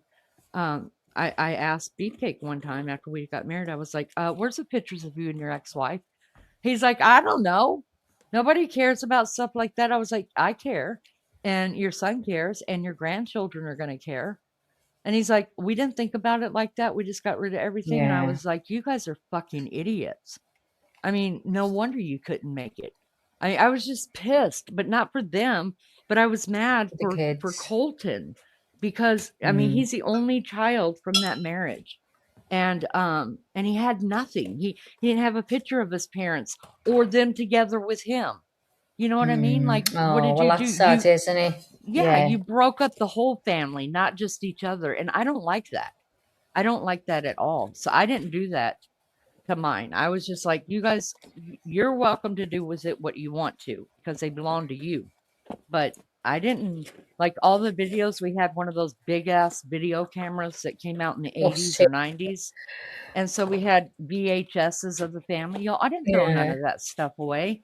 I no, didn't mine's get rid of upstairs. their dad's stupid stuff. I just handed it all to them and said, if you guys want to throw it away, that's your legacy because I ain't got no money. So, Dolores, look. Dolores says a little lie, I had to hit it. Lou says, I've loved being able to spend time with you all this past week. Lou, it's been great having you. Oh, Lou, Because you when are by the just, time I come on to talk, you're going to bed. yeah, It's yeah. been amazing having And you it's all. I've really loved this especially live. since we don't go in the middle of the night anymore where we could catch all of the Aussies. I love this It's just live. really, This it's really time's nice. great for me. Oh, Lou, Lee, Yeah. just say I've got witnesses. I've got to take Monday off. Okay? So don't start fucking saying you've got an appointment on Monday, because you I won't be actually don't. taking it. Actually, What? I have an appointment on Wednesday, which I'm Fucking glad hell. about. Listen, I'm glad about it. I have Why? that's well, because Mary had to have that stupid diabetic eye test thing. I thought I was getting my new glasses, or we're gonna, order my new glasses. Well, I had to have the diabetic test because my doctor sent in for it. Pissed me off. So Wednesday I have to go back and I take but I can take y'all. Listen, I'll sit right there. I'll be like, "Excuse me, doctor, sir. I got these crazy people on YouTube. You might as well go ahead and sub up too and come and hang out with us and give us we may need your expertise about eyes Let's just someday say, in a excuse true me, crime." doctor, can I just borrow your desk a minute, please? Listen, I'm a co-host, and I need to get on, because there's a gap now. They're talking through the court, and I'm running this court case for everyone to see. Look at the numbers all over the world, doctor. Please, you only need 2 minutes to say, okay, guys, we're on a break. Go and get yourself a cuppa, and I'll be back in 5 minutes. See you, doctor, that's all. And then I'll go and add yourself to my channel and give us a like, please, doctor. Get it up on your phone now, and I'll share it after the doctor up the fucking wall. Maggie, I have to really keep this doctor liking me. Now, he's been, since I've lived in Indiana, which has been, what, He 18 loves years you now? though, doesn't he, this doctor? Is he your No, normal my doctor? Oh, your eye primary doctor, care, isn't he? no, I that's my get eye you. doctor. My primary care doctor and I are BFFs. I mean, I give him foot massage, or I try. I'm like, come on, we'll have a mental health day. Put your feet up here. Let me know what's going on in your life. And he just laughs at me. He's like, I know I drive him crazy, to tell you the truth, but I tell him that I'm his best friend. But anyways, so this same eye doctor I've been seeing since I've been here too, but I only get to see him once a year for him to redo my glasses. Well, he's also the one that is putting in my referral to go see an oncologist surgeon or whatever to get my eyes fixed, right? So we were talking about and I said, listen, I said, I already called for plastic surgery. They would charge me $7,000 to get my upper and lower blephs. I said, but I know my insurance will pay for my upper bleph. I just have to pay for the vanity of my lower bleph. And he said, yeah, you're right. And he said, are you wanting an ocular surgeon to do it? And I was like, yeah.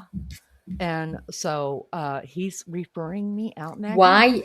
See, I know you told me that, and I was thinking about it. Why did you want that particular one? It doesn't have to be, not for What are you talking taking. about? What It particular doesn't one? have to be that particular top, surgeon. It can just anyone can do it. The No, one they that done can't. mine does all kinds. No, because like when I called the plastic surgeon, I just thought they would run my insurance and Oh, that I get you. Yeah. they don't. I forgot. Plastic surgeons do not do any insurance whatsoever. Now they will give you the paperwork and you could Yeah. file insurance yourself. Yeah. But they don't they just want cold hard cash, sister. That's Yeah. it. Okay. So I have Forgot. to go to one that accepts insurance to get it done. And I he's like, forgot. yes. He said, actually, I know 3 really good ones. So he's hooking me up. And he's Yeah. like, now it may Okay. take a So couple will you weeks. find out on Wednesday? Well, no, they're going to call me. And he told me it's going to probably take a couple weeks. And I was like, why? And Yeah, he but said, it's already been a week. he said, because you're not an emergency. I was like, I am an emergency. I get what you I mean said, now, because yeah.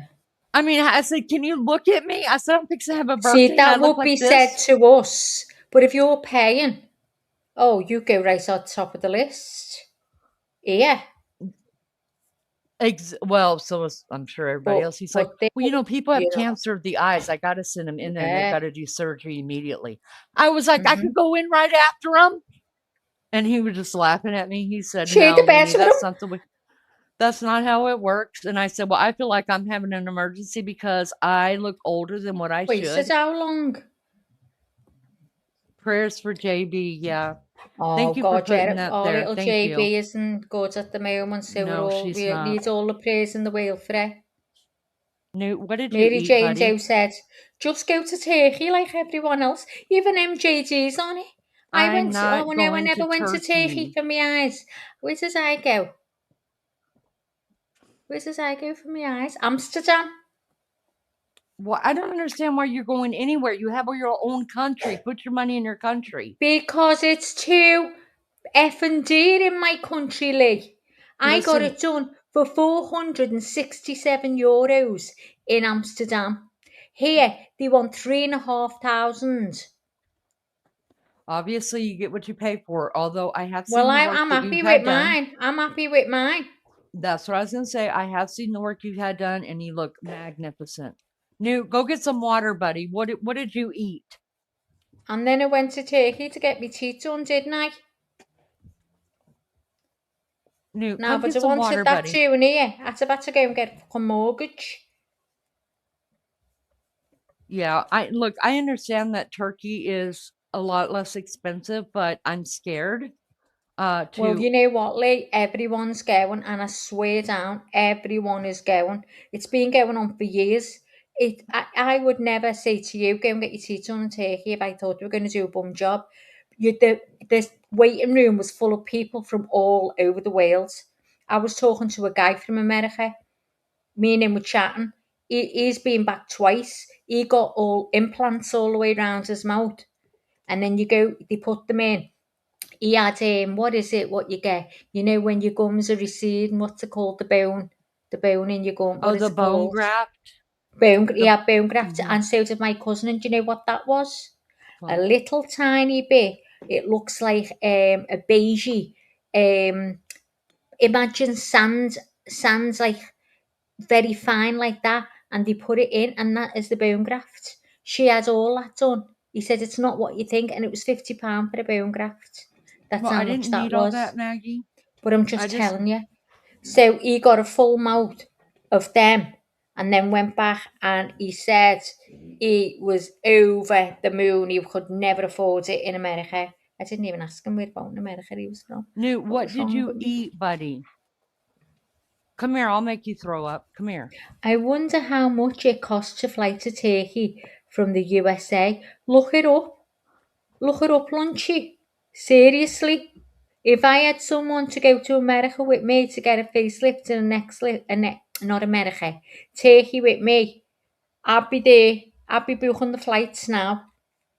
I would go. Say, for instance, you said, Maggie, I'm going. I'd say I'm going with you. I would jump to get it done in Turkey because it's less than half the price.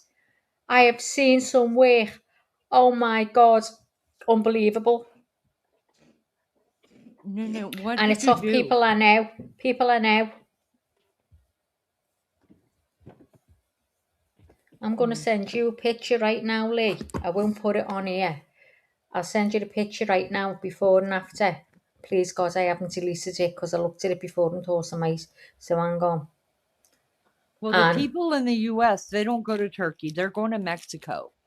Well, they really, all have it. I'm not, but I they don't really think are. that They're going to Mexico. Mexico for all of their BBLs and their blats and all this and that. Listen, I have spent enough I time bet it's off getting this soil, killed. and I have no desire to go and have somebody in a foreign country cut on my face. What is wrong with you, buddy? What did you eat a bee? Come on, let's take a Benadryl. Good grief. All right, This buddy, is not hold on. This isn't a good picture, but I just want to give you an idea of the before and after. Why is his face swelled up? His face swelling up? Who, Newt's? Yeah? Yeah, his nose is swelling up and you hear him breathing. Oh, God, what have you got to do? Just give him a couple of Benadryl. Oh, Laramie did this a couple weeks ago. Just give him a couple of Benadryl. Well, I've been down this road before. They're you there in the allergic to 'em. kitchen getting? Yeah. Let's get some Okay. Benadryl. Stick it in a piece of So hang cheese. on. Wild Angel, Maggie, I'm going to find out in the next 2 weeks, but a friend of mine has a finance in the UK and he's going to fly it over and I might be coming with her. Oh my God, you're joking. Where about in the UK? Liverpool. Shut up, you. Look at your messenger. Hi, Wild I've sent Angel. you Okay, 2 hold on. I pictures. gotta take care of my dog Oh yeah, before he see has to the dogs. anaphylactic shock. Oh God, I hope they're all right. Oh, he's fine. I like bees. They don't like me. Right, Newt? like bees and they don't like me. You shut the hell up, Max. Here you go, buddy. Shut the hell up, Max. She teaches me guys how to swear. I'm the best swearing in American. Tell them what I done to you yesterday. Didn't you tell them? Lunch? No, Lunchy and I don't get embarrassed. I wasn't embarrassed, You but I went was dead like, red. You did. Lunchy went even more dead red. But so we're sitting in McDonald's talking Bear to in mind, Maggie. oh, you lying bitch again. Tell me you're in a 5-star restaurant.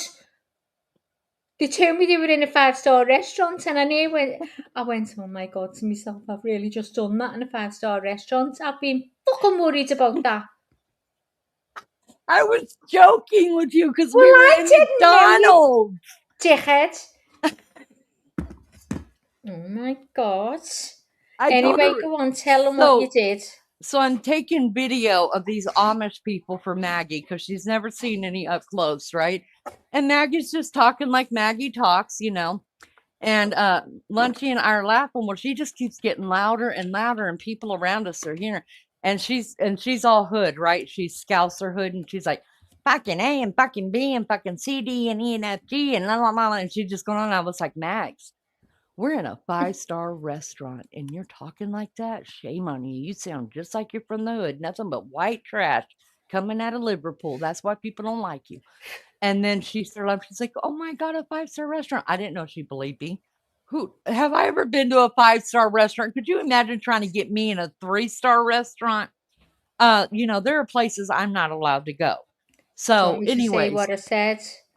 So then all of a sudden, Maggie gets real quiet, and Lunchy and I are sitting there, and we're both on the camera with her. And Maggie goes, "Motherfuckers!" Like as Motherfuckers! English.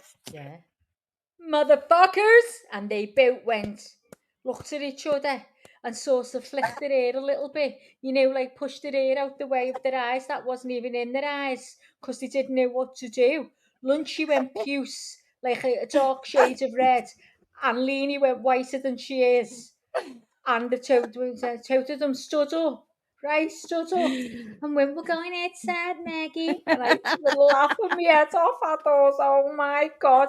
The two of them got their asses outside and went, hey, everyone heard you, Maggie. I went, motherfuckers. She said it. Oh, it wasn't just once. We couldn't get out the door quick enough because she would not stop. Really quick. See, you can't even put Maggie on the phone and take her anywhere. A Swanee. And everybody You thinks see, I'm the bad person. If they'd have told me, if they'd have been nice about it and said, Maggie, you're on loudspeaker, I'd have gone, oh, okay. I'd have been dead nice. I'd have been talking like that. I'd have said, okay, do you want to go? And we'll talk in a minute when you're in the car. That's what I would have said. But no, they didn't fucking tell me I'm on loudspeaker. Only when they told me, Maggie, you don't like that. I went, motherfucker, dead loud. Thought, well, you know, it's what you get for putting me on fucking loudspeaker without my permission. How are we supposed to both be able to hear you if you're not on loudspeaker? I don't know, do I? I never gave it a thought. I guess not. And I guess you not. know, I can't hear the phone when I'm talking. You're always on loudspeaker, even if I'm by myself, because I can't hear it. Well, in the house, I know that. I have you on loudspeaker as well, so shut up. You shut up. You shut up. You shut up. God's angel, when are you coming? Anyway, tell me. Because I'm going away on holiday. Twice. Oh, I bet you come over and I'm on holiday. When are you coming? Is it this month? No one should believe anything dripping out of your stupid mouth. Are you talking to Oh, me? I'm who's gone. Aaron? Oh, Aaron, you and I could have fun together. Come on up on panel. Aaron, don't be nasty. If you want to have a little scrap, a fight with us or me, come on. Oh my God, the first week in September, I'm not going to be here. And I go away, I come home, and then I go back away the 15th. Wait, what? I'm going away. Twice? Yeah. I told Hold you on. that. Did anybody get that request? Did anybody get Maggie's request She's to got go a on cheek. vacation? She's got a cheek, hasn't she, guys? The way she fucking leaves me when she feels like she's got an appointment. MJD, you are so right, honey. Oh, You are no, so I right. have a few They wouldn't September come on 19th. panel. Mm-mm. Oh, God. No, I knew you were going. I'm just a little bit confused as and when. No, I'm just jaded. I don't want you to go. I hate when you go because you like take forever to go on vacations. You like go for a good 7 to 10 days. I am, yeah. And then and it's always like you are like you don't just take one, you take 2 and 3 like all together bundled together real quick before it gets cold and in between the kids going back to school and when it gets before it gets cold. So it's like almost like so it's almost like a month and a half of barely talking to you And because you're in a then I different might be going country. away for Christmas. No, wait, what? Nobody goes away for Christmas. Well, I am with my mates. You don't have any mates? I am your Well, only I'm gonna one. find out. I really mean it. I'm gonna find someone who'll come away for Christmas. I don't want to be here. Okay, I then can't come be having here. my Christmas day without my Jessie opening the presents. I'll go over pick up Lunchy. We'll head on out to New York and we'll come pick you up. Let's Oh, go. gotta pick up Lunchy, have Well, we? she's on the way. Fucking sick of this now. Lunchy this, Lunchy that, Lunchy the We other. have to pass Lunchy. her to get there. Well, I'm going to meet Lunchy on my own. Are you? Go ahead. I already did. Yeah, but mine won't be 20 minutes because I'll be with That's 11s true. as well. I'll be with 11s as well, and I'll be with John. Oh, me and John will be like that. Oh, will say you now? I mess it in the thrift store, John.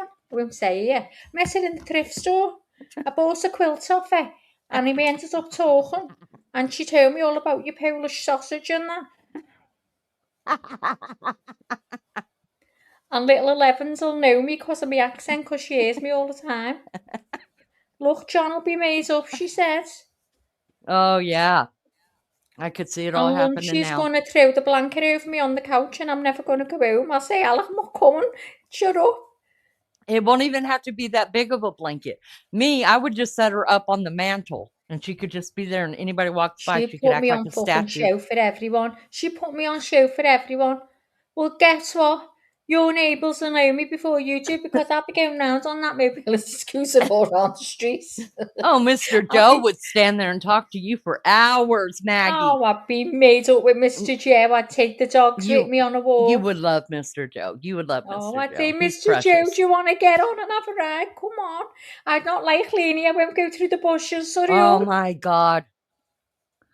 Oh, my That's God. another If we weren't story, friends guys. already, I would have been so embarrassed. Listen, we need to understand. We need to know if this chat can understand me because they could be sitting listening to foreign language. Do you know what I mean? Can you understand me in the chat? I know Lunch Lady's there, but who else is here? We need to find out because Aaron's just had a cob on. Hang on. Aaron needs to pull out whatever he sat on. He'll be all right, or she'll be all right. I don't even know. Did you rewatch my live 3 days ago? I haven't had time to watch Coronation Street on the telly because she's got me on this live. I get up, I go on the live, I finish the live, I go to bed. That That's the way is she's true. had me working all week. Well, you I'm got to having earn your Monday keep. off. Did you hear it? What? Because I'm having Monday off. You're not So having we've Monday off. You're lying. Mrs. Swear down, Mrs. Staples. I hope you can understand me. If you're still here, who else? Mary Jane's house. She can understand me. Lunchy understands me. Thank God. I think it's just our gang, Lou. Are you still here, Lou? We've got Misty Blue might not understand me. Misty Blue, I hope you can understand me because I don't know where you are, but I hope you can understand me. For the ones that can understand her, she's just talking trash anyway, so don't even worry about it. You're not missing much. Holy Nothing but moly, trash. 132 likes. Get it Wow, on. thank Get it you. on. 28 in the bushes. Okay, guys. 28 of you's in the bushes. If I can bring just one of you out of the bushes to come into chat right now and tell me you're a bush dweller, right, and that I have brought you out of the bush, I'll be so made up to prove to this Lenny, right, that I can bring people into the chat. Please, I'm going to say it slow so you understand me. Please, guys, if there's anybody watching our channel right now and listening, I'm begging you on my knees. I'm begging you to come into chat and type hello Maggie, and I'll know I've brought you out the bushes. One's left, it's gone down. Come in here and say hello Maggie. Maggie'll drop dead because she won't believe it. Gone 26 are going to come. 26. Oh, two people are going to come in here and say they're from the bushes and they've come in to say hi to me. Please. Oh, it's gone to 22. They're all running away. Someone, please, who's watching and not talking in chat, please come in and say hello. We ain't mad at you. That's okay. We understand. Listen, notice the minute they go to break, everybody's like, we're fucking out of here. We're not listening to Lenny and Maggie sit there and carry on. Hello, It's kind of Maggie. funny. It is kind of funny to watch. And then the court case comes back Someone's on. having a fight. Hang on. Who's having a fight? The neighbour. Hang on. Oh, get us the video. Turn on the video. Hang on. Let me try and get outside. Hang on. Can you hear it? Open the door. Oh, let me get it up on camera. I'm getting it up on camera. Hang on. I can hear it. What are they saying? Oh my God, listen. Hang on. Oh, it stopped.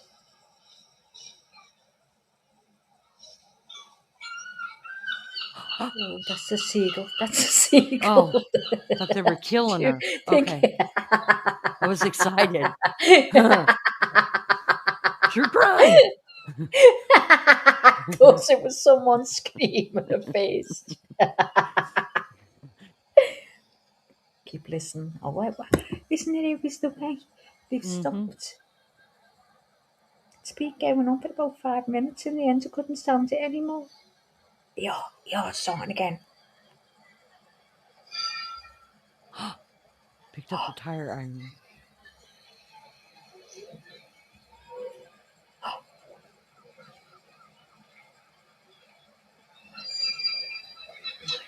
they're walking up the street with a copper.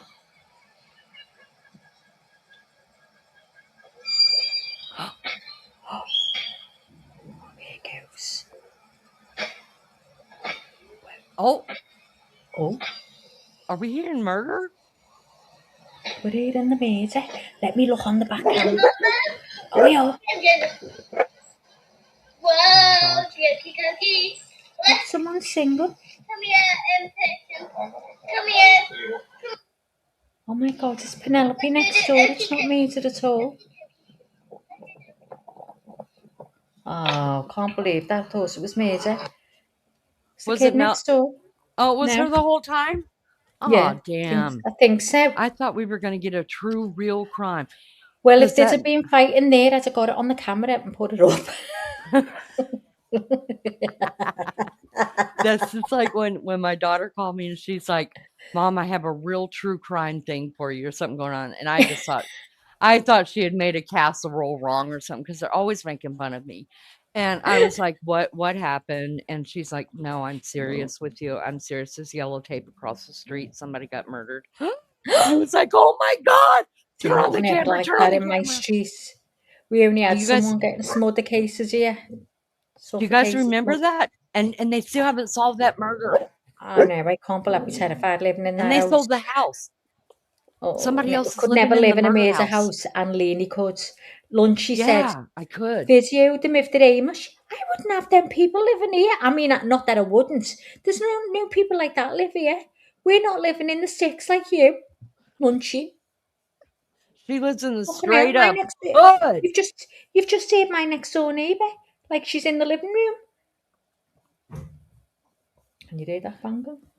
Y'all, I seen all this time. I thought that like Liverpool was like this, you know, really nice little countryside town and shit. Oh, countryside. Because the Beatles came from there. Well, they didn't come from the countryside. They come from the city. Well, there's up the always a road. little city. And sometimes in our cities, we only have one street. All you need is love. Bum, bum, ba-da-dum. Go ahead, Max. All you need is love. Love. Love. Love is all you need. It's all you need. You guys are welcome. That's all we can sing. We're probably going to get our Yeah, whole because we YouTube get a channel shut down copyright. for it. They hate us, you guys. Copyright. YouTube literally hates us. People play all day long. All day long. They play music. They play this. They play that. You know, and nobody's getting any videos We play a chord of or music taken down. and she gets a copyright. Yeah, how about Lindsay writes all of our music? And I got a copyright for playing a Lunch Ladies music. Because the fume, words. You've got your own music, the fume, and so they that was before the whole AI thing came out. So I had to get in touch with Lunchy. Did you copyright this music? No, what are you talking about? Well, I just got a copyright on it, and you're the one that wrote it. So I had to get in touch with YouTube. I was like, you could take that down. Here's her number. Give her a call. She owns the right to the music. It's all her. I didn't know that. Yes. Yes, that happened one night. Yeah. Wow, well, they got Lunchy... that. Just shows you then, so they're not even checking. Just soon as they hear music, they're banging you with one. That was before AI started writing everybody's music for them. So when Lunchy... now. Yeah. So when Lunchy started writing our music, one night I was doing a live late at night and I got a copyright on one of her songs. It's like, you can't copyright that. Like, I know the owner of the song. So I had to, and they took it off, but they copyrighted it. Yeah. Sure anyway, did. Right off subject, but you have snow at Christmas? Sometimes we do. We did last year. See, well, I was going to plan before Christmas, but I'm not now. Well, okay, I'll lie to you. I'll say yes, we have it. Because that's not I don't want it. I don't want snow. Oh, then no, we hardly ever have it. Not on Christmas. Get enough of it here. The truth is that we all get shitty. Sometimes we get it, sometimes. Oh yeah, you had loads of it this year. Last year. Yep, it was, it was a bad year. And I knew it was going to be. I told everybody because I read the Farmer's Almanac.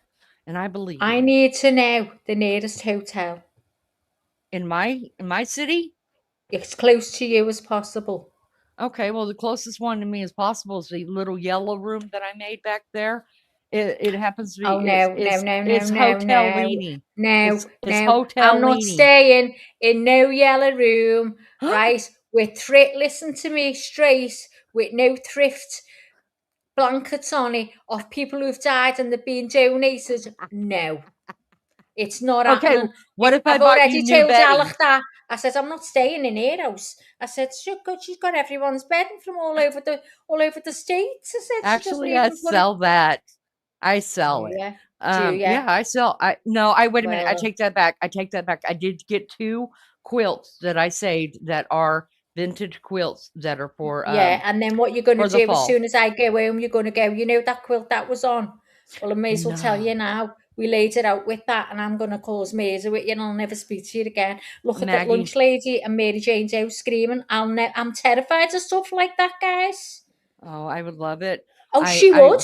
She would if she found someone dead and they had vintage on them. That's getting robbed. Yeah, She dropped the pennies off a dead man's eyes.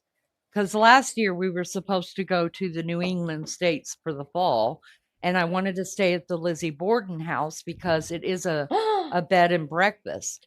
And you have, but there's only one downside to that. You have to be out of the residence at 7 a.m.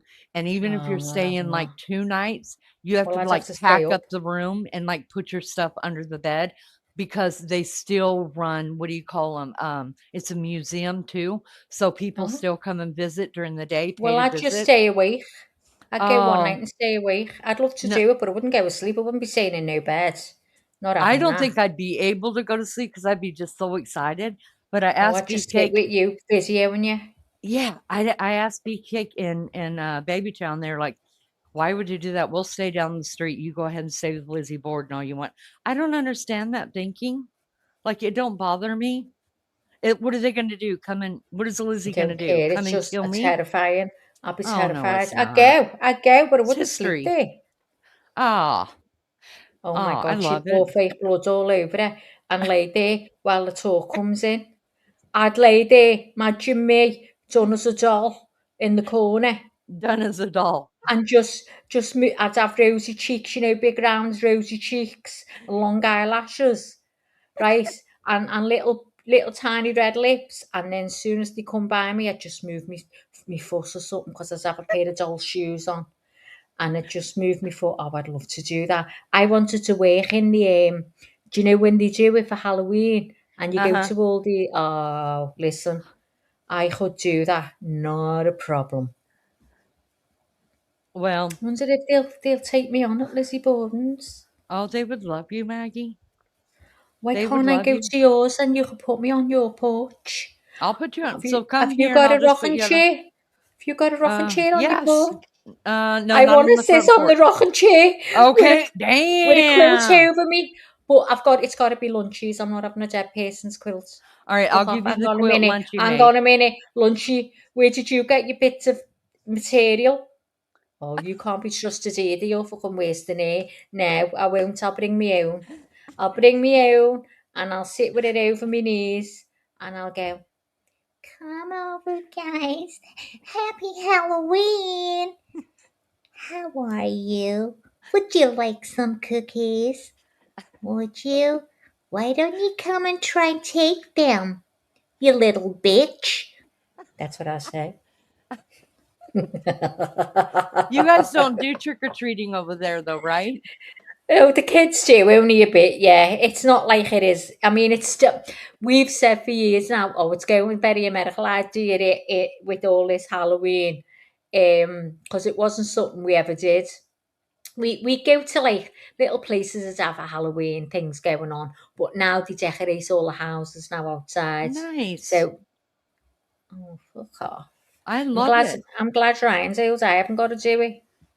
Did you do it when he I'm was not younger? doing me some Halloween. I don't know. Yeah, I used to open the door all dressed up. I'd go, what you want? And the kids would be terrified. And they'd go, little Scouse accent, trick or treat? And I'd go, trick. And they'd just look at me. Because they didn't have a fucking clue what a trick was. I'd go, trick. And they'd all look at each other. And I'd go, well, go on, I'm waiting. And they'd still look at each other. I'd go, you don't know, do you? So I'd give them a bowl of sweets. They didn't have a clue if you said trick. Yeah, But some of them used to be terrified if I'd have a mask on. I wore Maggie one I'm time. They terrified. fucking flew. Oh, you know Nora? Nora Yeah. knocked and I had Maggie on with a coat with a hood up. Uh-huh. And she went, who's that? And I went, it's Maggie. She went, oh, I'll call back later. She walked away. She thought it was an old woman, she said. She got bad eyes. She got glaucoma. Oh. Did you stop her and tell her it was really you? Or Yeah, did I you just knocked let her on her go? door afterwards, and she said, "Is that you, Maggie?" I went, "Yeah." She went, "Are you sure?" I went, Are "Oh, you listen, sure? don't be fucking." I said, "Don't be fucking wasting my time. What you want? I'm going trick or treating. I'm going fucking trick or treating." She went, "Oh, I'll see you later." So a bit of a cop on. Oh, I've done some things in the street, guys. I've done some things. I had a better time than Ryan. Well, we know, Maggie. We know. So We've I'd heard love all to go about and you. sit on your porch on Halloween, not to be nice, only to scare the kids. I've got some video of last. I I'd might love put it to on do here when your it's. kids the tugs. I'd love to do the tugs. I've got some video of them last You year. showed me. You Yeah. showed me. So we need to put those on the channel when it gets closer to Halloween. We'll play Oh, them when showed them because definitely. Listen, guys, Amelia Joe. Leanie sent me a picture of her grandchild. She says she sees dead people. Yes. Listen, she sent me a picture. She looks like the bride of Chucky, right? Yes. And she's given her a look. You've never seen a child give a look like this, like the devil's in her eyes. And she's looking at it as if she's going to go on fire any minute. Her head's tilted down and Yeah. she's looking up towards Yeah. me. And I didn't even tell her to do that. I'm telling you, I did teach Really? her to say, I see dead people when she was 2 because I wanted to freak her parents out. And Guys, it did. is that normal for a grandmother? Yeah, it is. It is. And She taught us to say, I see dead people. My son was like, Mom, can you quit teaching the kids stuff like that? And I was like, they're going to I'd learn love it in school I'd love to anyways. scare her. I'd love to scare her. So I taught her how to say it, and she went and jumped in bed with them before she was supposed to go to bed. They were all laying in there. She sat up and she said, I see dead people. Her dad was like, what? Oh no, we've got it on. It's okay. I thought we were going to miss the courses. We've gone past 7 o'clock. Well, you know, they're I always see late. dead people. I see dead How funny is that, guys? How funny. Her We've only daddy got didn't think it was 26 funny. watching now. Because they hate us. Hate us. Can't bear to listen to us on Halloween. Well, I'm going to Leanie's, guys, in the bushes, and I'm going to sit there, rock on the rocker, and go, trick or treat. That's what I'm going to say. Imagine me saying it in Scouse when they come up. Trick or treat. And then be like, what? What's wrong with you? Yeah, they go, what's she saying? What's she saying, Grammy? And I go, I said trick or treat. What you want? Pick now. One or the other. Hiya, Possum. Hey, Possum. Good to see you. We're just talking shite, Gail. Just talking shit.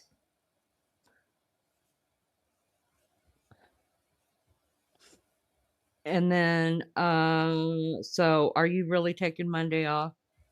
Yeah, I am. Just messing Because with it's me? Ronda's birthday. No, not messing with you. It's Ronda's birthday, and we arranged to go out for something to eat ages ago. Okay. I don't care if you planned it yesterday, like I'm still hurt. I'm just. And then if I come home and you're still on, well, I'll You be might with you, show but I up. doubt it.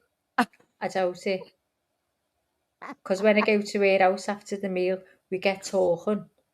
And like me and you now, we just talk about everything, and I'll tell her about you and stuff like that, having a cob on. I'm having a day off, and how you carries on over me day off. 1 day in a week. It's even near 2 weeks, shut up. I know it. I know it. I can't help it though. Listen, I'm gonna send you I'm gonna get on the live with you guys come Wednesday. No, let's see. So tomorrow I have. Hang on a minute, I've just thought on. Go on, carry on. So tomorrow I have the dental appointment. I'll show you. I'll send you a picture. Tomorrow. Yes. I already told you that. Don't start. Carry on. And then Wednesday, I go and get my eyes checked and order my glasses. Okay. And actually, those are the only two. Those are the only 2 appointments that I have. The only 2? Does that go with your other 3? Hold on, I'm not done talking to you, Maggie. Give me a minute. Okay, now, hurry up. I only have a dental appointment every 2 weeks. I don't go every week. Oh, I needed glasses. I can't freaking see. Okay? And you talk about giving an inch, you take a yard.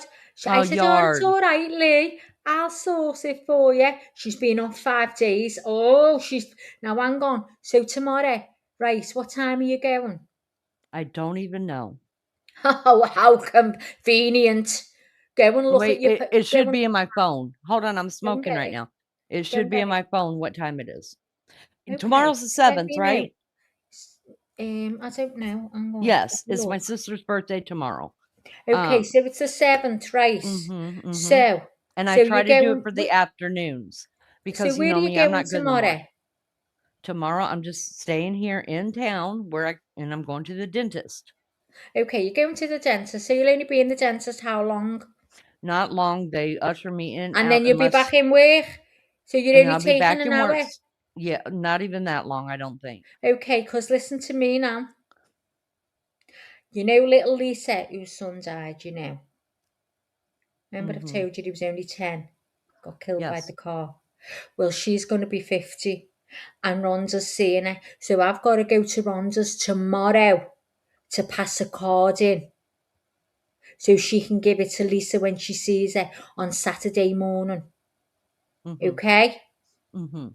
Okay, and I'm going to give Rhonda her card as well, but I'll keep a present here till I see her on Monday because it's her birthday the same day on the 8th. So I've got to go to Rhonda. So what I'll do is I'll go live in the car. So I'm still with you. And the guys can see the streets of Liverpool. That'd be great. That'd be great. And then you guys could see the trash that she comes from. And that's why her mouth is so foul. How fucking dare that? How dare she say the fucking trash I come from? Well, do you know what? I can't wait to see Indiana. I'll say, what the fuck? I'll go, Lainey, I'm out of here. I'm a fuck staying here, girl. You can go Listen, fuck I off. live in the burbs, in the country burbs. Listen, I In don't the go near trash. country. Yeah. Well, you know You're what? gonna get I lost live out in in the the posh yard part of anyways. Liverpool.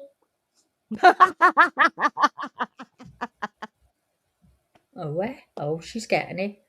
Look at her looking down her nose at me because she lives in the country. Bitch. I just never heard anybody say the posh part of Liverpool. There's a posh I part do of live in the posh Liverpool. part, guys. Oh. Arrest the Higgins. Arrest Proctor. Arrest the Mick Alberts. Who are they? They're hearing you talk about Liverpool. Those people are coming in. Are they? I Those haven't got a clue. Liverpoolians. Jump. Do you know what? I don't know. I haven't got a clue of names. They could be living my neighbour next door. It takes me a week to remember who it is. I do know them, because we all live so close together.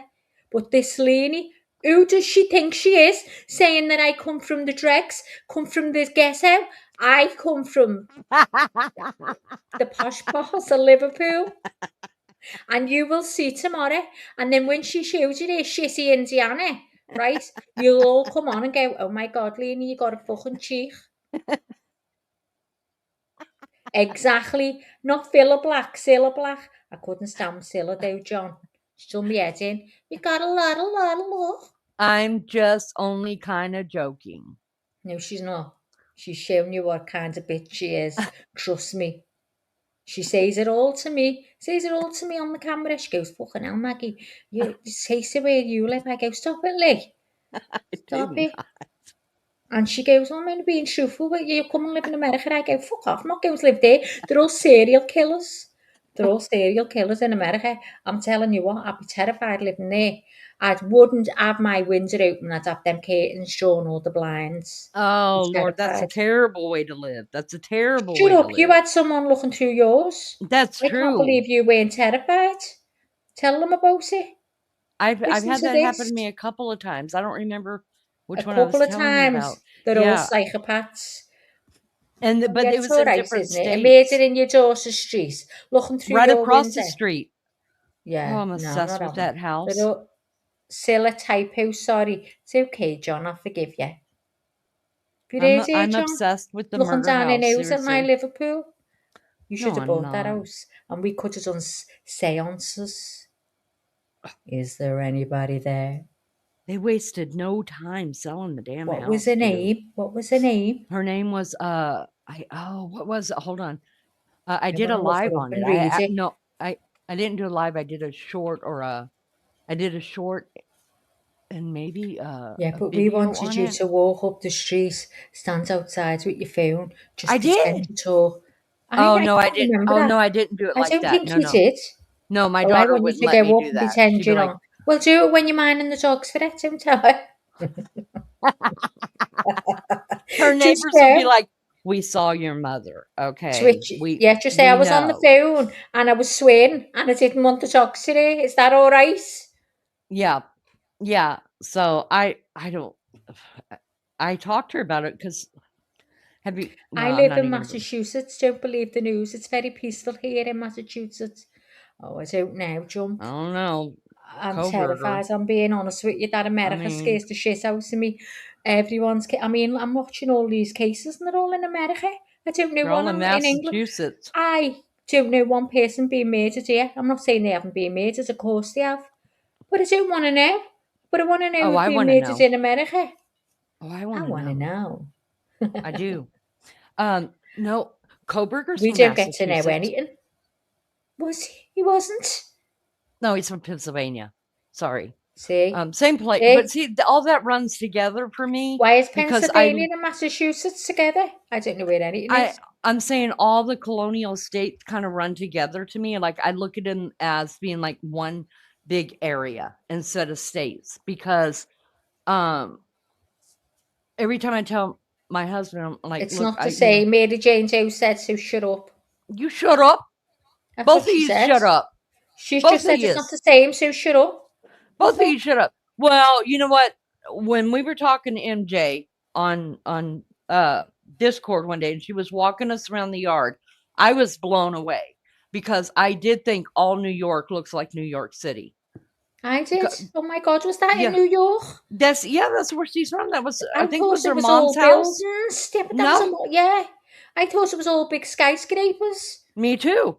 Not so much What? skyscrapers, but like the whole place is built up. Just I like didn't imagine city. there Yeah, was I did. I didn't think there was country there. And she was walking around and I was like, Oh my "Oh, God, I I didn't know you guys didn't had know. this much land." So see, we're all screwed up when it comes to different places. We all just think, like Even John said America's full of buff psychos. Telling see, you, that's John. what you guys think, but I'm not a psycho. I'm just a little crazy sometimes. Yeah, well, I And did I get, when get a I bad started to know temper. use people, I thought, well, these even think it's crazy in America, so these are all right. These are not round the bends. Well, there's been a couple, but I don't know, guys.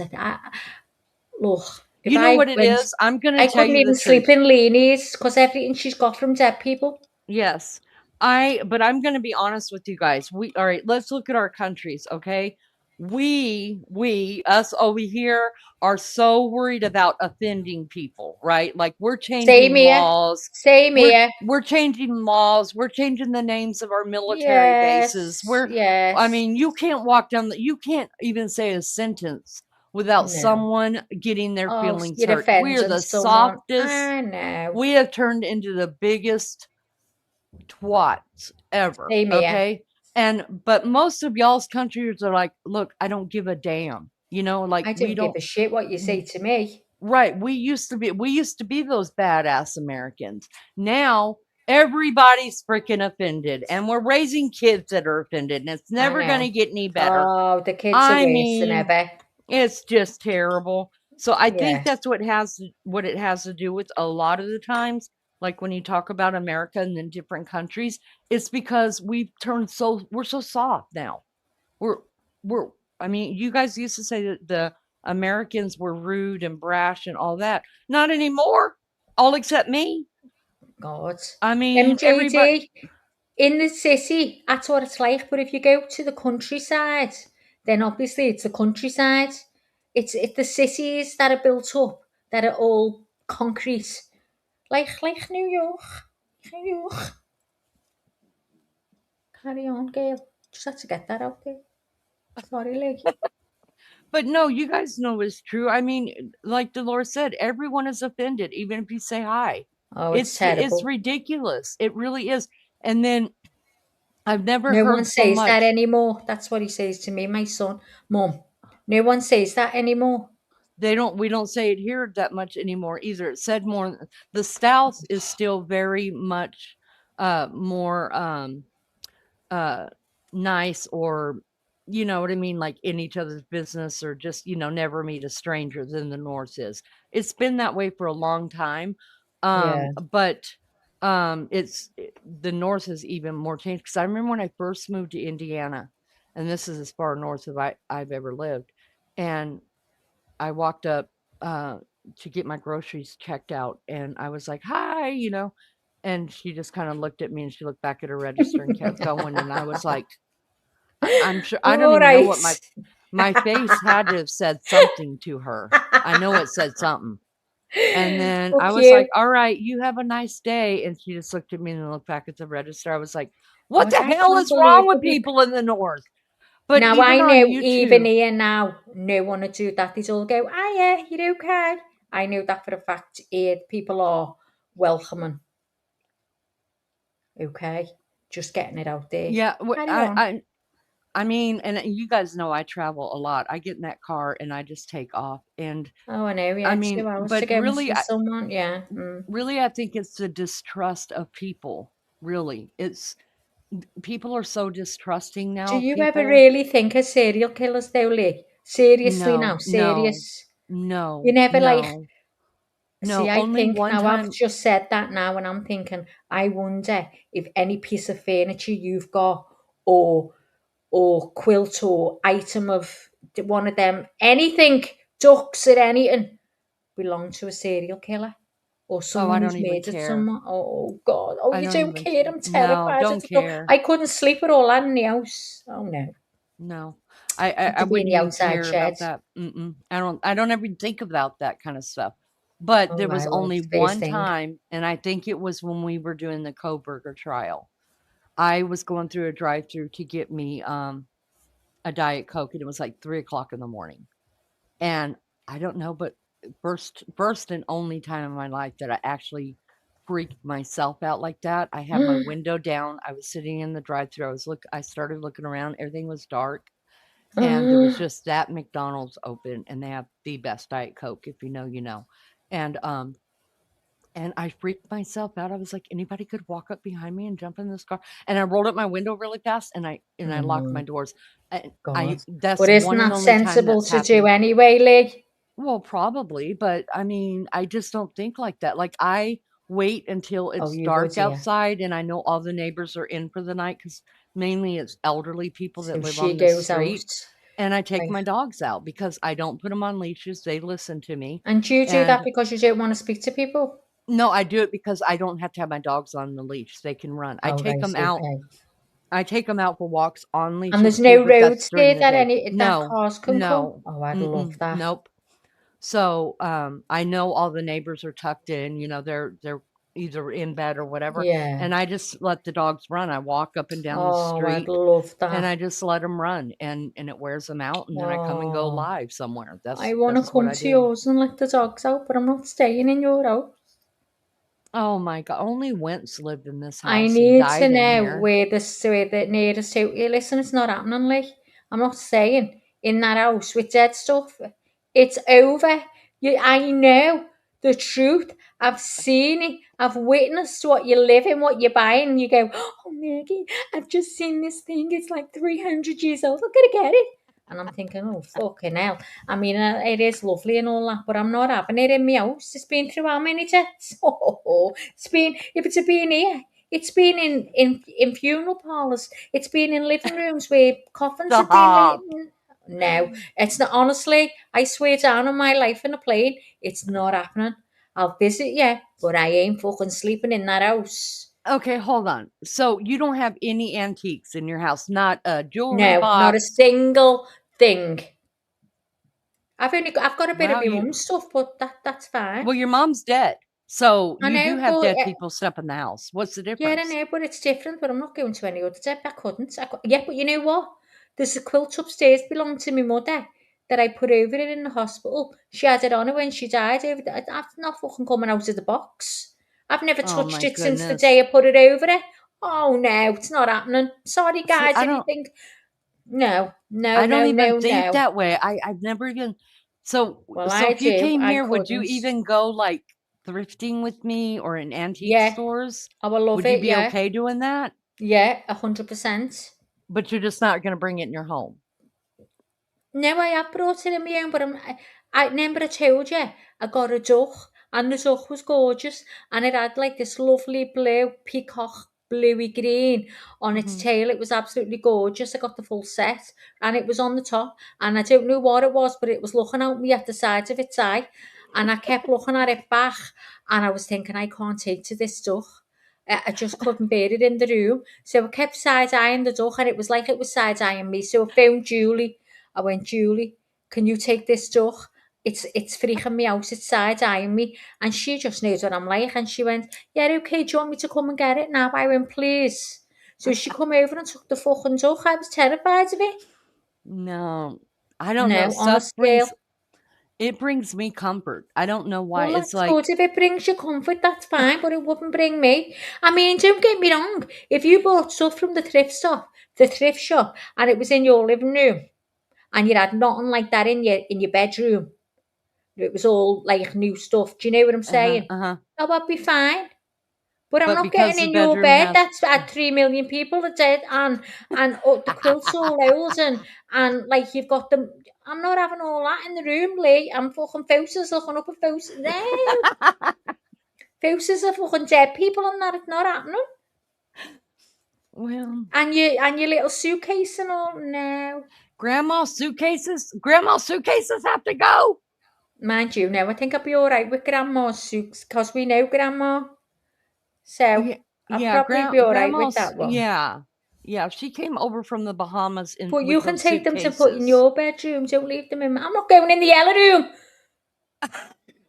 No, I'm not going in the yellow room. You know, no, I know about the yellow room. No, I'm not going in there. I'm going in baby Chow's. Oh my God, Or Maggie. bonus child. I'm not going in the yellow room. Do not. I'll check every bedroom in that house. I'll get what's going in there. Dolores says you would have a heart attack in her house because she's got a bunch of old clocks. I think that's precious. I love that. Misty wants to know if it was a possessed duck. Dolores says it's Well, extra I company. don't know, but I've never had a duck seem to look at me in its life like it looked. I just couldn't take to it. It was just like, I don't know, that duck's not right in here.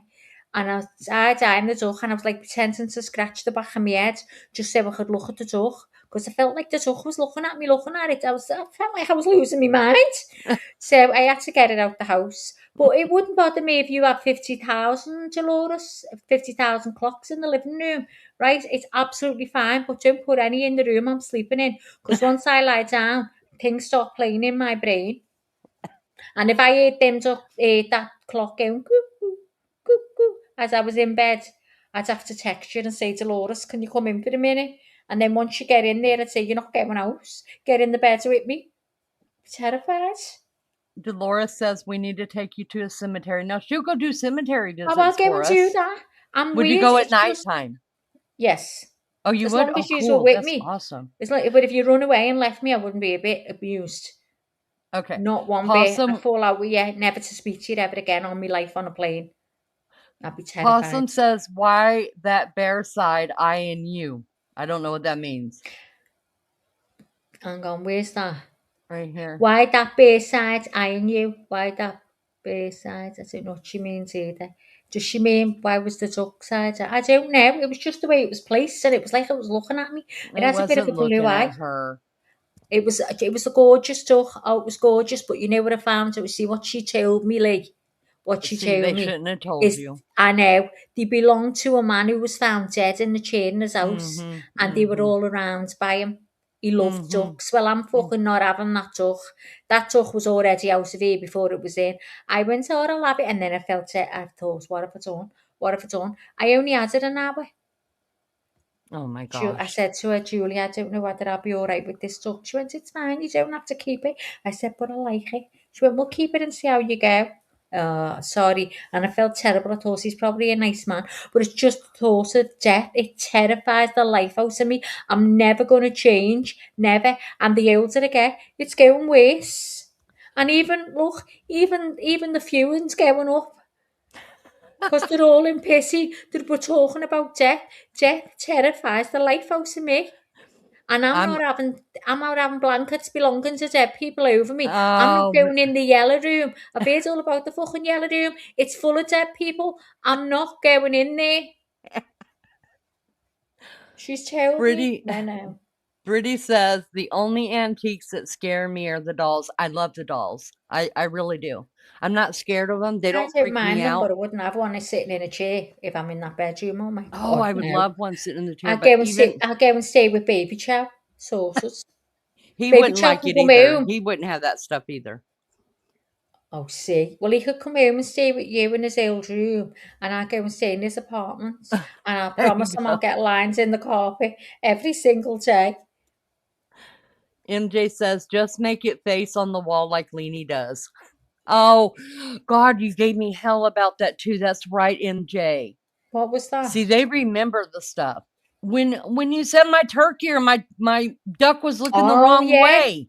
Yeah, but wasn't it? It was looking, It I was was like, so dead not. sorry. It was. It wasn't. Listen. It's part of the family. It should look in where everyone is in the middle. Not It left was looking out looking at the out the fucking tree door up to the fly road. away.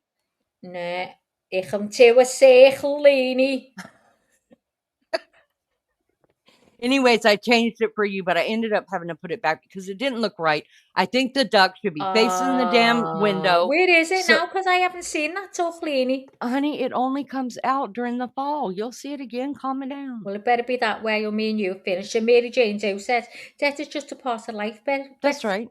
Better off expecting it. Oh, just put it to me like that. Well, you know what? I'm terrified. I want you and every person on this channel right this instant to know now. You know, when I die, I'm going to be fuming. And I better not be on my own. I'm terrified of the thought of being on my own. And you know, because I'm terrified, I know it's going to happen.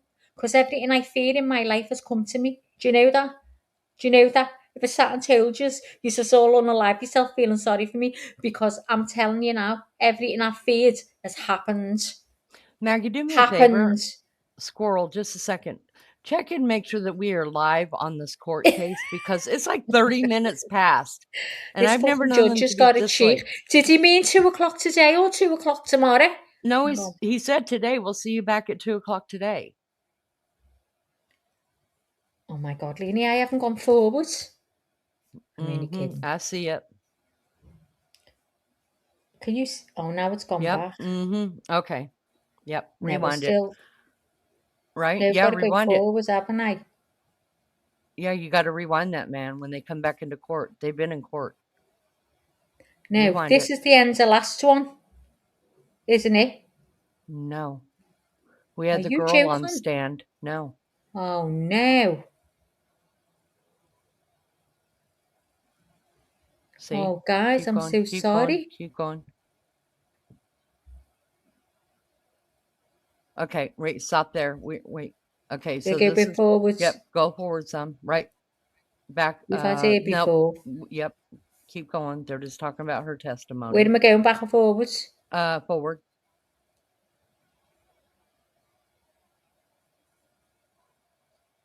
Forward. Wasn't this yesterday's? These are showing Yes. yesterday's. Yeah, but keep going. Keep going. Are they still showing yesterday's? Because I never saw the man that's on stage now. You know when they're showing the way they. No. Oh, on another channel they have. Okay, John says they resumed. Dolores says on another channel they're just playing a repeat. That's what I mean. So we need to go forward. Okay, go all the way forward. So the live still isn't on yet, guys. Can you check for me, please? What I'm gonna do, I'm gonna stop. Show you a document. Is that familiar to you? Yes. Is that what she was wearing earlier? That's how we could tell. Yeah, a stage. The whole life is a stage. Let me stop. Right. Let me go back on. Hold on. That man with the bald head's on. He's on right now? Yeah. So, if it's not on other channels.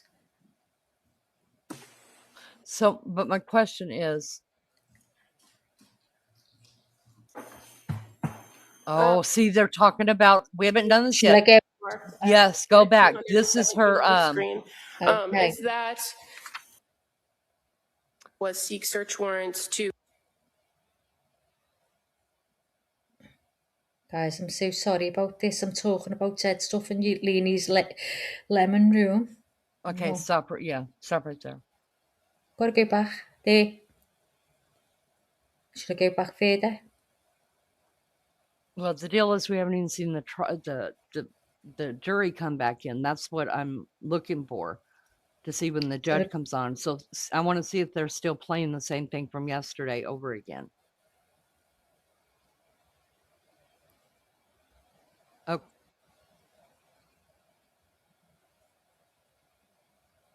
Okay, that is big when they long were break, on. Okay, isn't so now. See, so now they're playing that there. So let us go. That's the big break by the look of it.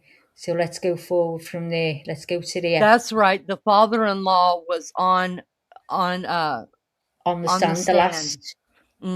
You're right. Thank you, Dolores. Thanks, love. Can't believe we've missed this.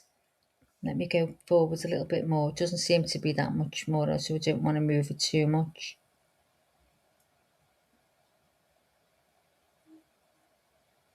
Stop right there. That little tiny bit. Hang on. Hi, Ozzy. Here we go. Thank God, this is it. Hi, Ross. Yeah, look. Just moving her eyes a bit. See what? She won't even look at the jury. Oh, look at her eyes. Oh, wow. Y'all, she's either exhausted or they've got her on a lot of medication. Yeah, she just looks freaked out. You see how heavy her eyes are? Yeah. Good night. Bless her heart. Like her eyes itself.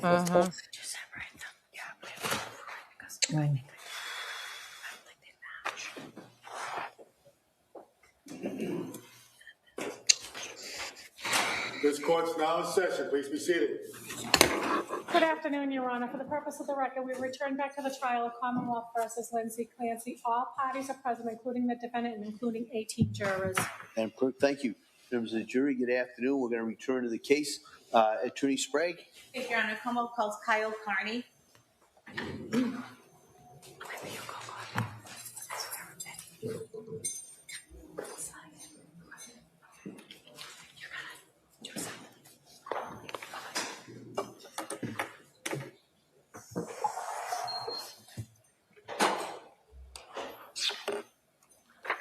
Kyle Carney is he's a young buck, isn't he? Where's Tashi? Good afternoon. Do you solemnly swear that the testimony in the evidence you shall give to the court and the jury, no matter not pending between the Commonwealth and the Tashi, Thank you, sir. You may have a seat. Please. Excuse me, can we proceed? Sure. Hi, good afternoon, sir. My God. Can't bear the way they do this. Are you missed? These have been laughing their heads off at your cat. Ozzy says, Mary Jane, someone hit them in the middle of the night. The Mercedes is a write-off. What happened? Mary Jane says, is it that your cars got wrecked? Ozzy, your cars got wrecked? Someone just barreled through, or were you guys driving?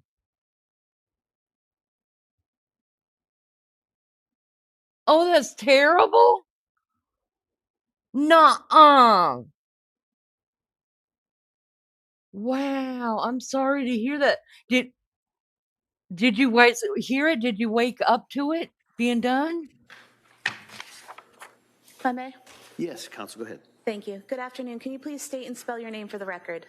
Yeah, Kyle Carney, Kyle Carney. And your date of birth, please. July 6, 1991. And what town do you live in? Duxbury. What do you do for work? Work in finance. And are you married? Yes. Who's your wife? Sarah Carney. And you have children? Yes. Does your family, or did your family know the Clancy family? Yes. And did you know them through your friendship with Patrick Clancy? Yes. When did you meet Patrick Clancy? 2009. And how did you meet? We went to college together. And after going through college together, did you remain friends after school? Yes. And eventually, did you end up living in Duxbury at the same time Patrick and his family lived in Duxbury? Yes. When did you meet Lindsay Clancy? Maybe 12 years ago. Did you meet them before they were married? Did you meet Lindsay before she married Patrick? Yes. Okay. And then obviously you knew them after they got married and as they had their children. Yes. How often would you see Patrick and his family while you were both living in Duxbury? Maybe every other month.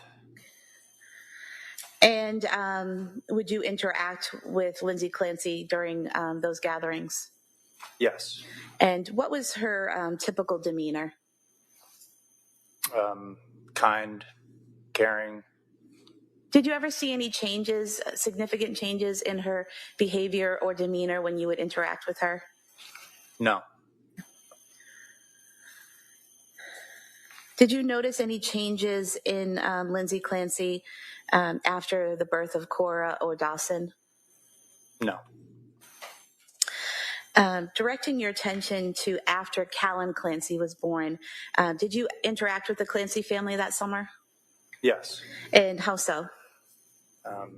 Maybe beach dinners. It's hard to recall exactly.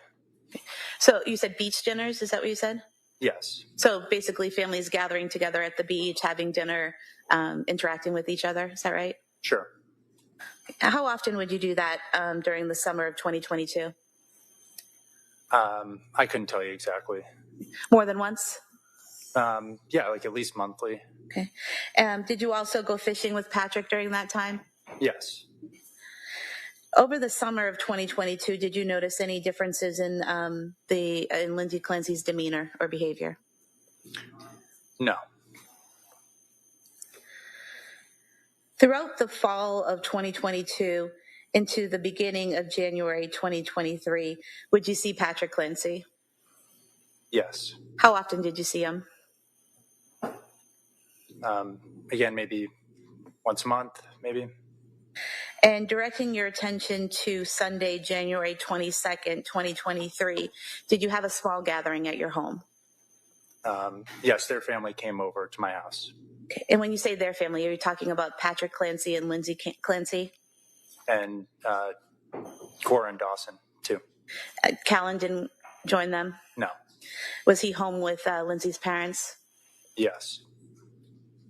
And what was the purpose of gathering that day? Just to socialize. It was a nice day out. I was having a fire to burn some brush in my backyard, and thought it'd be nice to invite them to come over and get the kids out and enjoy a nice day. And what was Lindsay's demeanor that day? I'd say quieter than normal. And do you recall saying previously that the weekend was fairly normal, that Lindsay had always been a little tough to get a beat on, kind of quiet, but you were in the kitchen talking and it seemed normal? I mean, in the kitchen, we had a conversation, and that was normal. Normal, okay.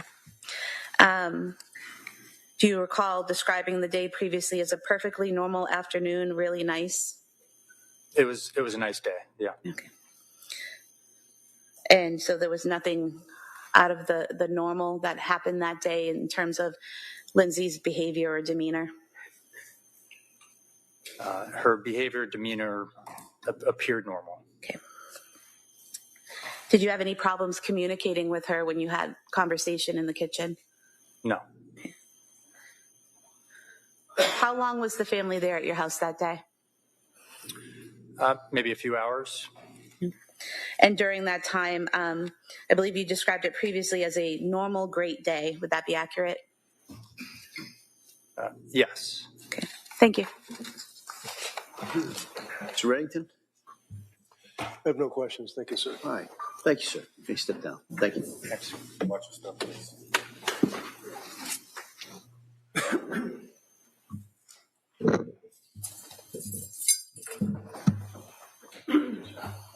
Your Honor, the Commonwealth will call Andrew Kiakio as its next witness. All right.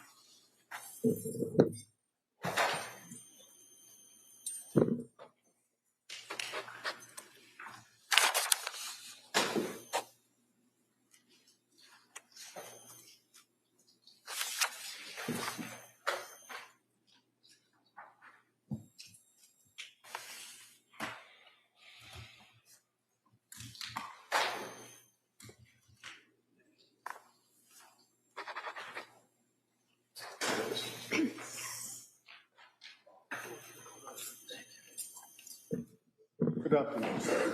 Stop right there, raise your right hand for the clerk, please. Good afternoon. You solemnly swear that the testimony and the evidence you shall give to the court and the jury, no matter what kind of between the Commonwealth and the defendant shall be true. Thank you, sir. You may have a seat. Hi, good afternoon, sir. Good afternoon, Your Honor. Thank you. Good afternoon, sir. Can you tell the jurors your first and last name? Andrew Chiacchio, Can you please spell your last name for the record? Chiachio. And what do you do for work? I work for the state police And how long have you been with the state police? since December of 2013. And what's your current assignment? I work for the Plymouth County State Police Detective Unit. How long have you been with the state police detective unit? 5 years. And what's your current rank? Sergeant. I'm going to draw your attention back to January 24th of the year 2023. Were you still working for the State Police Detective Unit with the District Attorney's Office then? Yes. And do you recall being called into an investigation in regards to an incident that happened in the town of Duxbury on January 24th, 2023? Yes. Were you assigned as the case officer for that investigation at that time? No.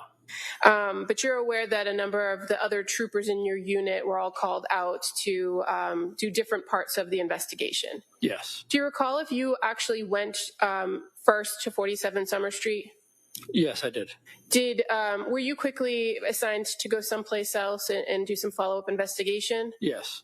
And one of the places that you went on that night was the CVS in Kingston, correct? Correct. That would have been at 189 Summer Street? Yes. Why were you asked to go to the CVS in Kingston? To obtain surveillance video.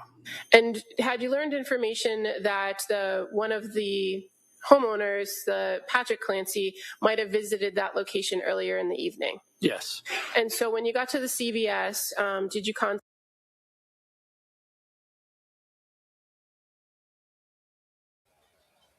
Oh, what's happened there? Is that because I was playing it?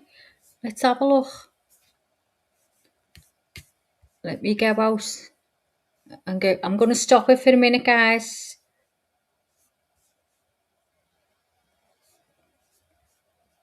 Can you just talk a minute, Lee? No, not at all. Ozzy, I'm so sorry to hear that, and I'm sorry that I just don't. I mean, was he drunk or what happened? Did he? No, do it it's not on. We're okay. We're okay. Yeah, it's So off. It's off on the next channel. Yeah, I'm going to share it now so you can see the chat.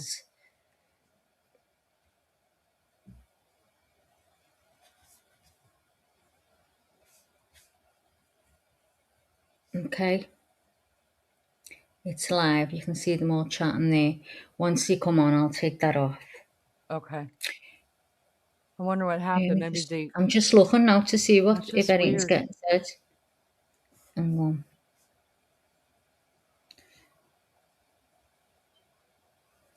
I think there should be mods for these kinds of cases, kids' cases now. I don't see anything getting said. He had a.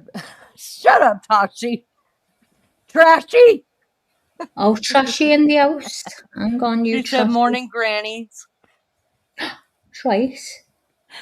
Ozzy said, "I sent you pics when you just young and dumb." He said he had a bad day, so you just come and crash out your cars. Nice. I can't see anything said in worries. Hang on, let me go and find another one, just in case. Well, I could swear he said they were coming back at 2, and I'm on the same timeline as they are. I'm going to go back on there. I'm just looking at another one. It's got live, and there's nothing on it. Exactly what we're looking at. Okay.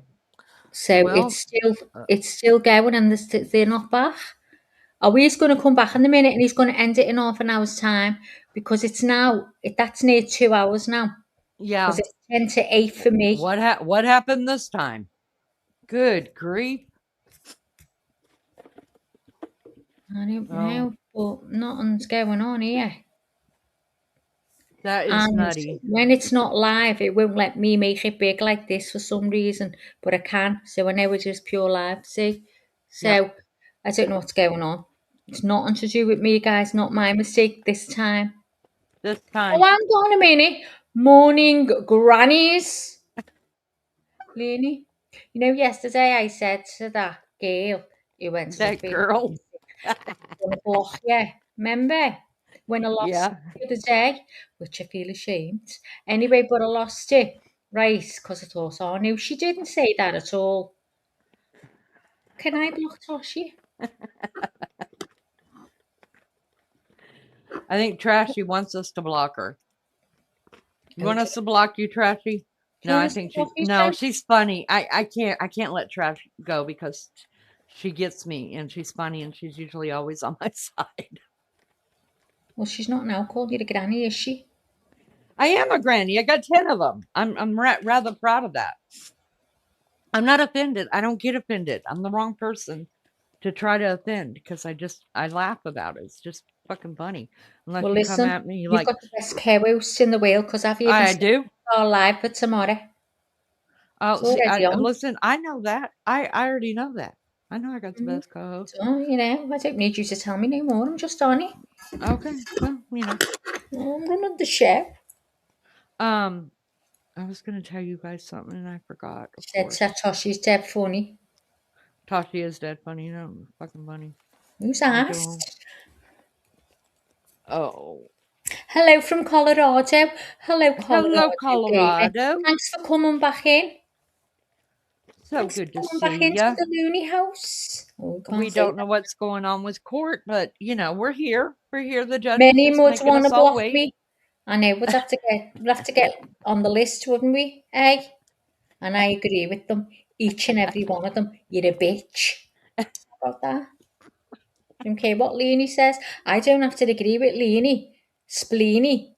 Okay? Spleeny Leanie. Shut I up, don't Mag have in to the agree hat. with it. Nobody cares. Maggie, listen to them, guys. They're trying to pin something on me, right? So that people hate me like they hate them, right? But it's not going to happen. I don't get involved like these two. No, what You it know, is Maggie is a fake and a phony, and I wish I'd never laid eyes on her because if And a everybody only phony, knew and I wish Maggie, I'd never set eyes on you. I that's don't right. drink or I don't swear. smoke. I I don't wrap don't my hair. wrap my hair. I get I ill get from ill with one one cigarette. cigarette Take your filthy paws off my off my silky draws. Would you pull that crap with a net? As As for for you, you, Troy Troy Donahue, Donahue, I know I what know you what want you to want to do. guys. You're probably going to get slammed for that one too. Stay off us, YouTube. There's many bigger fish in the sea to fry than according to Leaning. Nobody cares here. Nobody cares. Anyway, Mr. YouTuber, please, I'm just going to say to you, Ethel, now you've been on here that many times, giving us copyrights. You know what Ethel means. You know what Ethel means. Don't act like you don't. YouTube, listen, the CEO of YouTube is always sitting in our bushes. K Frick singing along. Oh my gosh, I'm singing along. There are worse things I could do. She could do. Than go with a boy or two. Or two. Even though the neighborhood thinks I'm trashy and no good. In Liverpool. I suppose it could be true. It's true. But there are worse things I could do. I could flirt with all the guys. I better stop now. See, I'm actually on the stage now. I'm like Rizzo, right? Waiting for Kaneki. Can't get over it. A hickey from Kaneki. And I've got a love bite on my neck. What do you call them? Hickeys. A hickey. A hickey from Kaneki. And she thought she was PG. She went in the toilet and she went, okay, PG, and they all went out and they're all looking at her. And she walked in a dead tight skirt, like she'd kiss herself. And she kept her legs dead close together as she was walking in the skirt, the dead tight skirt. Remember every bit of it. Because everybody was talking crap about her because she was knocked up by... saying she was a trash, like trashy in the trash. She was knocked up by Kaneki. They've had it in the drive-in movie in the back of the car, and her face stuck to the window, and her nose was all red. And then you do dun dun dun dun dun dun dun dun dun dun dun dun. We go together like Ding ding dong. remember forever like Like you bop chin chin chingity ching chitty. That's what you do. And then they're all going, That's you're what right. you She hear. goes, I'm okay. I'm not pregnant. And Kanicki's made up. Well, I wouldn't have gone back with Kanicki. I know what I know. How hard up can you be? He jumps up there on that When he's all made up. She's on the stupid Ferris wheel She thing that deserves I all do she not. gets. Yeah, That's and all then she gets. yeah, and then she tries to play like hard to get with him for just 2 seconds, and then 2 they're singing seconds. together at the end. And then you're kiss. They kiss at the end. Stud. Tell me about it, stud. I got chills, they're multiplying, and I'm losing control. Oh, and I love that she takes that ciggy out of her mouth. I'm doing it right now. Yeah, And throws take it out, on the Maggie. floor, and she's Make got sure a you. stiletto. Oh, and then she's flirting with him in them thing in that one house, isn't she? And he's Eh? losing his mind. Keep going. Oh, he's losing. He goes, wow! Screams like that. I reckon that he really did. And then somebody gets her a T-bird jacket. Keep going, Maggie. Keep going. Oh, She yeah, puts her jacket on. and all the pink ladies coming, they're all made up with her. Yeah. Yeah, and Frenchie goes, oh, you're one of the family now. That's what she says. Oh, the family's all together again. Dolores said she needs what we're drinking. See, we don't drink. We just get high on atmosphere. We just take ourselves off in our heads. Or swear. We don't rat our hair. Rat our hair. We don't get ill from one cigarette. We've only seen it a few times. Just a couple. All the men in the house are going to be going, what the... All the men in the house are going, I feel sorry for their husbands. I really, really do. Girls, can Listen, you we be feel trying on sorry the for them channels too. to see if this live's playing? Because it's definitely not here. I need to go make a cup of coffee. I haven't had a drink. They just take loads of drugs. Shut up. Just because you need them to smile. Because we call you Smile a While. That's what we called. Trashy Smile a While. She never smiles. No, we. I according to swear some, your son a Marine. according to some, we do drink a lot and we do take a lot of pills. I mean, oh my at one God, if point, I did that, I would lose my mind. I've never done it in my life. I have had weed. I have had cannabis, but it just made me go to sleep and I was dead miserable. I couldn't be arsed with nothing. I just wanted to sleep and it made me go white and it burnt a hole in my top. I was fuming. She was fuming. I'm going to make a cup of coffee. I'll see you next Monday because it'll take me that long. And I didn't do anything, any kind of illegal anything until I met these hooches. And then they forced me to buy a vape one day with THC in it because I was in a state that allowed it. And then I got in touch with the FBI, no joke, and asked her how to do it. And she told me. And then I went live. And the next thing I knew, I was on a roller coaster high, holding the phone in my mouth. And yeah, so I mean, I was a good girl before YouTube. Yeah, I went 54 years until I did something. It's because I hang around with them. That's why they're bad influences on me. I'm a sweet girl. I mean, and some people want to be me.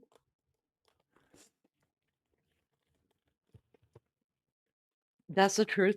I can't even look at that. It's still up, you guys. Listen, I know there's over 700 lives up there. All I know is about 2 years ago in December when I did that, and I have never watched it back because I'm so embarrassed, kind of, that I did that. Like I would have done it on Discord with my girlfriends, right? Like we've done some silly stuff, and I'm not embarrassed by that. But there were complete strangers that were just probably like, "What the hell is wrong with this woman?" My husband was with me, and he sat there with his mouth wide open because he's never done anything like that before either. And I was like, "Do you want some?" And he's like, "No, I've gone this long. Why would I? Like, what is wrong with you?" And I was like, "It's the FBI and these women telling you there's bad influences on me."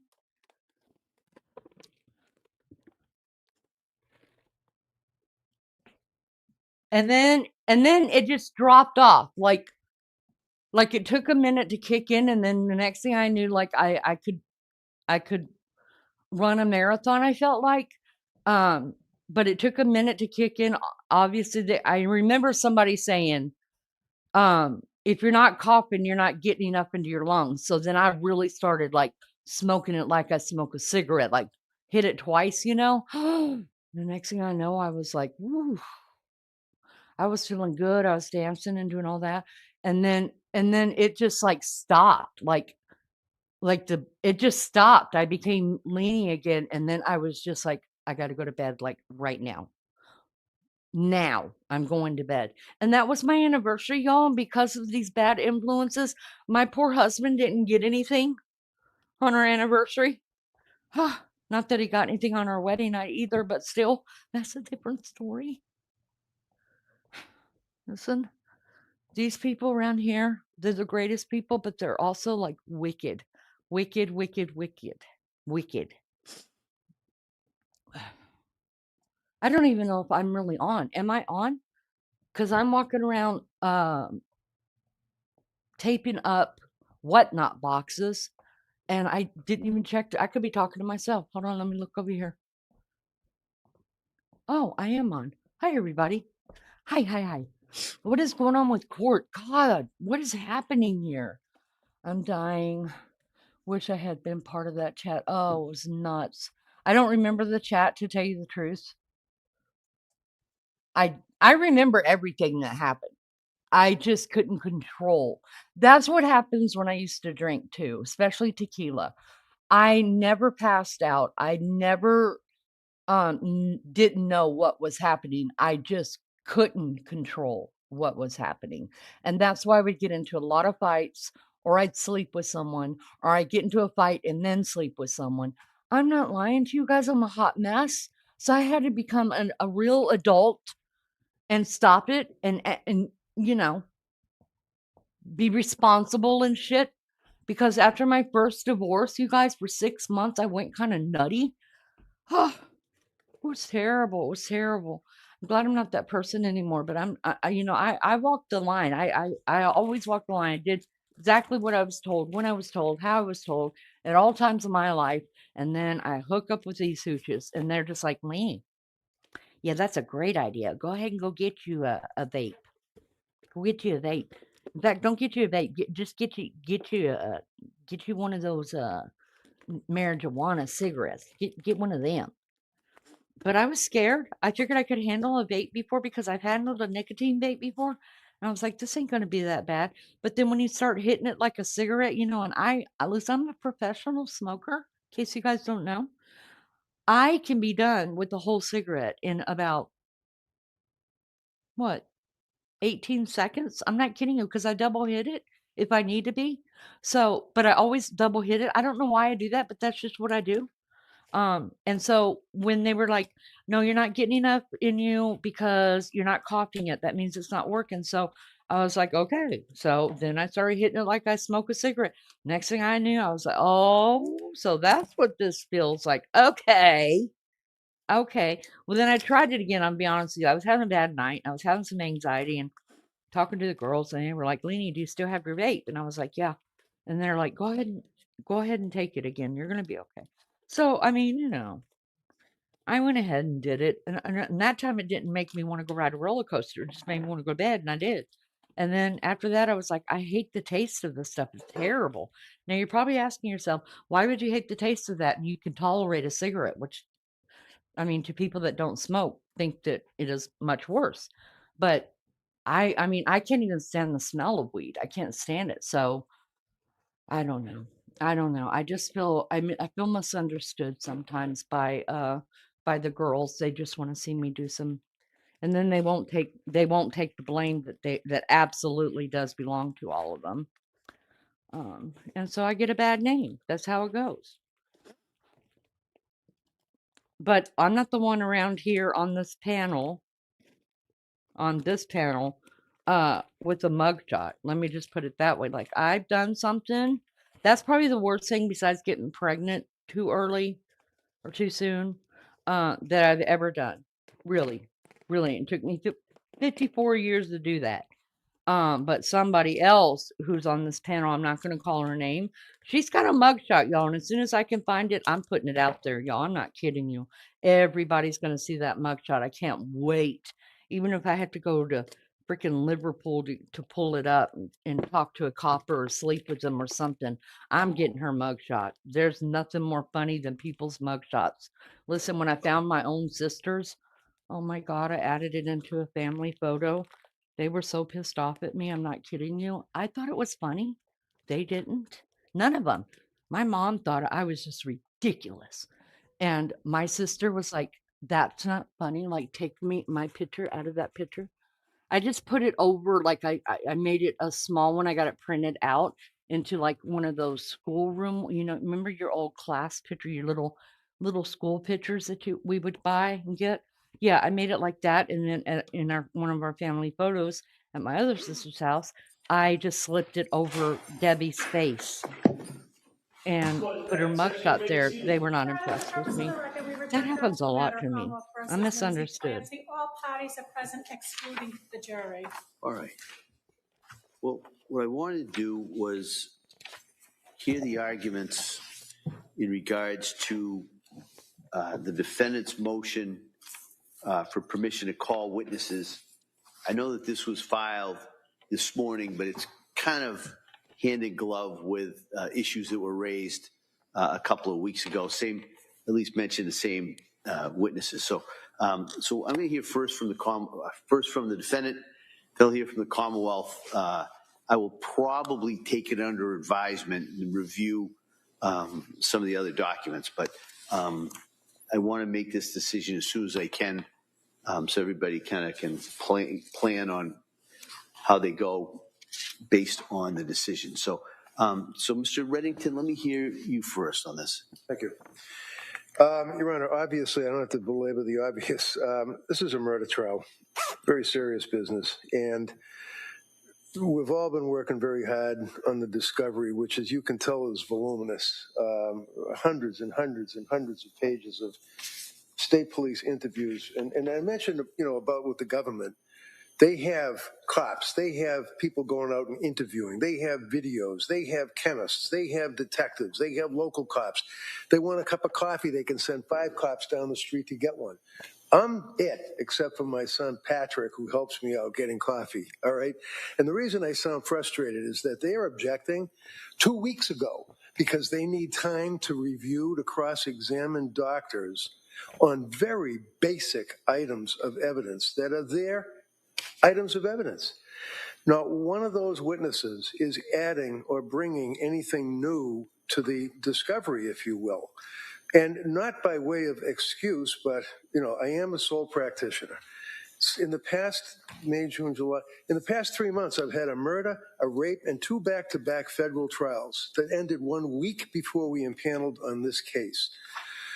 I have worked really hard to pull this case together with expert witnesses, civilian witnesses, private investigators been investigating. I provide everything to them as soon as I get it. And they have been doing the same with me.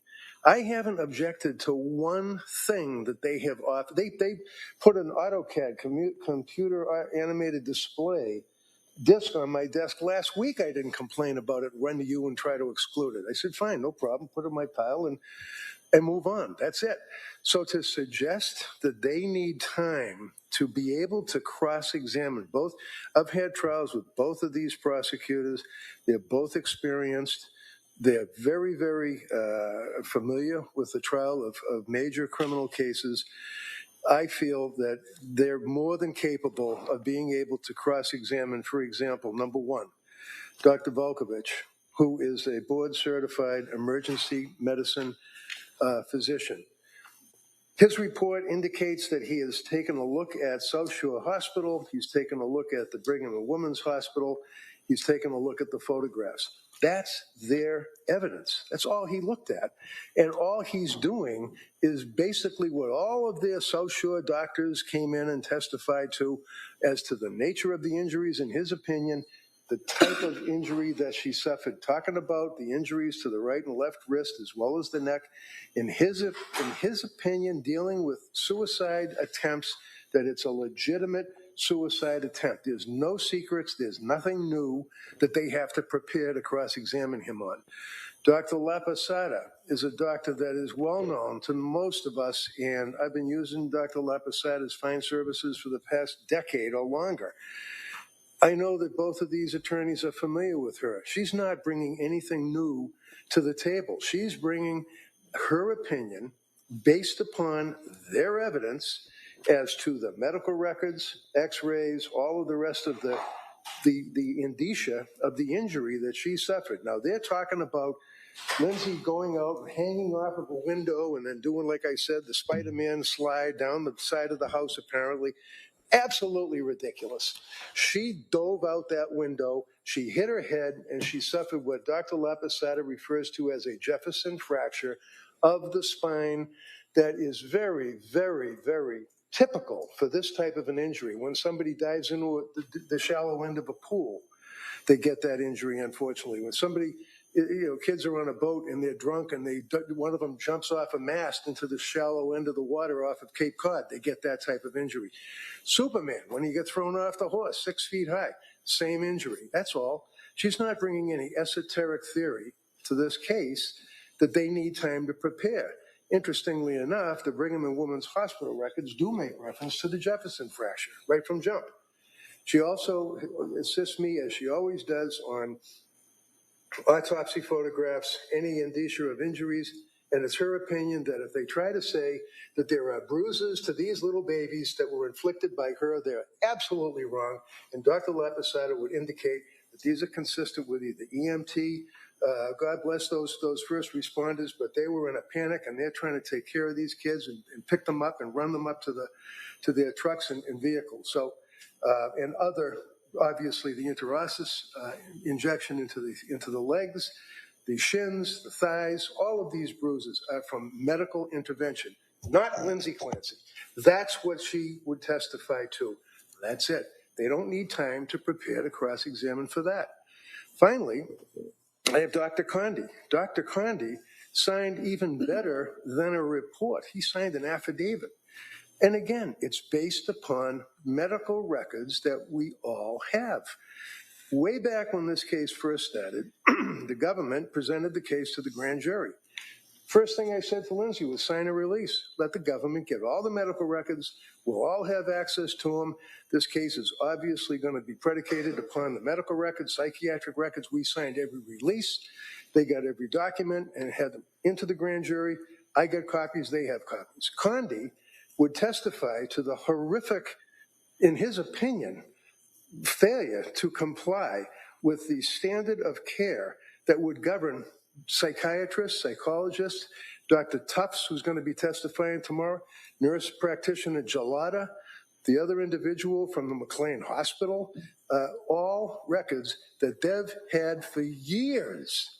So they don't need time to prepare for cross-examination. So weeks ago, counsel, after I gave them copies of all of these reports and affidavit, strike that, I'm sorry, the reports I just got, and I just sent them the affidavit from Condi they already have, I disclosed to them what my opinion would be of the opinions from these doctors that would be testifying, and the report carries that out. I suggest to the court that to strip Lindsay's ability to present evidence in support of her defense, number one, it would not be in the interest of justice. I'd like to hear a DA stand up and say, in the interest of justice in this case, because weeks ago we got this information and we're not prepared to testify, to cross-examine the testifying witnesses, I think even Your Honor would agree is a disingenuous argument. She came in and said to you, oh, Rule 14 matters, and it applies to the government just as it applies to the defense, and therefore you should exclude these witnesses.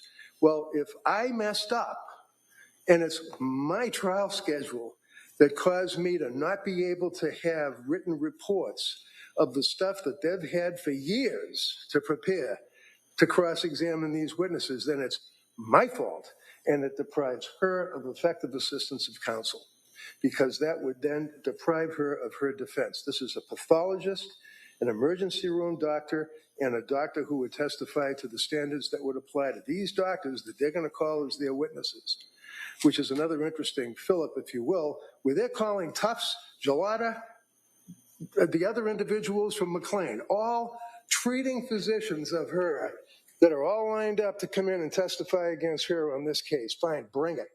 But at least give me the ammunition to counter it. Let me ask you this, I kind of go backwards.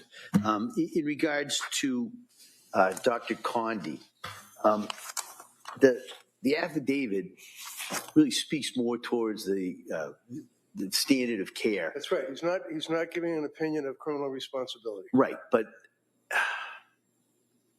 I'm struggling to see how that comes in. Now, maybe.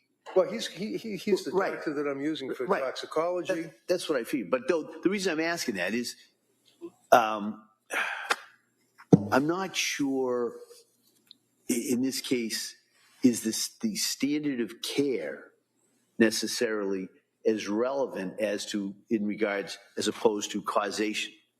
Do you know what I mean? I think the standard of care does speak to causation.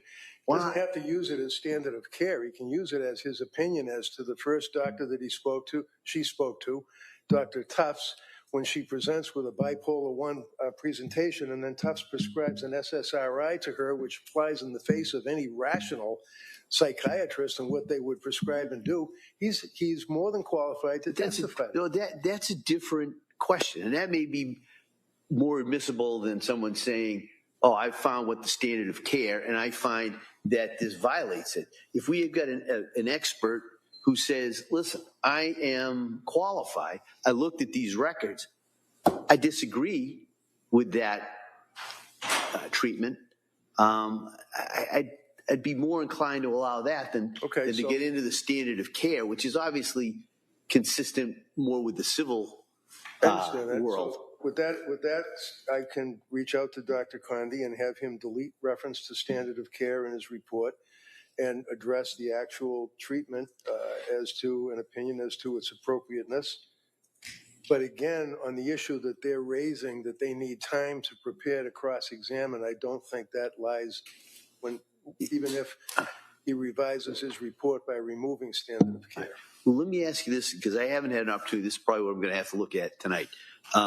Is Dr. Condi adding anything to the expert disclosures that have already been made? Because I know there's disclosures. He's taking the medical records, Tufts, Gelada, McLean Hospital, and just commenting on the care and the treatment that was presented to her as a patient looking for help.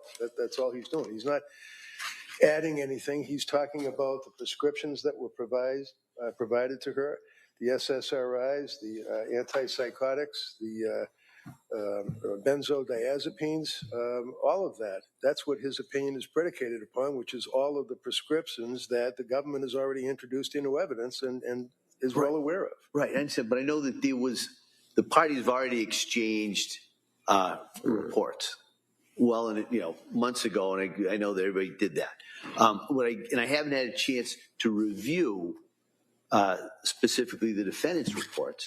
And is there an expert who is going to address these kind of issues already? No. Dr. Condi was my toxicologist and my physician that would give an opinion as to the appropriateness of the treatment that she received, especially as it relates to the prescriptions. I mean, Dr. Laposada is a pathologist. She has nothing to do with it. Dr. Zeisel is a psychologist. He has nothing to do with it. Dr. Resnick is a psychiatrist specializing in infanticide. He's not addressing that issue, and nor is Dr. Spinelli, who is a postpartum depression, postpartum psychosis expert. So Dr. Condi is my expert for toxicology and the level of care that she received. All right. Which guts the defense if their argument that they need time to cross-examine or prepare results in an exclusion. Okay, come on. Thank you, Your Honor. With regard to Dr. Condi, one of my points is going to be that his affidavit addresses the standard of care, which is more of the civil issue, but you've already addressed that with defense counsel's pivot that he would then instead testify about the treatment of the defendant in toxicology. Looking at the affidavit in which he outlines his qualifications, he's not a toxicologist. He's a physician licensed here in Massachusetts. He's done a residency in general psychiatry, child and adolescent psychiatry, and forensic psychiatry, but he's not a toxicologist. And also, it's not just us having all the same records that makes for cross-examination to be fundamentally fair. There's more to cross-examination than just having the underlying data. It's also knowing more about the expert, being able to look into their publications and their prior testimony and being able to prepare to rebut anything that they might testify to. And where we have this late disclosure, which was 1 week prior to trial starting, that's fundamentally unfair to the Commonwealth. And I think what Dr. Condi would be testifying to, if it's just limited to her treatment and what was prescribed to her, that's covered by the other three experts that defense already has. They all talk about her treatment, the prescription she was on, and the effects those had on her. So I think that would be redundant, and it would be unfair to the Commonwealth to add this fourth expert to talk about the same things that the other three experts are going to talk about when we haven't had a chance to prepare for this particular expert. For Dr. La Posada, what we have is a 2.5-page letter to Attorney Reddington outlining her thoughts, but it doesn't say what her opinions are based on. It doesn't say which materials she's reviewed and what she's relying on. So I would suggest that it's an insufficient report. And again, with the delayed disclosure, for example, she talks about Jefferson fracture causing the injuries. Well, if we had this information previously and knew this is what they were going to argue, we could have obtained our own expert to talk about the mechanism of injury and Jefferson fractures and all of those things. But we weren't told until a week before trial that she would even potentially be a witness. And then we get this report on July 26th. That's a 2.5-page letter. But didn't we have multiple trauma surgeons, neurosurgeons who've testified, who treated her? Couldn't someone just ask, is that consistent with, and that's pretty much, if I'm looking at Dr. La Posada's note, I'm not sure I would allow in opinions regarding whether or not it's a serious suicide or not, but she does indicate it's consistent with landing on somebody, on an individual's head. Well, Your Honor, we had a trauma surgeon from the South Shore Hospital testify who said that the injuries that Ms. Clancy sustained were a level 1 and she had to be transported to another hospital where doctors who were trained in those injuries could operate on her. So we didn't think that she would have the knowledge and the training and experience to testify about the nature of those injuries and how they occur. The trauma surgeon from Brigham and Women's Hospital is with the military and is overseas in the Middle East, and so was unavailable. But had we known that this was going to be an issue and they were going to allege this particular type of fracture, we would have endeavored to get another expert in replace of the doctor who treated her at Brigham and Women's. But we didn't know that this would even be an issue until a week before trial. And again, this letter is dated July 26th, and it doesn't tell us which records, which reports, or which what medical journals or training or anything that these opinions are based on. Well, that can be done by voir dire. I mean, the Commonwealth has at least inferred through their case that this was not a serious suicide attempt, right? I mean, and there's questions about whether or not somebody's hanging outside the window or not. And so why wasn't this an issue that the Commonwealth could have anticipated would come up? The position of the Commonwealth isn't that it wasn't a serious suicide attempt. It's that the methods that were chosen were insufficient to achieve the goal. And the reasons for that, we would argue in our closing. I don't think we have to disclose that theory at this point, but we've never said it wasn't a serious suicide attempt. We've never said it was a fake suicide attempt. What we've endeavored to develop from the testimony is that the methods that were chosen were methods that would be unsuccessful, but we're not saying it wasn't a serious attempt. And I think the reasons for that will become clearer when the doctors give their testimony. But it's our position that she was attempting to kill herself that night, and there are various reasons and factors where she was unsuccessful in killing herself, but successful in killing her children. But there's been all kinds of testimony regarding, it seems to be a dispute of whether or not she's hanging from the windowsill or goes out head first. There's some testimony that's been raised, even with the blood experts, the things that she may have been hanging from the windowsill. Dr. Lapasato, it seems what they're seeking in is those injuries are consistent with somebody who lands on their head. So would the court allow us to call a witness who's not on our witness list to rebut that evidence? Yeah, I would consider that. Yeah, sure. I would have no problem with that. And this is kind of what, why I didn't make a decision on this earlier, because I had to kind of see how the case develops. And this issue of how this injury occurs is certainly, it's either been specifically and explicitly raised or inferred in multiple questions.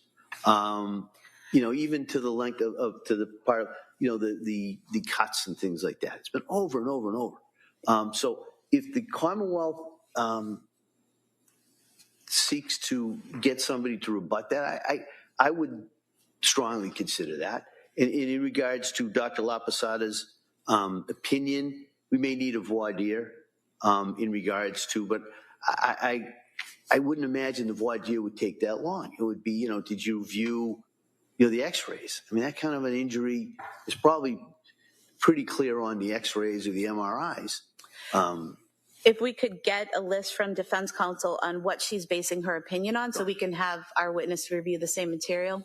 Let me tell you right now, it's just simple. It's just the South Shore Hospital medical records, Brigham and Women's medical records that have already been discussed with the jury. Why don't we do this, just so it's clear, because when a witness is on the stand, it's much easier to have something in writing to say, is this what you relied on? So if you could get from Dr. Lapasada what she is relying upon to form that opinion, I'm like I said, I'm inclined to allow that opinion, and I would allow then the Commonwealth to present a rebuttal witness if they seek to.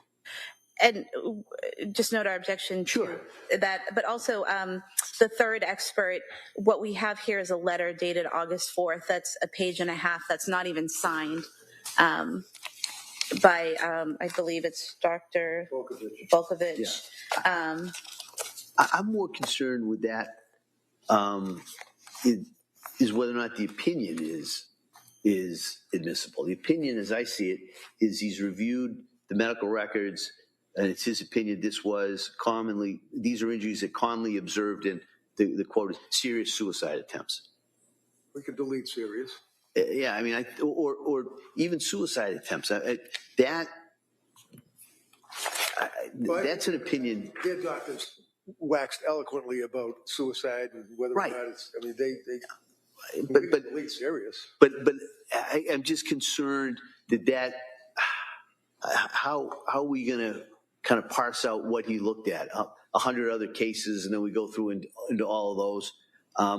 So I'm going to have to take a look. That's what I'm going to take under advisement for sure.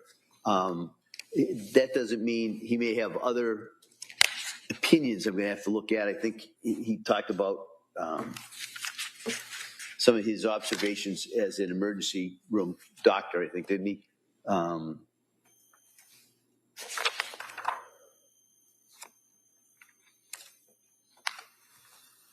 Yeah, more reluctant to allow in that individual's opinion that this was a suicide attempt. So their South Shore doctors are able to talk about, superficial, as we've heard for a week now, but his opinion that it's consistent with what he's observed in his emergency room treatment is not admissible. No, that's not what I'm saying. Oh, I'm sorry. What I'm saying is that he can't necessarily give the opinion, I've looked at this, it's my opinion, this was a suicide attempt. But he could certainly testify, I've looked at the cuts. These are, the phrase superficial. I think that's been kind of mixed up in this whole thing too. That seems to be more of a medical term as opposed to they basically beat it to death with not being a medical term until we were able to show that in fact it was deep, 3.5 and 2. Okay. Yeah, I mean, if you want to call this doctor, he's going to say that's a significant cut. Okay. That's different than saying, looking at that, I find that this is a suicide attempt. Just like there's never been an opinion here that this was not a suicide attempt. That's probably something that the jury now, but it wasn't a week ago. Well, that's going to probably be for the jury to determine. But I would allow kind of going into the characteristics that have already been testified to. And I don't. We need a further voir dire on that doctor as well. But I think he lists in there kind of what he reviewed. But he did. Yeah. Yep. All right. Anything else in regards to those three witnesses? Nope. All right. No. So I'm going to take this under advisement, but just kind of for what I'm inclined to do is I'm going to take a look at Dr. Condi's report and compare it to some of the other reports. I'm inclined to let Dr. La Posada testify to that the injuries are consistent with basically a fall on the head. And the last doctor I'm going to take a look at kind of his language, but I would not be allowing in that his opinion that this is a suicide attempt. But he may testify as to all the other observations that he took from those records. All right. Understood. Just no objection for what it's worth. All right. And so I'll note the Commonwealth's objection. I'll note the defendant's objection. And so, and like I said, I'll take it under advisement, and everybody can renew those objections As again. it relates to Condi, once you make your decision, you let me know. I can certainly reach out to him and have him delete this standard of care and just reference the actual treatment and prescriptions that you received. All right. So I'll take a look at this. I'll have this tomorrow morning for everybody when you come in. Great. All right. Thank you. So anything else we need to address? Just in case there's a problem, Dr. La Posada has been working with a gentleman by the name of Mr. Drake, Drake Laboratories, that is putting together an auto computer animated display of coming out the window, the injuries to the neck, showing the vertebrae and that type of thing, which is all based upon evidence that's already in evidence here. So I haven't got it yet. It's not done yet. So I don't want to not say anything about it now because they'll be objecting to it tomorrow, I'm sure.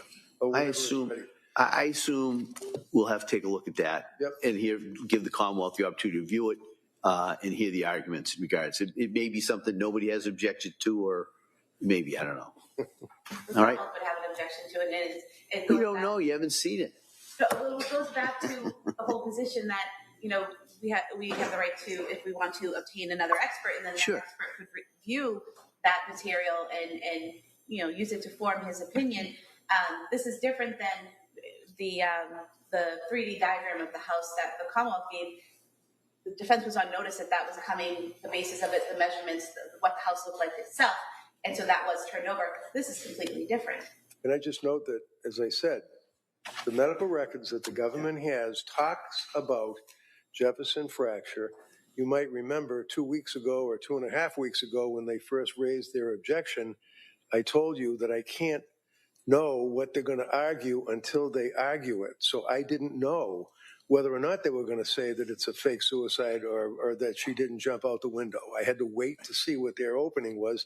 Now I know I have to rebut it. We were almost out of here till you mentioned that Yeah, 3D sorry. thing. So why don't we do this? We'll wait on that. Okay. All right. I'm not committing one way or the other in regards to that. We'll see. And so you maybe the testimony with the 3D, the testimony without the 3D. We'll just kind of see where we go. All right. All right. So thanks everybody for kind of buckling down and going through that so we could resolve that as best we can. I appreciate that. Thank you, Judge. So we'll be in recess on this matter till tomorrow morning at 9 o'clock. All right. Thank you. Court, all rise. So if we wasted 2 hours to hear that, when we could have been doing our stuff in our lives that we've been leaving. I think Can't what believe happened was because it was submitted to the court, they had to put it on a court file. And so they brought it into the court so that it could be recorded, what they were saying, because it has to do with it. But I have a couple things that interested me about that. First of all, when they first started off, it reminded me so much of the Brian Koberger thing where Ann Taylor was like, I Yeah. just don't have enough time. Really? Because Oh, how many years has it been? You know? And so I was digging what the defense said when he's like, look, they put this on my desk and just last week, and I was like, all right, I'll add it in and I'll figure it out, you know, and he's by Yeah. himself. And so besides his son that's helping him. But the other point to this is why some of it matters, right? I feel like they're arguing over, it's like they said with the doctor stuff, you know, or earlier when they were putting someone on the stand over and over and over again to tell the same thing that we already heard Yeah. about. But yet there's so much that we haven't heard about that nobody's Yeah. even questioning. And then my third thing, Maggie, is so now they're talking about how Lindsay fell, right? So did she land on her head? Yeah. Did she land on her feet? And when they first started talking about that, I was like, what difference does it make? Now I understand it, because that would show that she was either not She trying to meant kill it. herself Yeah. or she went. Well, that's what you said. Mm-hmm. What way did Yeah. she do it? Because if you'd have done it, you'd have known by jumping on your head. That's Mhm. going to give you more chance to kill yourself. Right. But I will tell you, so I went and I looked while I was listening to them talk, of course, because, you know, I have to research. And I just wanted to know, you guys, if you land on your feet, can you still become this type of paraplegic? And the overview is yes, you can become a paraplegic even if you land on your feet. When you land heavily from a high fall, the sheer vertical force travels up your legs and causes axial loading, which can crush, fracture, or burst the bones in your spine, which are vertebrae, and damage the spinal cord, leading to lower body paralysis, which is Yeah. what we know she has. But I'm telling you, if she first, I don't know how they're able to prove it, okay, which way she landed. And I'm sure she maybe just doesn't even remember it. But for me, I also did research. If you drop from a 20-foot place and you land on your head, will there always be a cut to the head? You know, because that's what I was saying. If she landed on her head, she was going to have to get stitches one way or another, right? And what it said was no. And listen Not to this, you always. guys. Listen to this. No, you will not always have an external cut. A severe impact can cause massive internal trauma, skull fractures, or brain bleeding without breaking or cutting the skin, depending on what you land on and the angle of the blow. So, I mean, I was wrong about that, even though I don't really understand how it happens. I mean, I feel like every time I've hit my face on something or my head on something, I'll be doggone. I mean, I may not have always needed stitches, but there's been a break in the skin.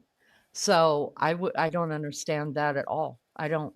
What It'd be says you guys? swelling, wouldn't it, on the brain and everything? Like, I mean, I would think. I know when. So, yeah. I mean, I do know someone who my brother had a brain injury, and of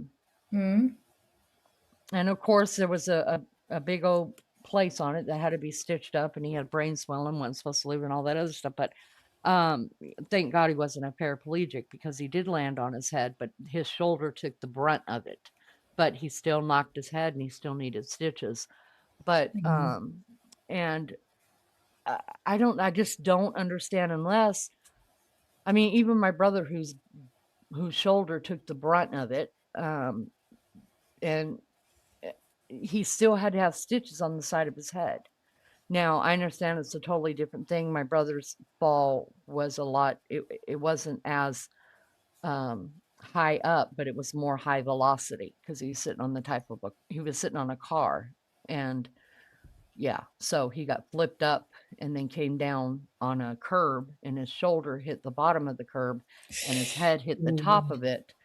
And so, yeah, it was a different kind of a landing. And so I can understand that, but there was still a cut. And then when my son fell out of that window, there was a huge cut to the back of his head, and he had no internal injuries at all. So Kids maybe the it's full just, brunt of a yeah, fall, and they get what we call it a coggy. It's a huge lump on the forehead, massive huge lump. It's like you can see it's got a bit of a scrape on it, and it goes purple. It's bruising, but it's yeah. a huge lump, but it Yeah, hasn't I cut. guess you're right. I didn't think about that. I guess you're right. I mean, I guess you can, pop your head, and Yeah. you do get that really pop knot on your head, and it Mm. doesn't break the skin. I guess I don't know. I'm just thinking about the fall from the window, and I mean, listen, I don't know enough yet to say whether. I mean, I'm going back and forth whether it was premeditated or not, and if she meant to kill herself Mm. or not. I'm still going back and forth with it. But I just know, for me, that if I was trying to kill myself, I wouldn't have even bothered opening a window. I would have dove out the window. Yeah, yes, exactly. I have my PhD from YouTube Doctoral University. Okay.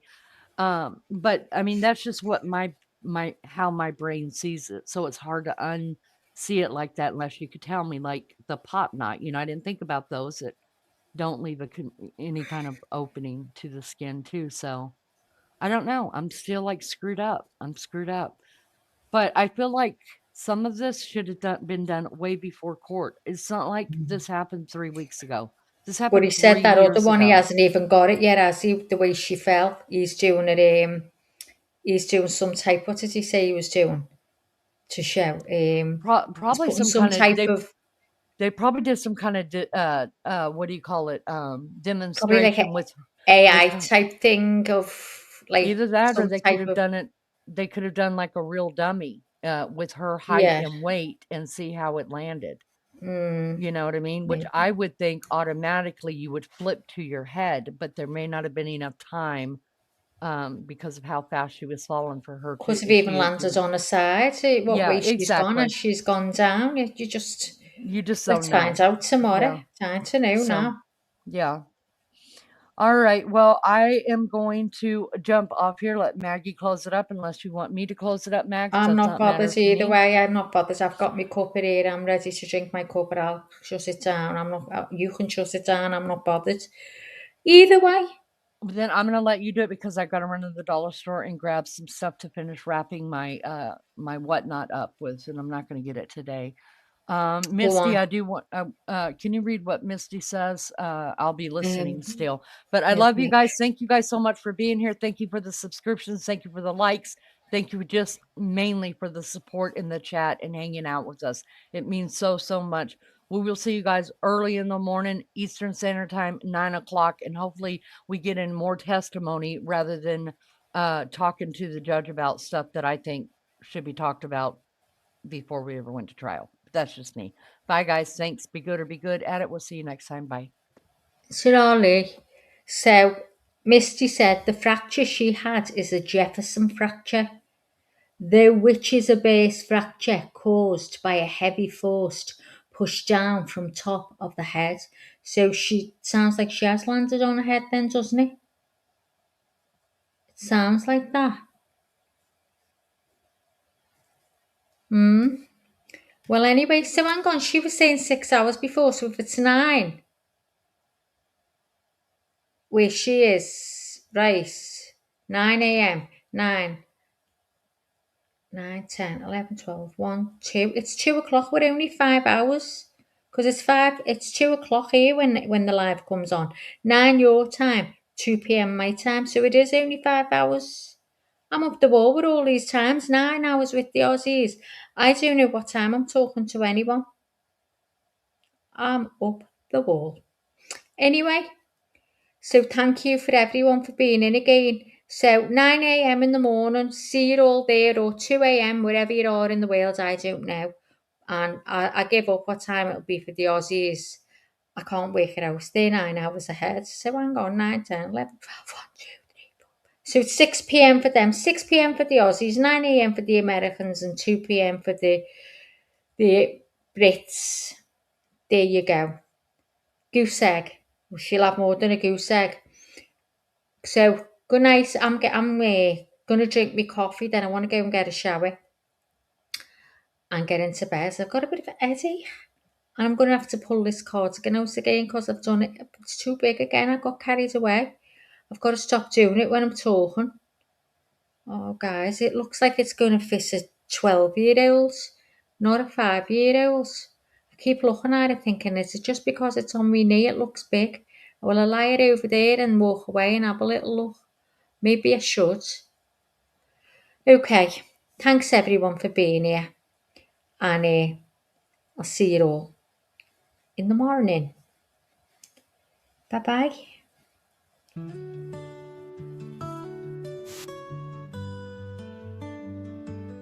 Life is hard and life is wild. It can be sad or full of smiles. And every once in a while, you need a break from the mundane. So come back to see your friend, or she'll wonder where you've been. According to Leanie,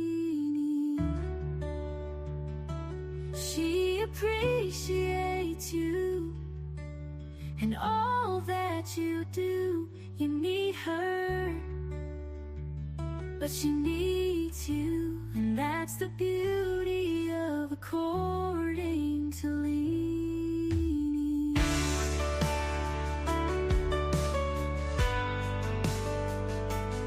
So thank you for your time. You are a friend of mine. I'll be happy to see you again on the next According to Leanie. Be good or be good at it. Until next time, love Leanie, love Leanie, love Leanie.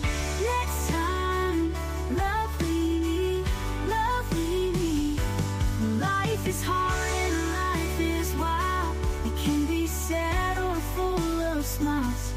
And every once in a while, you need a break from the mundane. So come back to see your friend, or she'll wonder where you've been. According to Leanie, she appreciates you and all that you do. You need her, she needs you, and that's the beauty of According to Leanie. Be good or be good at it. Until next time, love Leanie, love Leanie, love Leanie.